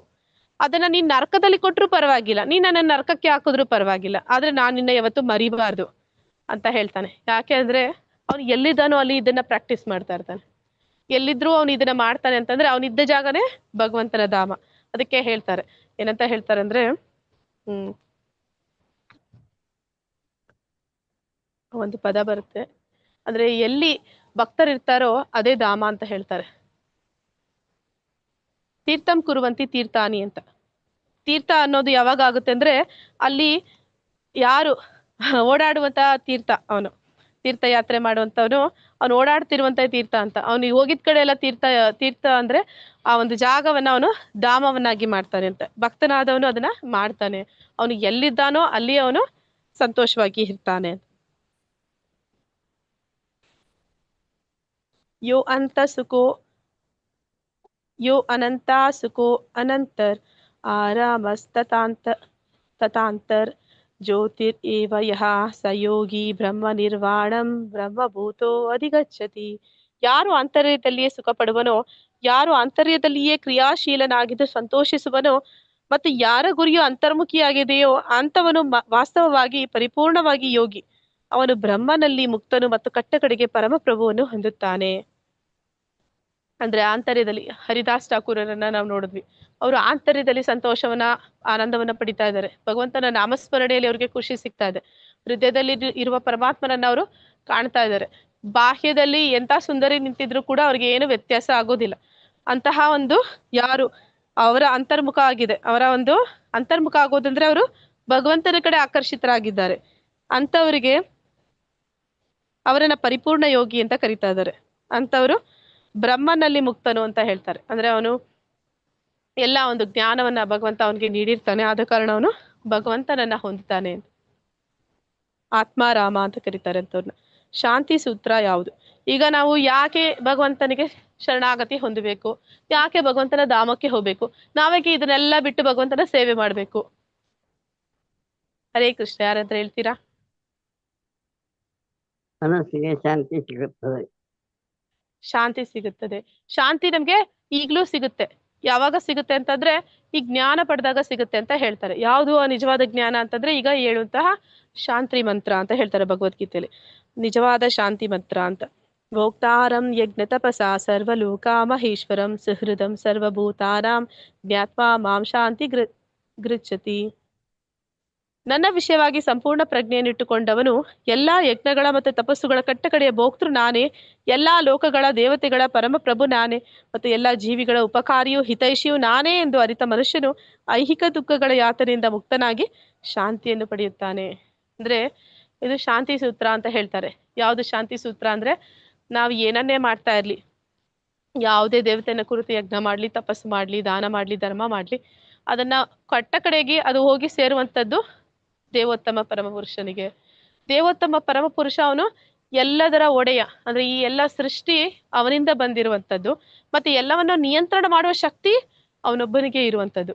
ಮತ್ತೆ ಇಷ್ಟೆಲ್ಲ ಶಕ್ತಿ ಇದೆ ಅವನಿಗೆ, ಮತ್ತೆ ಅವನು ಎಲ್ಲಾ ನಿಯಂತ್ರಣ ಮಾಡ್ತಾನೆ, ಮತ್ತೆ ಅವನು ಎಲ್ಲದರ ಮೂಲ ಆಗಿದ್ದಾನೆ. ಅಷ್ಟು ಮಾತ್ರ ಅಲ್ಲ, ಅಷ್ಟೊಂದು ಈಗ ನಾವು ನೋಡ್ತೀವಲ್ವಾ, ನಮ್ಗೆ ಯಾರಾದ್ರೂ MLA MP ಗೊತ್ತಿದ್ದಾನೆ ಅಂತಂದ್ರೆ ಏನಂತ ಹೇಳ್ತೀವಿ? ನಮ್ಗೆ ಯಾರೋ ಒಬ್ರು ಗೊತ್ತಿದ್ದಾರೆ, ಯಾರ್ದೋ ಒಂದು ಇನ್ಫ್ಲೂಯೆನ್ಸ್ ಇದೆ ಅಂತಂದ್ರೆ ನಾವು ಅನ್ಕೋತೀವಿ, ಓ ಈ ವ್ಯಕ್ತಿದು ಇನ್ಫ್ಲೂಯೆನ್ಸ್ ನನ್ನ ಹತ್ರ ಇದೆ, ನನ್ನ ಕೆಲಸನ ಸುಲಭವಾಗಿ ಮಾಡ್ಬೋದು, ಇಂತಹ ಶ್ರೀಮಂತ ವ್ಯಕ್ತಿ ನನ್ನ ಸ್ನೇಹಿತ, ಆ ರೀತಿ ಅಂತೀವಲ್ಲ. ಆದ್ರೆ ಇಲ್ಲಿ ಭಗವಂತ ನಮ್ಮ ಹಿತೈಷಿ, ಪ್ರತಿಯೊಂದು ಜೀವಿಯ ಹಿತೈಷಿ. ಅವನು ಎಲ್ಲಾ ಜೀವಾತ್ಮಗಳ ಒಂದು ಹಿತವನ್ನ ಬಯಸ್ತಾನೆ. ಈ ಒಂದು ವಿಚಾರ ಮನಸ್ಸಿನಲ್ಲಿ ಸದಾ ನಮ್ಮ ನೆನಪಿನಲ್ಲಿ, ನಮ್ಮ ಜ್ಞಾನದಲ್ಲಿ ಕೂತಾಗ ನಮ್ಮ ಮನಸ್ಸಿಗೆ ನಿಜವಾದ ಶಾಂತಿ ಅನ್ನೋದು ಸಿಗುತ್ತೆ. ಪರಮಾತ್ಮನ ಹಿತೈಷಿ, ಅವನು ಸದಾ ನನ್ನ ಹಿತವನ್ನೇ ಬಯಸ್ತಾನೆ. ಮತ್ತೆ ಅವನು ಎಲ್ಲದರ ಒಡೆಯ, ಎಲ್ಲದರ ನಿಯಂತ್ರಕ. ನಾವು ಒಡೆತನ ಏನನ್ನ ಹೇಳ್ತಾ ಇದೀವಿ ಅದ್ಯಾವುದು ನಮ್ದು ವಾಸ್ತವದಲ್ಲಿ ನಮ್ದಲ್ಲ, ಎಲ್ಲ ಕೂಡ ಅವನಿಗೆ ಸೇರಿದ್ದು, ಮತ್ತೆ ಎಲ್ಲವೂ ಅವನಿಂದ ಬಂದಂಥದ್ದು. ಎಲ್ಲದಕ್ಕೂ ಅಧಿಕಾರ ವಾಸ್ತವದಲ್ಲಿ ನಿಜವಾಗ್ಲೂ ಇರೋದು ಅವನಿಗೆ. ಮತ್ತೆ ನನ್ನ ಜೊತೆ ಅವನಿಗೆ ಹೇಗೆ ವ್ಯವಹಾರ ಮಾಡ್ತಾ ಇದ್ದಾನೆ, ಎಲ್ಲ ನಂದು ಅಂತ ಹೇಳಿ ನನ್ನನ್ನ ದೂರ ತಳ್ತಾ ಇಲ್ಲ, ನನಗೆ ಒಳ್ಳೇದಾಗ್ಬೇಕು ಅನ್ನೋದನ್ನ ಬಯಸ್ತಾನೆ. ಅವನು ವಿಭು, ನಾನು ಅಣುವಾಗಿದ್ರು ಕೂಡ ಅವನು ನನ್ನ ಬಗ್ಗೆ ಕೂಡ ಕಾಳಜಿ ವಹಿಸ್ತಾನೆ ಅಂತಂದಾಗ ನಮಗೆ ಶಾಂತಿ ಅನ್ನೋದು ಸಿಗುತ್ತೆ. ಇಲ್ಲಿ ಚಿತ್ರದಲ್ಲಿ ನಾವು ನೋಡ್ತಾ ಇದೀವಿ, ಕೆಳಗಡೆ ಎಲ್ಲ ಬ್ರಹ್ಮಾಂಡಗಳು ಪರಮಾತ್ಮನ ಒಂದು ಕಾರಣದ ಕಷಾಯ ವಿಷ್ಣುವಿನ ದೇಹದಿಂದ, ಅವನ ರೋಮಕೂಪಗಳಿಂದ ಬರುತ್ತೆ ಅಂತ. ಇಷ್ಟೆಲ್ಲ ಬ್ರಹ್ಮಾಂಡವನ್ನ ಸೃಷ್ಟಿ ಮಾಡಿದವನು ನಮ್ಮ ಹಿತೈಷಿ, ಅವನ ಸ್ನೇಹಿತನಾಗಿ ಇಲ್ಲಿ ನೋಡ್ತಾ ಇದ್ವಿ. ಗೋಪಬಾಲಕರ ಜೊತೆಲಿ ಕೂತ್ಕೊಂಡು ಸಾಧಾರಣ ವ್ಯಕ್ತಿ ತರ ಅವರ ಜೊತೆಲಿ ಹೇಗೆ ಸಂತೋಷವಾಗಿ ಖುಷಿಯಾಗಿ ಆನಂದದಲ್ಲಿ ಇದ್ದಾನೆ ಅಂತ. ಅಂದ್ರೆ ಭಗವಂತನ ಧಾಮ ಅಂತ ಹೇಳ್ತೀವಿ, ಅಲ್ಲಿ ಹೇಗಿದೆ ಅಂದ್ರೆ ಅದು ಈ ರೀತಿ ಇದೆ. ಅಂದ್ರೆ ಈ ಒಂದು ಲೀಲೆಗಳನ್ನ ಅವನು ಮಾಡಿ ತೋರಿಸ್ತಾನೆ, ಅವನ ಧಾಮವನ್ನ ಅವನು ಭೂಮಿಗೆ ತಂದು ತೋರಿಸ್ತಾನೆ. ಈ ಬೃಂದಾವನ ಮತ್ತೆ ಗೋಕುಲ ಈ ಜಾಗದಲ್ಲಿ ಅವನು ಏನು ಲೀಲೆಗಳನ್ನ ಮಾಡ್ದ, ಅದು ಅವನ ವಾಸ್ತವ ಧಾಮದಲ್ಲಿ ನಡೆಯುವಂತ ಲೀಲೆಗಳು. ಅಂದ್ರೆ ಅಲ್ಲಿ ಅವನು ಎಲ್ಲ ಒಂದು ಗೋಪ ಬಾಲಕರ ಜೊತೆಯಲ್ಲಿ ಆನಂದವಾಗಿ ಸಂತೋಷವಾಗಿ ಅವರ ಜೊತೆಯಲ್ಲಿ ಸ್ನೇಹಿತನ ಹಾಗೆ ಖುಷಿಯಾಗಿ ಅವನು ಇರೋದು ಅವನಿಗಿಷ್ಟ. ಮತ್ತೆ ನಾವು ಅವನ ಹಿತೈಷಿಗಳು ಅಂತ ಹೇಳ್ತಾನೆ. ಅಂದ್ರೆ ಅವನು ನಮ್ಮ ಹಿತೈಷಿ ಅಂತಂದ್ರೆ ಅವನು ನಮ್ಮ ಜೊತೆ ಈ ರೀತಿ ಇರೋದಕ್ಕೆ ಇಷ್ಟಪಡ್ತಾನೆ. ನಾವು ಅಲ್ಲಿ ಧಾಮಕ್ಕೆ ಹೋಗಿ ಅವನ ಸೇವೆ ಮಾಡೋದು ಅಂತಂದ್ರೆ ಅವನ ಜೊತೆಯಲ್ಲಿ ಅವನ ಲೀಲೆಯಲ್ಲಿ ಪಾಲ್ಗೊಳ್ಳುವುದು ಅಂತ, ಅದನ್ನೇ ಇಲ್ಲಿ ಹೇಳ್ತಾ ಇದ್ದಾರೆ. ಇಲ್ಲಿಗೆ ಇವತ್ತಿನ ಅಧ್ಯಾಯ ಮುಗ್ದಿದೆ. ಏನೆಲ್ಲ ತಿಳ್ಕೊಂಡಿದೀವಿ ಅಂತಂದ್ರೆ, ಸನ್ಯಾಸ ಮತ್ತೆ ಕರ್ಮಯೋಗ ಸನ್ಯಾಸಕ್ಕೂ ಕರ್ಮಯೋಗಕ್ಕೂ ಇರುವ ವ್ಯತ್ಯಾಸವನ್ನ. ಅಂದ್ರೆ ಸನ್ಯಾಸಕ್ಕಿಂತ ಕರ್ಮಯೋಗ ಸುಲಭ ಮತ್ತೆ ಸಂತೋಷವಾಗಿ ಆನಂದವಾಗಿ ಆಚರಣೆ ಮಾಡೋದಕ್ಕೆ ಆಗುವಂಥದ್ದು. ಕರ್ಮಯೋಗ ಮತ್ತೆ ಸನ್ಯಾಸಕ್ಕಿಂತ ಕರ್ಮಯೋಗ ಉತ್ತಮ. ಅಂದ್ರೆ ಸನ್ಯಾಸ ಕರ್ಮಯೋಗ ಅದು ಅರ್ಜುನನ ಪ್ರಶ್ನೆ, ಯಾವುದು ಸರಿ ಅಂತ. ಅದಕ್ಕೆ ಪರಮಾತ್ಮ ಹೇಳುವಂತ ಉತ್ತರ ಕರ್ಮಯೋಗ ಅನ್ನುವಂಥದ್ದು ಸನ್ಯಾಸಕ್ಕಿಂತ ಉತ್ತಮ ಅಂತ. ನಿಷ್ಕಾಮ ಕರ್ಮಯೋಗ ಬಂಧನದಿಂದ ಮುಕ್ತಿ. ಅಂದ್ರೆ ಭಗವಂತನಿಗೆ ಅವನಿಗೋಸ್ಕರ ಮಾಡುವಂತಹ ಕೆಲಸಗಳು ಅದು ನಮ್ಮನ್ನ ಬಂಧನದಿಂದ ಬಿಡುಗಡೆಗೊಳಿಸುತ್ತೆ. ಮತ್ತೆ ದೇವೋತ್ತಮ ಪರಮ ಪುರುಷನ ಮನಸ್ಸು ಕೇಂದ್ರೀಕರಿಸುವುದರಿಂದ ಮೂಲ ಮುಕ್ತಿ. ಅಂದ್ರೆ ನಮಗೆ ಶಾಂತಿ ಸಿಗ್ಬೇಕು ಅಂದ್ರೆ ನಿಜವಾದ ವಾಸ್ತವವಾದ ವಿಷಯವನ್ನ ನಾವು ತಿಳ್ಕೋಬೇಕು.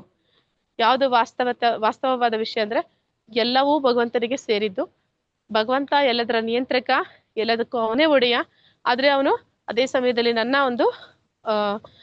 ಒಂದು ಏಳಿಗೆಯನ್ನ ಬಯಸ್ತಾನೆ, ನನ್ನ ಹಿತೈಷಿ ಅವನು ಅಂತ ತಿಳಿಯುವಂಥದ್ದೇ ನಿಜವಾದ ಜ್ಞಾನ. ಮತ್ತೆ ಅದು ನಮಗೆ ಶಾಂತಿಯನ್ನ ಕೊಡುತ್ತೆ ಅನ್ನುವಂಥದ್ದು. ಇಲ್ಲಿಗೆ ಇವತ್ತಿನ ಅಧ್ಯಾಯ ಮುಗಿದಿದೆ. ಹರೇ ಕೃಷ್ಣ. ವಾಂಛಾ ಕಲ್ಪತರುಶ್ಚ ಕೃಪಾ ಸಿಂಧುಭ್ಯ ಏವ ಚ ಪತಿತನಾಂ ಪಾವನೇಭ್ಯೋ ವೈಷ್ಣವೇಭ್ಯೋ ನಮೋ ನಮಃ. ಅನಂತ ಕೋಟಿ ವೈಷ್ಣವೃಂದ ಕಿ ಜೈ. ನಾಮಾಚಾರಿ ಹರಿದಾಸ್ ಠಾಕೂರ್ ಕಿ ಜೈ. ಇಲ್ಲಿ ಬಂದಿರುವಂತಹ ಎಲ್ಲ ಭಕ್ತರಿಗೂ ಜೈ. ಹರೇ ಕೃಷ್ಣ. ಕ್ವಿಸ್ ಕೇಳೋಣವಾ? ಎಸ್ ಮಾತಾಜಿ, ನಿನ್ನೆದು ಇತ್ತಲ್ವಾ, ನಿನ್ನೆದು ಇವತ್ತಿಂದು ಸೇರ್ಸ್ ಹೇಳ್ತೀರಾ ಎಲ್ಲದಕ್ಕೂ? ನೋಡೋಣ. ಓಕೆ, ಕೇಳ್ತೇನೆ. ಮಾತಾಜಿ, ನಂದೊಂದು ಪ್ರಶ್ನೆ ಇದೆ. ಕೇಳಿ ಮಾತಾಜಿ. ಮಾತಾಜಿ, ನೀವು ಅವಾಗ್ಲೇ ಸ್ಟಾರ್ಟಿಂಗ್ ಅಲ್ಲಿ ಹೇಳಿದ್ರಿ, ಅಂದ್ರೆ ನಾವು ಭಗವಂತನ ಸೇವೆ ಮಾಡೋದ್ರಿಂದ ಅಥವಾ ಭಗವಂತನ ಒಂದು ದೇವಸ್ಥಾನ ಅಥವಾ ಅಂದ್ರೆ ಹೇಳಿರೋ ಅರ್ಥದಲ್ಲಿ ನಾನು ನನ್ನ ಒಂದು ಇದ್ರಲ್ಲಿ ಹೇಳ್ತಿದ್ದೀನಿ, ಒಂದು ಏನು ದೇವಸ್ಥಾನದಲ್ಲಿ ಹೋಗಿ ಬರೋ ಭಕ್ತರಿಗೆ ಸೇವೆ ಮಾಡಿದ್ರೆ ಆಗ ಭಗವಂತ ತೃಪ್ತಿ ಆಗ್ತಾನೆ. ಈಗ ಯಾರೋ ಬಂದು ನನಗ್ ಸಹಾಯ ಮಾಡಿ ಅಂತ ಕೇಳಿದಾಗ ಅವ್ರಿಗ್ ನಾವು ಸಹಾಯ ಮಾಡಿದ್ರೆ ಅಲ್ಲಿ ಭಗವಂತ ನಮ್ಗೆ ತೃಪ್ತಿ ಆಗೋದಿಲ್ಲ ಅಂತ ಅನ್ಬಿಟ್ಟು ಹೇಳಿದ್ರಿ.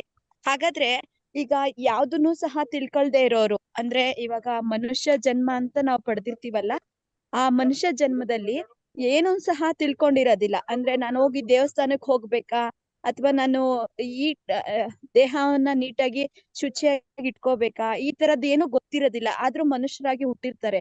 ಆದ್ರೆ ಅಂತವ್ರಿಗೆ ನಾವು ಏನಾದ್ರೂ ಒಂದು ಸಹಾಯ ಮಾಡ್ಬೇಕು ಅಂತ ಅನ್ಕೊಂಡು ಸಹಾಯ ಮಾಡಿದ್ರೆ ಹಾಗಾದ್ರೆ ಅದು ಭಗವಂತನ ದೃಷ್ಟಿಲಿ ನಾವು ಸೇವೆ ಮಾಡ್ದಂಗ್ ಅನ್ಸಲ್ವಾ? ಮಾತಾಜಿ, ನೀವು ಅವ್ರಿಗೆ ಎಂತ ಸಹಾಯ ಮಾಡ್ಬೋದು ಅಂತಂದ್ರೆ, ಪ್ರತಿಯೊಂದು ವ್ಯಕ್ತಿ ಈ ಭೂಮಿ ಮೇಲೆ ಯಾರೆಲ್ಲ ಕಾಣ್ತಾ ಇದೀವಿ ಅವರೆಲ್ಲರೂ ಕೂಡ ಅವರ ಒಂದು ಕರ್ಮದ ಫಲವಾಗಿ ಇಲ್ಲಿ ಬಂದಿದ್ದಾರೆ. ಅವ್ರು ಏನೆಲ್ಲ ಒಂದು ಅವರ ಒಂದು ಜ್ಞಾನ ಇರ್ಬೋದು, ಅವರ ಒಂದು ರೂಪ ಇರ್ಬೋದು, ಅವರ ಒಂದು ಆರ್ಥಿಕ ಸ್ಥಿತಿ ಇರ್ಬೋದು, ಅದೆಲ್ಲದಕ್ಕೂ ಮೂಲ ಕಾರಣ ಅವರ ಕರ್ಮನೇ ಆಗಿರುತ್ತೆ. ಮತ್ತೆ ನೀವು ಅವರನ್ನ ಉದ್ಧಾರ ಮಾಡ್ಬೇಕು ಅನ್ನುವಂಥದ್ದು ನಿಮ್ಮ ಮನಸ್ಥಿತಿ. ಆದ್ರೆ ನಿಮ್ಮಿಂದ ಅದು ಮಾಡೋದಕ್ಕೆ ಸಾಧ್ಯ ಆಗೋದಿಲ್ಲ ಅಂತ, ಪರಿಪೂರ್ಣವಾಗಿ ಮಾಡೋದಕ್ಕೆ ಸಾಧ್ಯ ಇಲ್ಲ. ತಾತ್ಕಾಲಿಕವಾಗಿ ನೀವು ಮಾಡ್ಬೋದು, ಒಂದು ದಿನ ಒಂದು ಹೊತ್ತು ಸಮಯಕ್ಕೆ ನೀವು ಮಾಡ್ಬೋದು. ಜೀವನ ಪರ್ಯಂತ ಅವ್ರಿಗೆ ನೀವೆಲ್ಲ ಮಾಡಕ್ಕಾಗತ್ತಾ? ಆಗೋದಿಲ್ಲ. ಜೀವನ ಪರ್ಯಂತ ನೀವು ಅದೆಲ್ಲ ಮಾಡ್ಬೇಕಂದ್ರೆ ಅವರು ಒಂದು ಕರ್ಮವನ್ನ ಹುಟ್ಟಾಕೊಂಡಿದ್ದಾರೆ. ಆ ಕರ್ಮ ನಾಶ ಆಗೋ ಕೆಲ್ಸನ ನೀವು ಮಾಡ್ಬೇಕು. ಅವ್ರೊಂದು ಬೇಡದ ಒಂದು ತಪ್ಪು ಮಾಡಿದ್ದಾರೆ, ಆ ತಪ್ಪಿಗೆ ಅವ್ರಿಗೆ ಇಮಿಡಿಯೇಟ್ ಆಗಿ ಒಂದು ಪರಿಹಾರ ಅವ್ರಿಗೆ ಸಿಕ್ಕಿದ್ರೆ ನೀವು ಅವ್ರಿಗೆ ಜೀವಂತ ಅವ್ರಿಗೆ ಒಳ್ಳೇದಾಗೋದನ್ನ ಮಾಡಕ್ ಸಾಧ್ಯ ಇದೆ. ಅಂದ್ರೆ ಅವ್ರಿಗೆ ನೀವು ಏನಂತ ಹೇಳ್ತಾರೆ ಅಂದ್ರೆ, ಆದಿ ಬೀದಿಯಲ್ಲಿ ಹೋಗೋ ಭಿಕ್ಷುಕರನ್ನ ನೋಡಿದಾಗ ನಮಗೆ ಅವ್ರಿಗೆ ಹೋಗಿ ಏನಾದ್ರು ಕೊಡ್ಬೇಕು ಅನ್ಸಿದ್ರೆ ಹಣ ಕೊಡ್ಬೇಡಿ ಅಂತ ಹೇಳ್ತಾರೆ. ಅದು ಮಾಮೂಲಿಯಾಗಿ ಹೇಳುವಂಥದ್ದು, ಅವ್ರಿಗೆ ಆಹಾರ ಕೊಡಿ ಅಂತ. ಆದ್ರೆ ನಾವೇನು ಅಂತ ಹೇಳ್ತೀವಿ ಅಂದ್ರೆ ಭಗವಂತನ ಪ್ರಸಾದ ಕೊಡಿ ಅಂತ ಹೇಳ್ತೀವಿ. ಯಾಕೆ ಪ್ರಸಾದ ಕೊಡ್ಬೇಕು ಅಂತ ಹೇಳ್ತಾರೆ ಅಂದ್ರೆ, ನಾವು ಈ ಭಕ್ತಿಗೆ ಬರ್ಬೇಕು ಅಂದ್ರೆ ಭಕ್ತಿ ಪುಣ್ಯ ಮಾಡ್ಬೇಕು ಅಂತ ಹೇಳ್ತಾರೆ.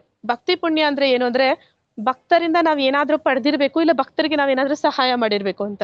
ನೀವು ಭಗವಂತನ ಪ್ರಸಾದ ಕೊಟ್ಟಾಗ ಏನಾಗುತ್ತೆ, ಆ ಭಗವಂತನ ಜೊತೆ ಅವನಿಗೆ ಒಂದು ಪುಣ್ಯ ಸಿಗ್ತಾ ಇದೆ. ಅವಾಗ ಅವನು ಮುಂದೆ ಜನ್ಮದಲ್ಲೋ ಇಲ್ಲ ಕೆಲವು ವರ್ಷಗಳಾದ್ಮೇಲೋ ಅವನಿಗೆ ಆ ಭಗವಂತನ ಜೊತೆ ಸಂಪರ್ಕ ಏರ್ಪಡ್ಬೋದು. ಅವನಿಗೆ ಗುರುವಿನ ಒಂದು ಸಂಪರ್ಕ ಸಿಗ್ಬೋದು. ಆ ಗುರುವಿನ ಸಂಪರ್ಕದಿಂದ ಅವ್ರ ಜ್ಞಾನವನ್ನ ಬೆಳೆಸ್ಕೋಬಹುದು. ಈಗ ನಾನು ಹೇಳಿದೆ, ಗೋಸ್ವಾಮಿಗಳು ಅವರೆಲ್ಲರೂ ಕೂಡ ಎಲ್ಲವನ್ನ ಬಿಸಾಕಿ ಹೋದ್ರು. ನೀವ್ ಹೇಳ್ತೀರಾ ಅವ್ರಿಗೆ ಹುಡುಗಿ ಇರ್ಲಿಲ್ಲ, ಅವ್ರಿಗೆ ಇನ್ನೇನೋ ಕಷ್ಟ ಇದೆ ಅಂತ. ಅವ್ರ ಹತ್ರ ಇದ್ದಿದ್ದನ್ನೆಲ್ಲ ಬಿಸಾಡಿ ಬಂದ್ರು. ಇದೆಲ್ಲ ನನಗೆ ವ್ಯರ್ಥ ಅಂತ ಹೇಳಿದ್ರು. ಆದ್ರೆ ನನಗೆ ಅದಕ್ಕಿಂತ ಅಮೂಲ್ಯವಾದ ಇನ್ನೊಂದು ಇದೆ ಅಂತ ಹೇಳಿದ್ರು. ಆ ಅಮೂಲ್ಯವಾದ ಸಿಕ್ಕಾಗ ಅವ್ರು ನಿಜವಾದ ಶ್ರೀಮಂತರಾಗ್ತಾರೆ. ನಾವ್ ಅನ್ಕೊಡ್ತೀವಿ, ನಾವೊಂದು ಆಹಾರ ಕೊಟ್ಟಿ ಅವ್ರಿಗೆ ಏನೋ ಒಳ್ಳೇದ್ ಮಾಡಿದ್ವಿ, ಅವ್ರಿಗೊಂದ್ ಬಟ್ಟೆ ಕೊಟ್ಟಿ ಒಳ್ಳೇದ್ ಮಾಡಿದ್ವಿ, 1 ದಿನ 2 ದಿನ. ಆದ್ರೆ ಯಾರು ಕಾಲ ಪರ್ಯಂತ ಅವ್ರು ಸಾಯೋವರೆಗೂ ಅವ್ರನ್ನ ರಕ್ಷಣೆ ಮಾಡೋದಕ್ಕೆ ನಮ್ಮಿಂದ ಆಗಲ್ಲ. ಅದನ್ನ ಭಗವಂತ ಒಬ್ನೇ ಮಾಡಕ್ ಸಾಧ್ಯ. ಭಗವಂತ ಒಬ್ನೇ ಮಾಡ್ಬೇಕು ಅಂತಂದ್ರೆ ಅವನ ಜೊತೆ ಅವರನ್ನ ಕನೆಕ್ಟ್ ಮಾಡಿ ಬಿಡ್ಬೇಕು, ಅವ್ರನ್ನ ಭಗವಂತನ ಜೊತೆ ಸಂಪರ್ಕ ಏರ್ಪಡಿಸಿ ಬಿಡ್ಬೇಕು. ಅಷ್ಟೇ ನಮ್ಮಿಂದ ಮಾಡಕ್ಕಾಗೋದು ಮಾತಾಜಿ. ಹೌದು ಮಾತಾಜಿ, ಕರೆಕ್ಟ್. ನೀವು ಇವಾಗ ನಮ್ಗೆ ಅರ್ಥ ಆಯ್ತು. ಅಂದ್ರೆ ಅವ್ರವ್ರ ಕರ್ಮ ಫಲಕ್ಕೆ ತಕ್ಕಂತೆ ಅವರು ಜನಿಸಿರ್ತಾರೆ. ಆ ಕರ್ಮಗಳನ್ನ ತೀರ್ಸಿನೇ ಅವರು ಭಗವಂತನ ಒಂದು ಕೃಪೆಗೆ ಪಾತ್ರ ಆಗ್ಬೇಕು ಅನ್ನೋ ಒಂದು ಸಾರಾಂಶ ನಿಮ್ಮ ಒಂದು ವಿವರಣೆಯಲ್ಲಿದೆ ಅಂತ ನನ್ಗನ್ನಿಸ್ತು. ಹಾ ಮಾತಾಜಿ, ಅಂದ್ರೆ ನಾವು ಯಾರ್ದು ಕಷ್ಟನ ಪರಿಪೂರ್ಣವಾಗಿ ಹೋಗ್ಸಕ್ಕೆ ಸಾಧ್ಯ ಇಲ್ಲ ಮಾತಾಜಿ. ನಾವು ಕೂಡ ಅವ್ರಂಗೆ ಜನ, ನಾವು ನಮ್ದನ್ನೇ ಮಾಡ್ಕೊಳಕ್ ಆಗೋದಿಲ್ಲ. ಆದ್ರೆ ನಾವು ಅನ್ಕೋತೀವಿ ನಮ್ಗೆ ಊಟ ಸಿಕ್ಕಿ ಬಟ್ಟೆ ಸಿಕ್ಕಿ ಮನೆ ಸಿಕ್ಕಿದ್ರೆ ಅದೇ ದೊಡ್ಡದು ಅನ್ನೋ ತರ. ಕೆಲವೊಬ್ರು ಅನ್ಕೊಳ್ತಾರೆ ಅದಕ್ಕಿಂತ ಶ್ರೀಮತಿಗೆ ಬೇಕು ಅಂತ. ಆದ್ರೆ ಇದೆಲ್ಲ ಕೂಡ ವ್ಯರ್ಥ. ಅಂದ್ರೆ ಊಟ ಸಿಕ್ಬೇಕು, ಬಟ್ಟೆ ಸಿಗ್ಬೇಕು, ಈ ದೇಹ ಆತ್ಮ ಜೊತೆಲಿ ಇಟ್ಕೊಳಕ್ಕೆ ಅಷ್ಟೇ. ಅದರಿಂದ ಆಚೆಗೆ ನಾವ್ ಇನ್ನೇನಾದ್ರೂ ಮಾಡ್ಬೇಕು ಅಂತಂದ್ರೆ ಅದೆಲ್ಲ ವ್ಯರ್ಥನೆ. ಅದನ್ನೇ ಅಲ್ಲಿ ಆ ಗೋಸ್ವಾಮಿಗಳು ತೋರಿಸುವಂತದ್ದು. ಅವ್ರಿಗೆ ಒಂದು ಬೊಕ್ಸೆ ಹಾಲು ಸಿಕ್ಕಿದ್ರೆ ಸಾಕು ಅಂತಾರೆ. ಆದ್ರೆ ಅವರು ದೇಹನ ಪೋಷಣೆ ಮಾಡ್ತಾರೆ. ಎಷ್ಟು ಪೋಷಣೆ ಮಾಡ್ತಾರೆ ಅಂದ್ರೆ ಆ ದೇಹ ಅದು ಭಗವಂತನ ಕಾರ್ಯಕ್ಕೆ ಅದು ಸಿದ್ಧ ಇರ್ಬೇಕು, ಅದಕ್ಕೆ ಅದು ಸಾಮರ್ಥ್ಯ ಸಿಗ್ಬೇಕು, ಅಷ್ಟಕ್ಕೆ ಎಷ್ಟು ಬೇಕೋ ಅಷ್ಟೇ ಕೊಡ್ತಾ ಇದ್ರು. ಅದಕ್ಕಿಂತ ಹೆಚ್ಚಾಗಿ ಅವರು ಅದ್ರ ಒಂದು ಏನಂತ ಹೇಳ್ತಾರೆ ಈ ದೇಹ ಮತ್ತೆ ಆತ್ಮನ ಒಂದು ಗಿಳಿಯ ಪಂಜರಕ್ಕೆ ಹೋಲಿಸ್ತಾರೆ. ಚಿನ್ನದ ಪಂಜರದಲ್ಲಿ ಗಿಳಿನ ಇಟ್ಟಿ ಆ ಗಿಳಿಗೆ ಊಟ ಕೊಡ್ದಿರ ಪಂಜರಕ್ಕೆ ಪಾಲಿಶ್ ಮಾಡಿ ಚಿನ್ನ ಬಣ್ಣ ಎಲ್ಲ ಹೊರಿಸಿ ನೀಟಾಗಿ ಇಟ್ಕೊಂಡ್ರೆ ಗಿಳಿ ಎಷ್ಟು ದಿನ ಸಂತೋಷವಾಗಿರುತ್ತೆ ಆ ಪಂಜರದಲ್ಲಿ ಅಂತ. ಹಾಗೆ ಆತ್ಮ ಅನ್ನುವಂಥದ್ದು, ಆತ್ಮಕ್ಕೆ ನಾವು ಊಟ ಕೊಡ್ಬೇಕು. ಆತ್ಮಕ್ಕೆ ಊಟ ಯಾವ್ದು ಅಂತಂದ್ರೆ ಆ ಪಂಜರವನ್ನ ಬಾಗಿಲು ತೆಗೆದು ಬಿಡ್ಬೇಕು, ಹೋಗು ಅಂತ. ಅಲ್ಲಿ ಅದು ಖುಷಿಯಾಗಿ ಹೋಗುತ್ತೆ. ಅದನ್ನ ಒಳಗಡೆ ಇಟ್ಟಿ ನಾವು ಊಟ ಕೊಡ್ದಿರ ಅದಕ್ಕೆ ಪಾಪ ಸ್ವರ್ಗಿಸಿದ್ರೆ ಏನ್ ಪ್ರಯೋಜನ ಅಂತ. ಹಾಗೆ ಪ್ರತಿಯೊಂದು ವ್ಯಕ್ತಿಗೂ ಕೂಡ ಅವನಿಗೆ ಮೇಲ್ಗಡೆ ಪಾಲಿಶ್ ನಾವ್ ಎಷ್ಟು ಬೇಕಾದ್ರೂ ಮಾಡ್ಬೋದು ಬೇರೆ ವ್ಯಕ್ತಿಗಳಿಗೆ, ಆದ್ರೆ ಅವನ ಆತ್ಮಕ್ಕೆ ಕೊಟ್ಟಿಲ್ಲ ಅಂತಂದ್ರೆ ಏನು ಪ್ರಯೋಜನ ಇಲ್ಲ. ಹಾ ಮಾತಾಜಿ. ಹರೇ ಕೃಷ್ಣ ಮಾತಾಜಿ. ಧನ್ಯವಾದಗಳು. ಅಟೆಂಡೆನ್ಸ್ ಹಾಕಿದ್ದೀರಾ ಕೇಳಿ ಮಾತಾಜಿ. ದಯವಿಟ್ಟು ಎಲ್ಲರೂ ಅಟೆಂಡೆನ್ಸ್ ಹಾಕಿ. ಮತ್ತೆ ಯಾರಿಗೆ ಅಟೆಂಡೆನ್ಸ್ ಹಾಕ್ಲಿಕ್ಕೆ ಗೊತ್ತಿಲ್ಲ ಅವರು ಚಾಟ್ ನಲ್ಲಿ ನಿಮ್ಮ ನಂಬರ್ಸ್ ಹಾಕಿ ದಯವಿಟ್ಟು ಪ್ಲೀಸ್. ಓಕೆ, ಕ್ವಿಸ್ ಕೇಳ್ತೇನೆ, ನಿನ್ನೆದು ಸೇರಿಸಿ ಕೇಳ್ತೇನೆ. ಭಗವದ್ಗೀತೆಯ ಅಧ್ಯಾಯ 4 ಶೀರ್ಷಿಕೆಯಲ್ಲಿ ಅತೀಂದ್ರಿಯ ಜ್ಞಾನ ಯೋಗ. ಅಯ್ಯೋ ಏನಿದು? ಭಗವದ್ಗೀತೆ 14. ಓಕೆ, ಭಗವದ್ಗೀತೆಯ ಅಧ್ಯಾಯ 4 ಶೀರ್ಷಿಕೆ, ಅದರ ಒಂದು ಹೆಸರೇನಿತ್ತಂತ 4ನೇ ಅಧ್ಯಾಯದ್ದು? ಜ್ಞಾನಯೋಗ. ಜ್ಞಾನ ಯೋಗನ, ಸಾಂಖ್ಯ ಯೋಗನ, ಜ್ಞಾನ ಯೋಗ. ಜ್ಞಾನಯೋಗ. ಹಾ, okay, thank you very much. ಮಾನವ ಸಮಾಜದ ಸಾಮಾಜಿಕ ಕ್ರಮದ ವಿಭಾಗಗಳಿವೆ. ಆದ್ರೆ ಈ ಸಮಾಜವನ್ನ ಎಷ್ಟು ವರ್ಣಗಳಾಗಿ ವಿಂಗಡಿಸಿದ್ದಾರೆ? 4, 3, 2, 5? 4 ವರ್ಣಗಳು. ಭಗವಾನ್ ಕೃಷ್ಣನು ಗೀತೆಯ ಈ ನಾಶವಾಗದ ಜ್ಞಾನವನ್ನು ಮೊದಲು ಯಾರಿಗೆ ಹೇಳ್ತಾನೆ? ಅರ್ಜುನ, ಮನು, ವಿವಸ್ವಾನ್, ಇಕ್ಷ್ವಾಕು? ಅರ್ಜುನ. ಅರ್ಜುನ ಮಾತಾಜಿ. ಫಸ್ಟ್ ಹೇಳಿದ್ದು ನಾನು ಹೇಳಿದ್ದೆ. ಅರ್ಜುನನ್ಗೆ ಹೇಳ್ತಾನೆ, ಇನ್ನು ಮುಂಚೆ ನಾನು ಇನ್ನೊಬ್ರಿಗೆ ಹೇಳಿದ್ದೆ. ವಿವಸ್ವಾನನಿಗೆ, ಸೂರ್ಯನಿಗೆ ಹೇಳ್ತಾನೆ. ಫಸ್ಟ್ ಸೂರ್ಯನಿಗೆ ಹೇಳ್ತಾನೆ, ಸೂರ್ಯ ಮನುವಿಗೆ ಹೇಳ್ತಾನೆ, ಮನು ಅವನ ಮಗ ಇಕ್ಷ್ವಾಕುವಿಗೆ ಹೇಳ್ತಾನೆ. ಸೊ ಅವನು ಫಸ್ಟ್ ಹೇಳಿದ್ದು ವಿವಸ್ವಾನ್, ಸೂರ್ಯನಿಗೆ. ಆಮೇಲೆ ಮೂರು ಈ ಭೌತಿಕ ಜಗತ್ತಿನಲ್ಲಿ ಮತ್ತೆ ಜನ್ಮ, ಸಾರಿ ಕೃಷ್ಣ,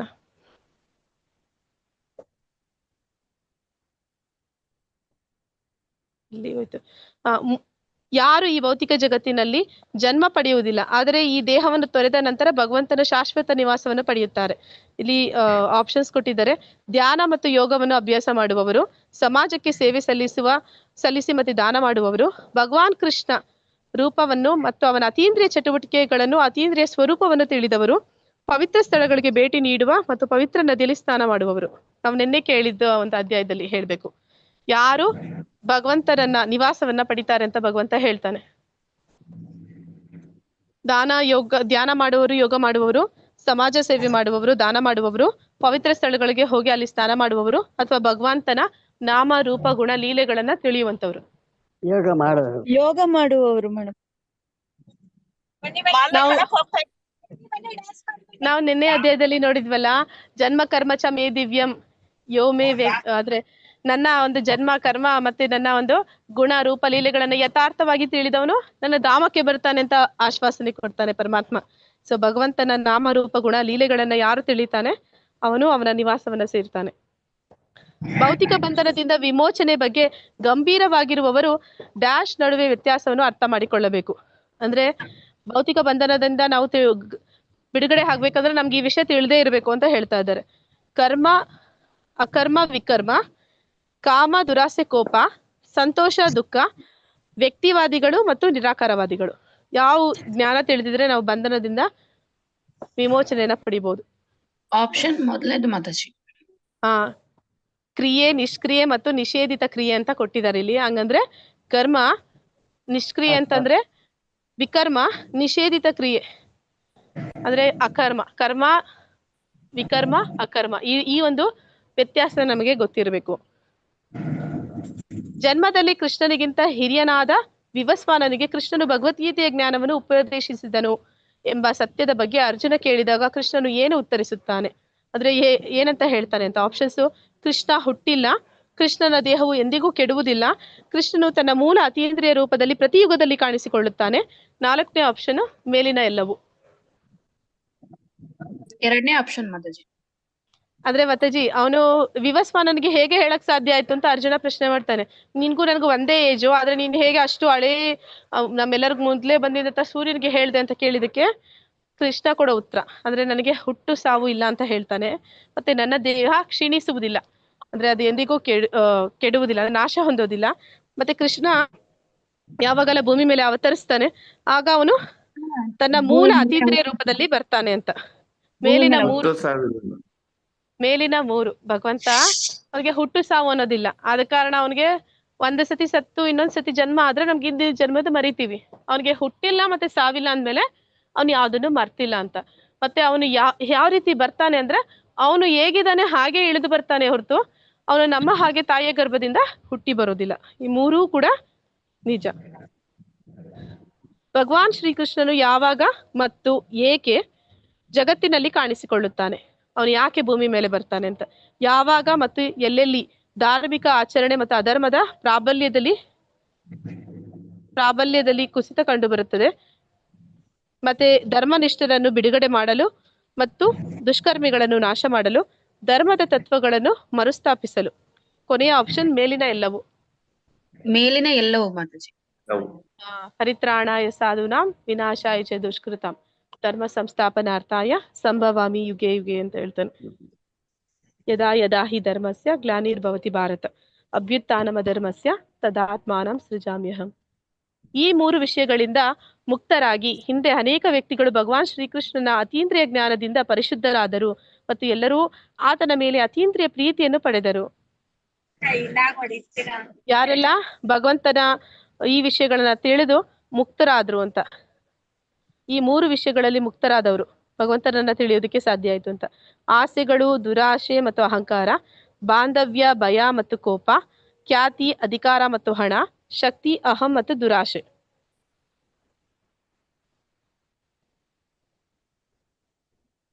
ಅಂದ್ರೆ ಈ ಮೂರು ವಿಷಯಗಳಿಂದ ಮುಕ್ತರಾದವರು.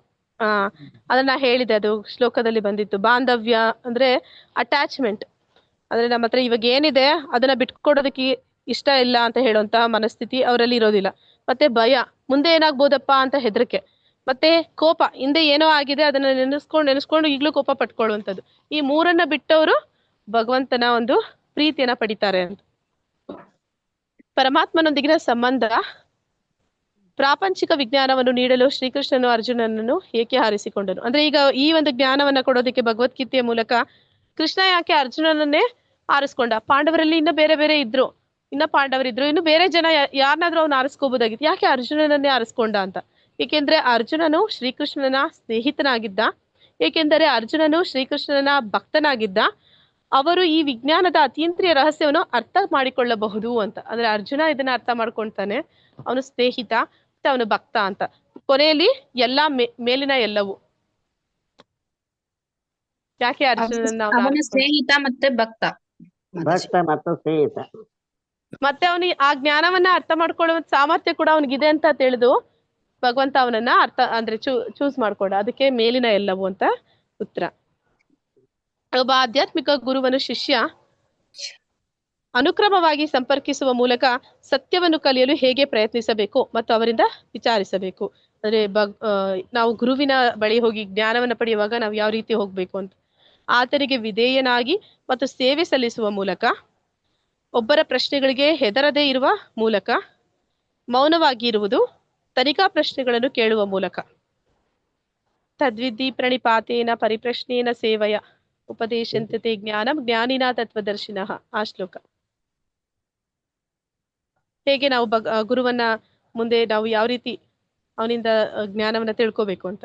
ಮೊದಲನೇದು ಆತನಿಗೆ ವಿಧೇಯನಾಗಿ ಮತ್ತು ಸೇವೆ ಸಲ್ಲಿಸುವ ಮೂಲಕ. ಎರಡನೇದು ಪ್ರಶ್ನೆಗಳನ್ನ ಹೆದರದೆ ಕೇಳುವ ಮೂಲಕ ಅನ್ಸುತ್ತೆ ಅದು. ಮೂರನೇದು ಮೌನವಾಗಿ ಇರುವುದು. ನಾಲ್ಕನೇದು ತನಿಖಾ ಪ್ರಶ್ನೆಗಳನ್ನು ಕೇಳುವ ಮೂಲಕ. ಮೊದಲನೇದು ಆತನಿಗೆ ವಿಧೇಯವಾಗಿ ಅವನ ಸೇವೆ ಮಾಡುವ ಮೂಲಕ ನಾವು ಅವನಿಂದ ಕೇಳಿ ತಿಳ್ಕೋಬೇಕು. ಸಂಪೂರ್ಣ ಸತ್ಯದ ಸಂಪೂರ್ಣ ವಿಜ್ಞಾನ ಯಾವುದು? ಭೌತಶಾಸ್ತ್ರ, ಗಣಿತಶಾಸ್ತ್ರ, ರಸಾಯನಶಾಸ್ತ್ರ, ವಿಕಾಸದ ಸಿದ್ಧಾಂತ, ಬ್ರಹ್ಮನ್, ಪರಮಾತ್ಮ, ಭಗವಾನ್, ಮೇಲಿನ ಯಾವುದೂ ಅಲ್ಲ. ಯಾವುದು ಸಂಪೂರ್ಣವಾದ ಜ್ಞಾನ? ಬ್ರಹ್ಮನ್, ಪರಮಾತ್ಮ, ಭಗವಾನ್, ಇದು ನಿಜವಾದ ಜ್ಞಾನ. ಫಲದಾಯಕ ಚಟುವಟಿಕೆಗಳು ಇಂದ್ರಿಯ ತೃಪ್ತಿಯನ್ನು ಹುಡುಕುವುದು ಹೇಗೆ ಕಾರಣ? ಫಲದಾಯಕ ಚಟುವಟಿಕೆಗಳು ಡ್ಯಾಶ್ಗೆ ಕಾರಣ. ಭೌತಿಕ ಬಂಧನದಿಂದ ಸ್ವಾತಂತ್ರ್ಯ, ಕೃಷ್ಣ ಪ್ರಜ್ಞೆಯಲ್ಲಿ ಮುನ್ನಡೆಯುವುದು, ಬಡತನ ರೇಖೆಗಿಂತ ಕೆಳಗಿರುವುದು. ಫಲದಾಯಕ ಚಟುವಟಿಕೆಗಳು ಡ್ಯಾಶ್ಗೆ ಕಾರಣ ಅಂದ್ರೆ ನಾವು ಫಲದ ಇಚ್ಛೆ ಇಟ್ಕೊಂಡು ಕಾಮ್ಯ ಕರ್ಮಗಳನ್ನ ಮಾಡೋದ್ರಿಂದ ಏನಾಗುತ್ತೆ ಅಂತ. ಭೌತಿಕ ಬಂಧನ ಆಗುತ್ತಾ, ಬಂಧನದಿಂದ ಮುಕ್ತಿ ಆಗುತ್ತಾ, ಕೃಷ್ಣ ಪ್ರಜ್ಞೆಯಲ್ಲಿ ಮುಂದುವರಿತೀವ ಅಥವಾ ಬಡತನ ರೇಖೆಗಿಂತ ಕೆಳಗೆ ಹೋಗ್ತೀವ ಅಂತ. ಕಾಮ್ಯ ಕರ್ಮಗಳನ್ನ ಅಂದ್ರೆ ಮತ್ತಜಿ ನಾವು ಫಲದ ಇಚ್ಛೆ ಇಟ್ಕೊಂಡು ಕೆಲಸ ಮಾಡೋದ್ರಿಂದ ಏನಾಗುತ್ತೆ? ನಮ್ಗೆ ಈ ಫಲ ಬೇಕೇ ಬೇಕು ಅಂತ ಅನ್ಕೊಂಡ್ ಮಾಡಿದ್ರೆ ಏನಾಗುತ್ತೆ? ಭೌತಿಕ ಬಂಧನದಲ್ಲಿ ಸಿಕ್ಕಾಕೋತೀವಿ. ಜೀವನದಲ್ಲಿ ಯಾರನ್ನು ವಿಫಲರೆಂದು ಪರಿಗಣಿಸಲಾಗುತ್ತದೆ? IIT ಇಂದ ಪದವಿಯನ್ನು ಪಡೆದವರು, ಒಬ್ಬ ಸಾಧಕ, ನಿಯಮಿತವಾಗಿ ಸಾಧನೆ ಮಾಡುತ್ತಿರುವವನು, ತನ್ನ ನೈಜ ಗುರುವಿನ ಬಗ್ಗೆ ಯಾವುದೇ ವಿಚಾರಣೆ ನಡೆಸದ ವ್ಯಕ್ತಿ, ಮೇಲಿನ ಯಾವುದೂ ಅಲ್ಲ. ಜೀವನದಲ್ಲಿ ಯಾರನ್ನು ವಿಫಲರು ಅಂತ ಹೇಳ್ತೀವಿ? ಯಾರಿಗೆ IIT ಪದವಿ ಸಿಕ್ಕಿಲ್ವಾ, IIT ಪದವಿಯನ್ನ ಪಡೆದವರು ವಿಫಲರ, ಒಬ್ಬ ಸಾಧಕ ನಿಯಮಿತ ಸಾಧನೆ ಮಾಡ್ತಿರುವವನು ವಿಫಲನ, ತನ್ನ ನೈಜ ಗುರುವಿನ ಬಗ್ಗೆ ಯಾವುದೇ ವಿಚಾರಣೆ ನಡೆಸದ ವ್ಯಕ್ತಿನ?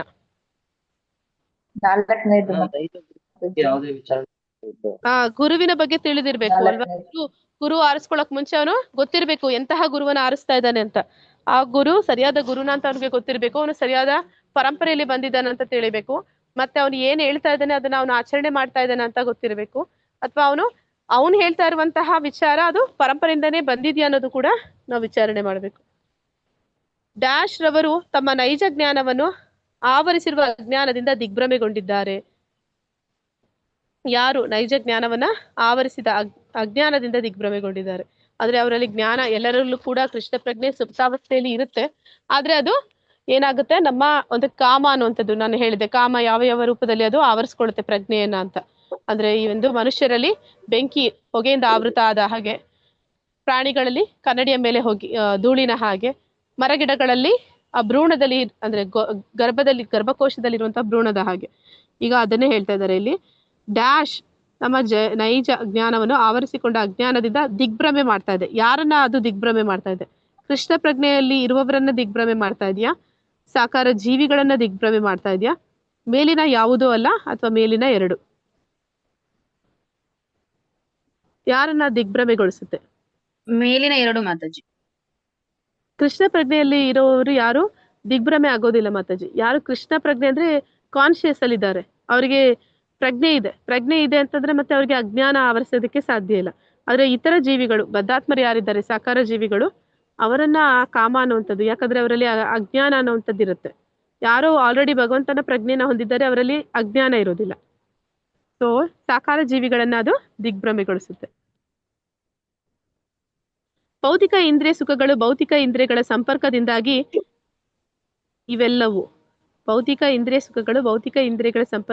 ಇವೆಲ್ಲವೂ ಶಾಶ್ವತ, ತಾತ್ಕಾಲಿಕ, ಧ್ಯಾನಸ್ಥ, ಚಿಕಿತ್ಸಕ. ಅಂದ್ರೆ ಇಂದ್ರಿಯ ಸುಖ ಮಾಡೋದ್ರಿಂದ, ಇಂದ್ರಿಯ ಸಂಪರ್ಕದಿಂದ ನಾವು ಏನಾಗ್ತೀವಿ ಅಂತ. ಅಂದ್ರೆ ಈ ಭೌತಿಕ ಜಗತ್ತು ಅದು ಶಾಶ್ವತನ, ತಾತ್ಕಾಲಿಕನ, ಧ್ಯಾನಸ್ಥನ, ಚಿಕಿತ್ಸಕನ? ಭೌತಿಕ ಜಗತ್ತು ಅದು ತಾತ್ಕಾಲಿಕ. ಡ್ಯಾಶ್ ಪ್ರತಿಯೊಂದು ದೇಹದಲ್ಲಿಯೂ ಇರುತ್ತದೆ. ಒಳಾಂಗಗಳು, ಪರಮಾತ್ಮ, 6 ಐಶ್ವರ್ಯಗಳು, ಮೇಲಿನ ಯಾವುದೂ ಅಲ್ಲ. ಪರಮಾತ್ಮ ಪರಮಾತ್ಮ ಪ್ರತಿಯೊಂದರ ದೇಹದಲ್ಲೂ ಪರಮಾತ್ಮ ಇದ್ದಾನೆ. ಡ್ಯಾಶ್ ನಲ್ಲಿ ತೊಡಗಿರುವ ಚಿಂತನಶೀಲ ವ್ಯಕ್ತಿಯು ವಿಳಂಬವಿಲ್ಲದೆ ಉತ್ತಮವಾದದ್ದನ್ನು ಸಾಧಿಸಬಹುದು. ಸಂಸ್ಕೃತ ಕಲಿಯುವುದರಿಂದ, ಆನ್ಲೈನ್ ಶಾಪಿಂಗ್ ಇಂದ, ಭಕ್ತಿ ಸೇವೆಯಿಂದ, ಮಂತ್ರಗಳನ್ನು ಪಠಿಸುವುದರಿಂದ, ಭಕ್ತಿ ಸೇವೆಯಲ್ಲಿ ತೊಡಗಿರುವಂತಹ ಚಿಂತನಶೀಲ ವ್ಯಕ್ತಿ ವಿಳಂಬವಿಲ್ಲದೆ ಉತ್ತಮವಾದದ್ದನ್ನು ಸಾಧಿಸಬಹುದು. ಈ ಎಲ್ಲಾ ವಿಭಿನ್ನ ಇಂದ್ರಿಯಗಳ ಶಕ್ತಿಗಳನ್ನು ಮತ್ತು ಮನಸ್ಸನ್ನು ನಿಯಂತ್ರಿಸಲು ಸಮರ್ಥನಾದ ಒಬ್ಬನು ಡ್ಯಾಶ್ ಎಂದು ಕರೆಯಲಾಗುತ್ತದೆ. ಅಂದ್ರೆ ಇಂದ್ರಿಯಗಳನ್ನ ಗೆದ್ದವನನ್ನ ಏನಂತ ಕರಿತೀವಿ ಅಂತ. ಗೋಸ್ವಾಮಿ, ಗೋದಾಸ, ಕ್ಷತ್ರಿಯ, ಶೂದ್ರ. ಗೋಸ್ವಾಮಿ. ಗೋ ಅಂತಂದ್ರೆ ಸಂಸ್ಕೃತದಲ್ಲಿ ಇಂದ್ರಿಯ, ಸ್ವಾಮಿ ಅಂದ್ರೆ ಅದನ್ನ ನಿಯಂತ್ರಣ ಮಾಡುವಂತವನು ಗೋಸ್ವಾಮಿ. ಒಬ್ಬನು ಡ್ಯಾಶ್ಗೆ ಶರಣಾದಾಗ ಪರಿಪೂರ್ಣ ಜ್ಞಾನವನ್ನು ಸಾಧಿಸಲಾಗುತ್ತದೆ. ದೇವತೆಗಳು, ಮಾಯಾವಾದಿಗಳು ಮತ್ತು ನಿರಾಕಾರವಾದಿಗಳು ನೀನು ಕೊಟ್ಟಿದ್ದಾರೆ ಇಲ್ಲಿ, ಶುಷ್ಕಕಾರಿಗಳು, ಡ್ರೈ ಸ್ಪೆಕ್ಯುಲೇಟರ್ಗಳು, ಕೃಷ್ಣ, ಯಾರಿಗೆ ಶರಣಾದ್ರೆ ನಾವು ಪರಿಪೂರ್ಣ ಜ್ಞಾನವನ್ನ ಸಾಧಿಸ್ತೀವಿ? ದೇವತೆಗಳಿಗ, ಕೃಷ್ಣನಿಗೆ ಅಲ್ಲ ಮಾತಾಜಿ, ಇಲ್ಲಿ ಕೊಟ್ಟಿರೋ ಆಪ್ಷನ್ಸ್ ಯಾರಿಗೆ ಶರಣಾದ್ರೆ ನಾವು ಜ್ಞಾನವನ್ನ ಸಾಧಿಸೋದಕ್ಕೆ ಸಾಧ್ಯ ಅಂತ. ದೇವತೆಗಳಿಗ, ಮಾಯಾವಾದಿ ನಿರಾಕಾರವಾದಿಗಳಿಗ, ಅಥವಾ ಏನಂತಾರೆ ಊಹಾತ್ಮಕ ಚಿಂತನೆ ಮಾಡುವವರಿಗ, ಅಥವಾ ಕೃಷ್ಣನಿಗೆ ಶರಣಾದ್ರೆ ನಾವು ಜ್ಞಾನವನ್ನ ಪಡಿತೀವಿ? ಸರ್ವೋಚ್ಚ ಆಸ್ವಾದಕ, ಸರ್ವೋಚ್ಚ ಮಾಲೀಕ ಮತ್ತು ಸರ್ವೋಚ್ಚ ಸ್ನೇಹಿತ ಯಾರು? ನನ್ನ ನೆರೆಹೊರೆಯವರು, ಭಾರತದ ರಾಷ್ಟ್ರಪತಿ, ಒಬ್ಬ ನಟ ಅಥವಾ ನಟಿ, ಅಥವಾ ಕೃಷ್ಣ. ನನ್ನ ಮಾಲೀಕ ಯಾರು? ಸ್ನೇಹಿತ. ಅದು ನಾವು ನೋಡಿದ್ವಿ ಶಾಂತಿ ಮಂತ್ರದಲ್ಲಿ. ಅವನು ನನ್ನ ನಿಯಂತ್ರಕ, ಎಲ್ಲದರ ಒಡೆಯ, ಮತ್ತೆ ನನ್ನ ಹಿತೈಷಿ. ವಸ್ತು ಪ್ರಪಂಚವು ಡ್ಯಾಶ್ ನ ಒಟ್ಟು ಅಭಿವ್ಯಕ್ತಿಯಾಗಿದೆ. ಚೀನಾದ ಜನಸಂಖ್ಯೆ, ವಿಶ್ವದ ಪವಿತ್ರ ಪುಸ್ತಕಗಳು, ವಸ್ತು ಪ್ರಕೃತಿ 3 ವಿಧಾನಗಳು, ಮೇಲಿನ ಎಲ್ಲವೂ. ಅಂದ್ರೆ ವಸ್ತು ಪ್ರಕೃತಿ 3 ವಿಧಾನಗಳು ಅಂದ್ರೆ ಈ ಪ್ರಕೃತಿಯ 3 ಗುಣಗಳು. ವಸ್ತು ಪ್ರಪಂಚ ಅಂದ್ರೆ ಈ ಪ್ರಪಂಚವು ಇದರ ಅಭಿವ್ಯಕ್ತಿಯಾಗಿದೆ. ಈ ಪ್ರಪಂಚ ಯಾವುದರ ಅಭಿವ್ಯಕ್ತಿಯಾಗಿದೆ? ನಾವು ಈ ಭೂಮಿಗೆ ಬಂದ ಕೂಡಲೇ ಈ 3 ಗುಣಗಳು.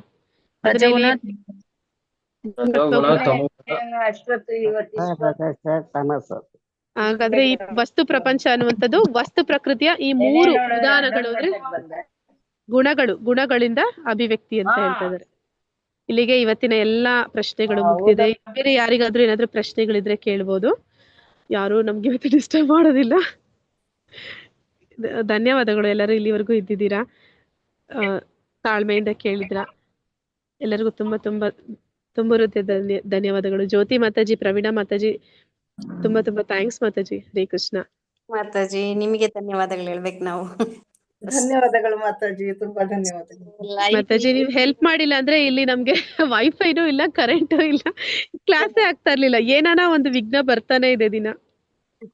ಧನ್ಯವಾದಗಳು ಮಾತಾಜಿ. ಮಾತಾಜಿ ಒಂದ್ ನಿಮಿಷ. ಹೇಳಿ ಮಾತಾಜಿ. ಫೋನ್ ನಂಬರ್ ಕೊಟ್ಟಿದಾರಲ್ಲ ಎಲ್ಲ, ಅವರು ಅಟೆಂಡೆನ್ಸ್ ಹಾಕಿಲ್ವಾ ಅಥವಾ ನಾನ್ ಹಾಕ್ಬೇಕಾ ಅದನ್ನ ಅಂತ ಕೇಳಿ. ಪ್ರವೀಣಾ ಮಾತಾಜಿ ಕೇಳ್ತಿರುತ್ತೆ ಮಾತಾಜಿ. ಇದನ್ ಮಾಡಿದೀವಿ, ನಂಬರ್ ಹಾಕಿದೀವಿ, ಅಟೆಂಡೆನ್ಸ್ ನಂಬರ್ ಹಾಕಿದೀವಿ ಮಾತಾಜಿ. ಅಟೆಂಡೆನ್ಸ್ ಅದರಲ್ಲಿ ಇಮೇಲ್ ಐಡಿ ಇದೆ, ಮತ್ತೆ ಅದು ಇಮೇಲ್ ಐಡಿನೂ ಕೊಡ್ಬೇಕಾಗುತ್ತೆ. ಬರೀ ಫೋನ್ ನಂಬರ್ ಹೆಸರು ಕೊಟ್ರೆ ಸಾಕಾಗಲ್ಲ, ಹಾಗಾಗಿ ಹೇಳ್ತಾ ಇರೋದು. ಎಲ್ಲ ಮಾತಾಜಿ, ಹರೇ ಕೃಷ್ಣ. ಜ್ಯೋತಿಷ್ ಮಾತಾಜಿ, ಸುಚಿತ್ರಾ ಮಾತಾಜಿ ಎಲ್ಲ ಹಾಕ್ತಾರೆ ಮಾತಾಜಿ. ನಾವು ಸುಚಿತ್ರಾ ಮಾತಾಜಿ ಅವರಿಗೆ ಕಳುಹಿಸುದು ಸ್ಕ್ರೀನ್ ಶಾಟ್ ಅನ್ನು. ಫೋನ್ ನಂಬರ್ ಕಳಿಸಿದ್ರ ಆಯ್ತಾ? ಮತ್ತೆ ಸ್ಕ್ರೀನ್ ಶಾಟ್ ಕೂಡ. ಇವತ್ತಿನ ಪಾರ್ಟಿಸಿಪೆಂಟ್ ಎಷ್ಟಿದ್ದಾರೆ ಎಲ್ಲ ಕಳಿಸ್ಬೇಕು. ಅವರೆಲ್ಲ ನೋಡಿ ಚೆಕ್ ಮಾಡಿ ಎಲ್ಲ ಅಟೆಂಡೆನ್ಸ್ ಆಗ್ತದೆ.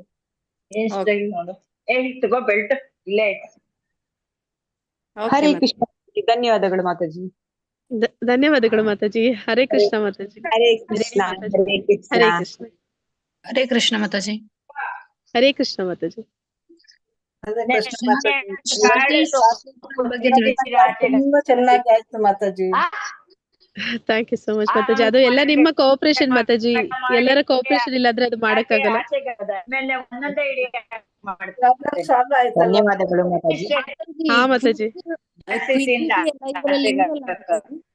ಹರೇ ಕೃಷ್ಣ ಮಾತಾಜಿ. ಎಲ್ಲರಿಗೂ ಧನ್ಯವಾದಗಳು. ಅದರಲ್ಲಿ PDF ಮತ್ತೆ ಕ್ವಿಜ್ ಅನ್ನ ಡೌನ್ಲೋಡ್ ಮಾಡ್ಕೊಳ್ಳಿ ಅಂತ ಕೊಟ್ಟಿದಾರಲ್ಲ, ಅದು ಶೇರ್ ಮಾಡ್ಲಿಕ್ಕೆ ಅಂತಾದ್ರೆ, ಆದ್ರೆ ಅದರಲ್ಲಿ ನೀವು ಕೇಳಿದ ಕ್ವಶನ್ಸ್ ಇಲ್ವಲ್ಲ ಅಂತೀನಿ. ಮಾತಾಜಿ ನಾನು ಅದರಿಂದಾನೇ ಕೇಳ್ತಿರೋದು. ಹೌದಾ? ಆದ್ರೆ ನಾನೀಗ ಅದ್ರಲ್ಲಿ ಇವ್ರ ಗ್ರೂಪ್ ಅಲ್ಲಿ ನಾನು ಸೇರ್ಕೊಂಡಿದ್ದೀನಿ ಈಗ. ಆದ್ರೆ ನನ್ಗೆ ಅದ್ರಲ್ಲಿ ಮತ್ತೆ ಎನ್ರೋಲ್ ಮಾಡಿದಕ್ಕೆ ಆ ಕ್ವಶನ್ ಸಿಕ್ಕಿದಿಲ್ಲ ಅಂದ್ರೆ ನನಗೆ ಸಿಗಲ್ಲ ಮಾತಾಜಿ. ಓ ಹಾಗ ಮಾತಾಜಿ. ಅಲ್ಲ ಅದು ಹೋಸ್ಟ್ ಕೋಸ್ಟ್ ಅವ್ರು ಇದ್ದವ್ರಿಗೆ PDF ಡೌನ್ಲೋಡ್ ಮಾಡಿ. ಅದು ಬೇರೆ ಮಾತಾಜಿ, ಅದು ನಮ್ಗೆ ಸುಮ್ನೆ ರೆಫರ್ ಮಾಡೋದಕ್ಕೆ ಓದ್ಕೊಳ್ಳೋದಕ್ಕೆ. ಅದು ಈ ತರ ಕ್ವಿಜ್ ಇಲ್ಲ ಅದು. ಅದೇ ಅದನ್ನ ಅದು ಕೇಳಿ. ಕ್ವಿಜ್ ಇಲ್ಲ ಅದು ಜಸ್ಟ್ ಅವ್ರ ರೆಫರೆನ್ಸ್ ಅಷ್ಟೇ. ಕ್ವಿಜ್ ಅವ್ರು ಆಮೇಲೆ ಮಾಡ್ಬೇಕು. ಕ್ವಿಜ್ ಅವ್ರಿಗೆ ಎನ್ರೋಲ್ ಆಗ್ಬೇಕು ಅವರು. ಆಮೇಲೆ ಅದು ಸರ್ಟಿಫಿಕೇಟ್ ಬೇಕಂದ್ರೆ ಎನ್ರೋಲ್ ಆದ್ರೆ ಅಲ್ಲಿ ಕ್ವಿಜ್ ಅಲ್ಲಿ ಅವ್ರು ಆನ್ಸರ್ ಮಾಡ್ಬೇಕು. ಅದಕ್ಕೆ ನಾವ್ ಇಲ್ಲೊಂದ್ಸತಿ ಹೇಳ್ಸಿದ್ರೆ ಅವ್ರಿಗೆ ಸುಲಭ ಆಗುತ್ತೆ ಅಂತ. ಅದು ಕಂಪಲ್ಸರಿ ಇದೆ ಮಾತಾಜಿ.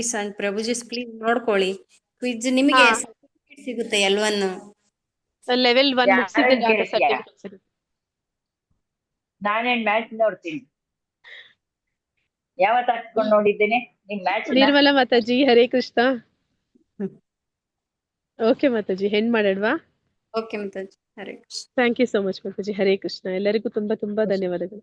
ಧನ್ಯವಾದಗಳು ಮಾತಾಜಿ. ಹರೇ ಕೃಷ್ಣ. ಮೀಟಿಂಗ್ ಎಂಡ್ ಮಾಡಿ ಮಾತಾಜಿ. ಹಾ ಮಾತಾಜಿ.